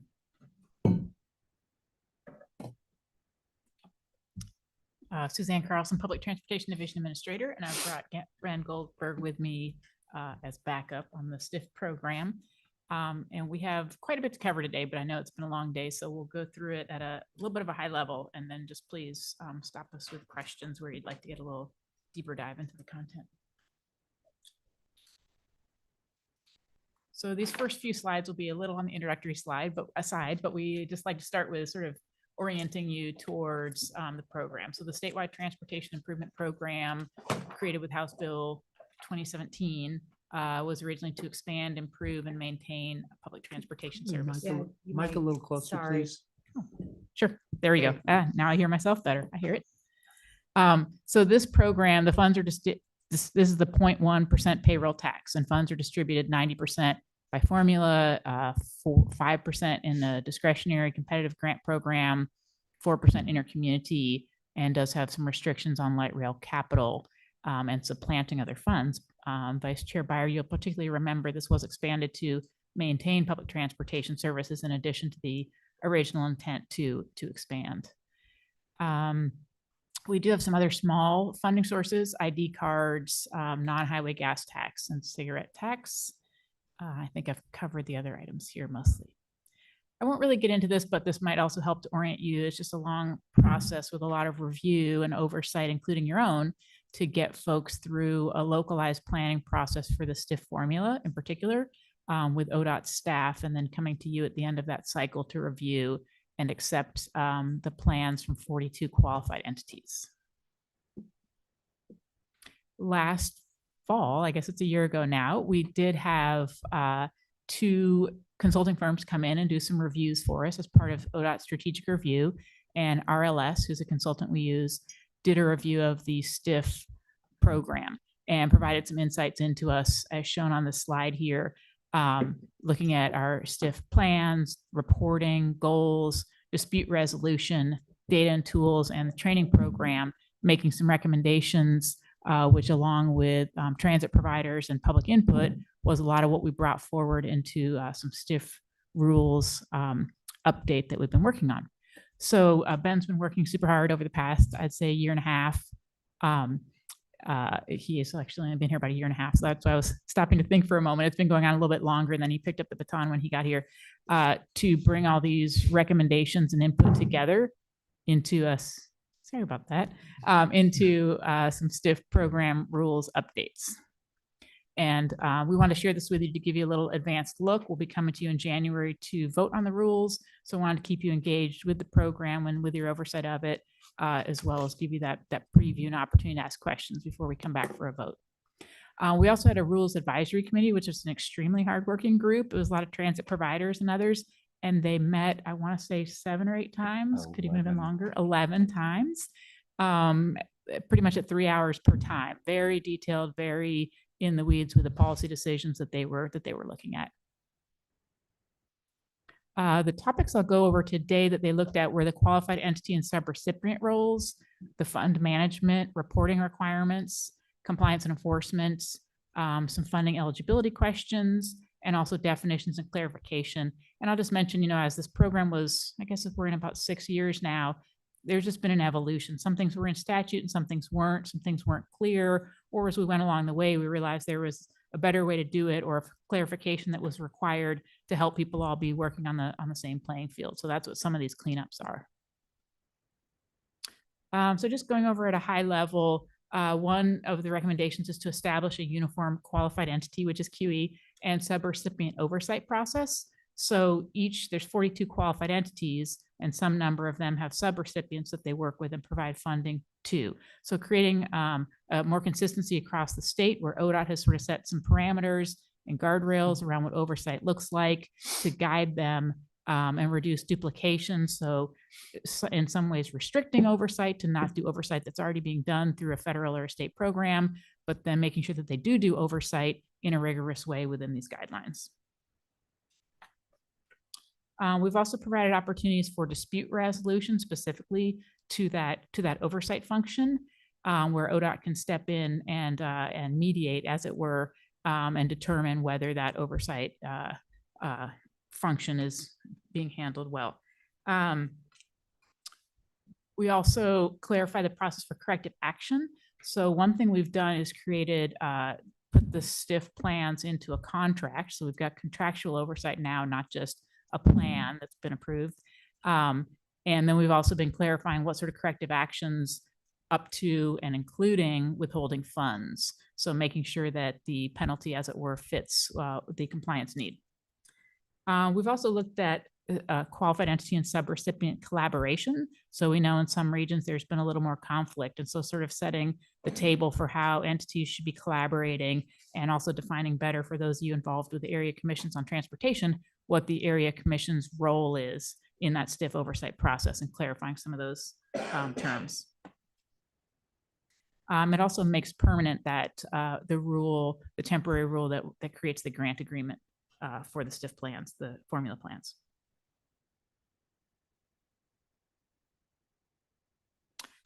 We also updated the reporting requirements a bit. So in some cases, extending reporting deadlines where they were either too soon, or in some cases, we just piled on too many reports that were due at the same time. So allowing a little bit of grace and a little bit more time to get accurate and thorough reports after a reporting period, extending some deadlines, and then reducing frequency if we're asking for things on, say, a quarterly basis that might be more appropriate to annual.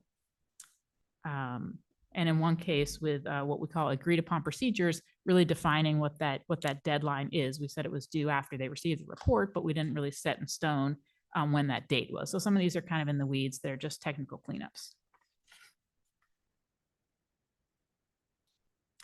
One area that was probably a bit more robust compared to just being a cleanup was clarifying some of the STIF program concepts. So there's a concept, the STIF plan maximum. We can only award the qualified entities the amount of money that they've put into their plan. So clarifying what that term is. I think before there was only sort of one blanket term that was referring to a lot of things. So we created several categories of funds that could carry over as well. So specifically carry forward funding that'd be from a previous plan period, and putting some constraints on their ability, not their ability to carry over, but we're requesting that if they're carrying over more than 10% of the funds, that they would then explain what that carryover is for and why there was a significant amount of money carried over. There's lots of good reasons. So just asking for some of that information, creating a cap on contingency funds at 15%, and creating a cap on operating reserve funds at 12.5% for operations. We also had a note here that we were reviewing that in context of the sunset provision of a STIF increase, and we have done that. So I could have probably taken that off the slide, but we did. I believe the STIF Rules Advisory Committee met again since that provision, to review and more specifically to get rid of some of these maximum, or to waive temporarily, given that this is a temporary funding. So allowing entities to carry over more in this sort of uncertain term where we've got more funding and we're waiting to see if it'll be made more permanent, currently temporary and sunset for the STIF increase.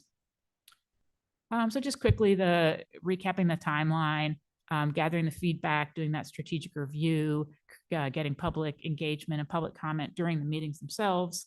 Uncertainty, of course, whether there'd be legislative action in the regular session, which there was not.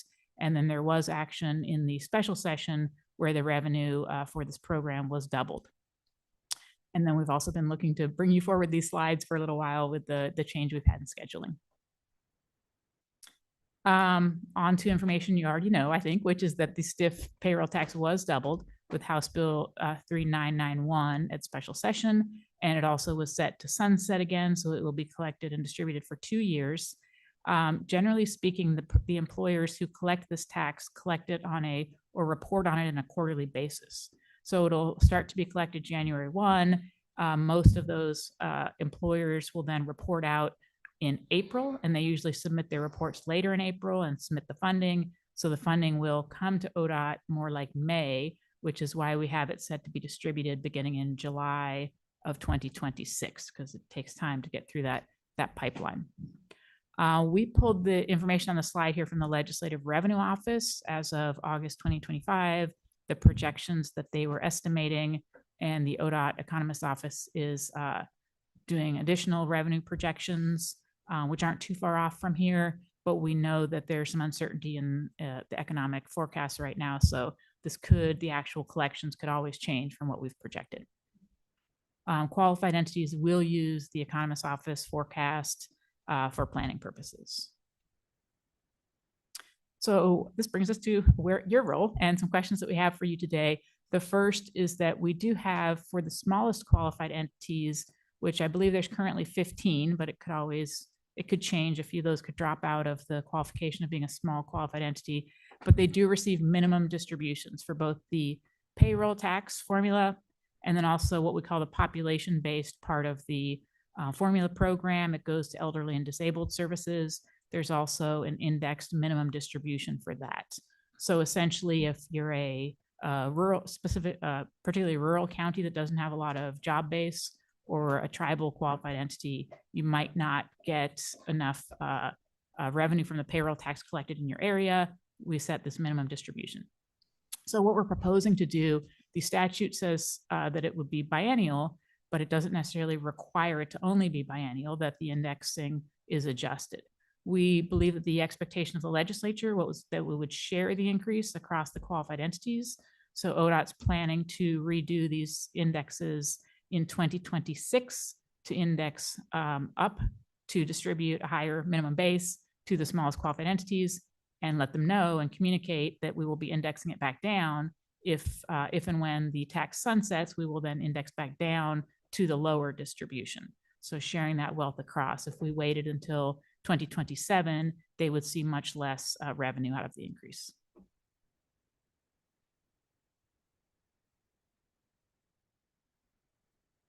So we'll presume that that would be supported in terms of get the intent of the, without not hearing any discussion, we'll assume that that would be the intent. Also want to speak briefly to the discretionary program. So these are required in statute to be competitive grant opportunities. We want to get these out into the community. We know that the legislature was interested in making these funds available. It's a little tricky because of the cycle, the timing. We're also doing some internal work to change the way we do our competitive call for projects, which we can talk about another day, but we were intending to move forward our competitive call for projects later. But what we're going to do is make sure that we do a competitive call for projects with this increase of funding and offer it to the providers. We did have some ideas about how we could potentially simplify that. One thing we're hearing from providers, we're hearing a couple of things from providers. One is that with the uncertainty of how long this money would last, they might be looking at more capital investments and investing in existing service. I'm sure certain Chair Brown could speak to this, having had to cut her staff. We do know that some providers are seeing the same type of fiscal cliff that ODOT faced, which is that each dollar is not going as far. So some of them are looking forward to this increase to continue and maintain a lot of the work that they've been doing and maintain the staff and the services. So we know they're expecting to continue those base services, make some capital investments. So with our discretionary program, we, I think I have it in front of me here. In the past cycle, we mostly did award capital projects. We had essentially 4 projects that were for operating. For the discretionary 5%, it must be a pilot project. So you can't do an ongoing service and call that discretionary and get these extra dollars. It really needs to be a new temporary service that you're kind of testing out and seeing how well it works. And so one question we have for you is, would you be interested in us using these temporary boosts for operating projects and then allowing, we would have to create a temporary rule, but we could allow those entities to sort of re-up for the projects they had put in for before. You said there was 4. There's technically 5, but one of them was a very small $160,000 project administration. So technically 5.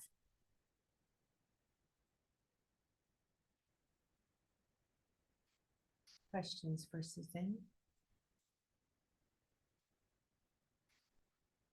Did you want a response to that question?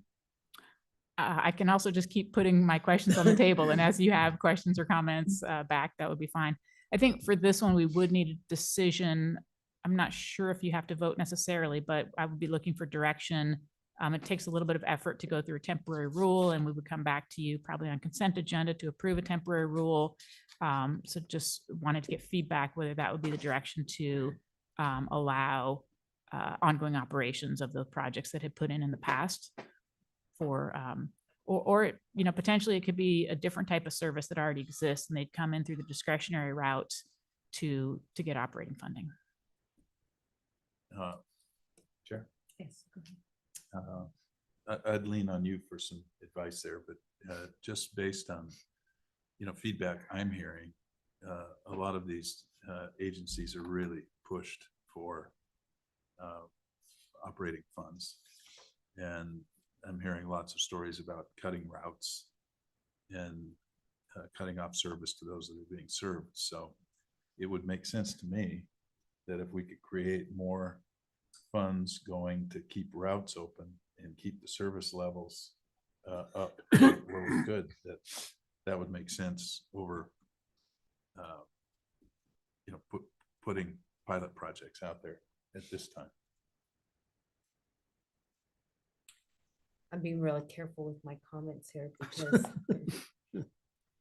I feel like, I need to recuse myself actually from some of this conversation, but what I can say is that I think that you're correct in your assumptions. I think that they're struggling. I think we have this really narrow window. Of course, it depends too if it goes to referral on the entire bill, and I think they've made it very clear that transit is part of that referral. So they're struggling and they don't know what to do, and I think that trying to find some things that will work, because you do have that sunset, and that is in the rule, so or in the law, and so sunset makes it kind of to where you don't want to do what we did.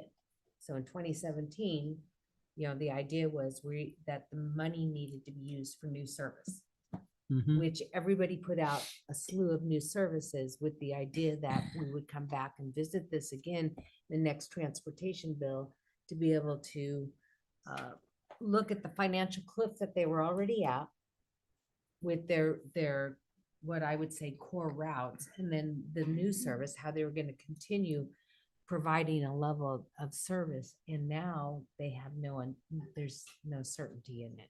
And so I think that we have to be careful when we move forward to saying it's got to be used for these things and giving them enough options to be able to survive it for a period of time. I think you're going to see cut back in service, period.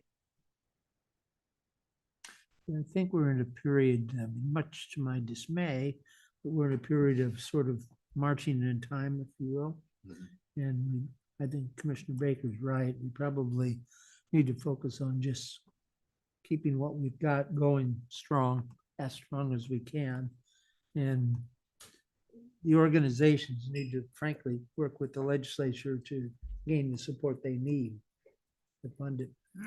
Absolutely. I think that one of the things, what it feels like is where we were prior to 2017, which was transit asking for anything, any kind of handout. And the one thing I do think this is kind of a solution to, as far as the decision ongoing operations, is that I want to remind everybody on the commission that we made decision back in, what month was that? I think March, to take 5310 elderly and disabled money out, and that there was a hole that we were hoping to fill of $20 million, I believe it was, that we cut from the program with the idea that we would be able to replace it with the transportation bill, and then that didn't happen. So you have a hole for elderly and disabled that is talked about in this memo. And that is the next slide. So we can also circle back, but I'm hearing some support for making dollars available for operating opportunities, because there will be a lot of funds in this program that can be used for capital, and there'll be some interest on the side of the providers in doing some of those. Just to mention for STIF intercommunity as well, that would be continued support for intercity services. In speaking with some folks, that is required to be competitive, and so we'll look at maybe putting some guardrails around that so that we're not creating a whole lot of new temporary service, but looking more at extending the types of services that have been provided. So touching on the issue that Chair Brown just addressed, a little bit of a complicated backstory, but the commission in 2021 provided, in the context of having the Infrastructure Investment and Jobs Act funding, you all voted to invest funds, the Service Transportation Block Group funds into elderly and disabled transit services, as well as transit vehicles. That was a $50 million tranche to transit services. We call it 5310, which is the name of the federal program for elderly and disabled transit. And then there was another 15 million for transit vehicle replacements. in light of other funding shortages that you were looking at. That was the $50 million is going to end in 2027. And so it is another cliff, as it were. So we will be reducing the amount that we're putting towards 5310 transit services. And this was a little bit of a quick brainstorm we had after the special session, which is that there is a $10 million amount left of the 15 million of STBG funds that were put towards transit vehicle replacement. So 50 million to the original transit services. I believe there's 5 million left, and then there's 10 million left in vehicles.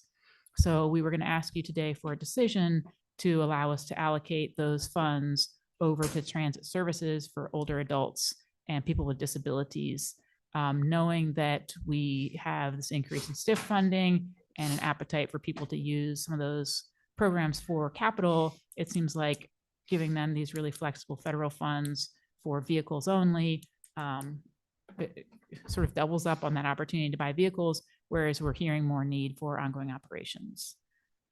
Be happy to take questions, and I've got my phone a friend folks with me here on this as well. Questions, comments? Again, I would lean towards preservation of services. And we're restoring some for elderly and disabled. I think that makes some good sense. Yep. The eligible services are purchase services, preventative maintenance, mobility management under 5310 program that we flex it to. Okay. And I am going to recuse myself from this conversation. So, yes, I think you still have 3. It's good. All right. So We need a motion. Oh, okay. Yeah, we are requesting that if you choose to do this, you need to move money in the STIP. So we would request a vote to reallocate up to $10 million from the vehicles to the transit services.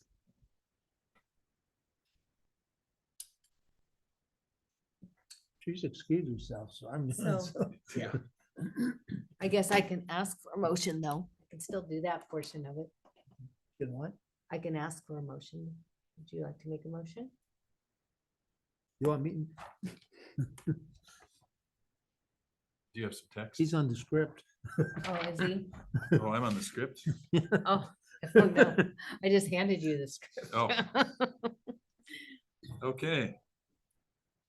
Chair Brown, I move to approve giving ODOT the authority to reallocate up to 10 million of surface transportation block grant funding provided for transit vehicle replacement to the 5310 elderly and disabled transit service formula program.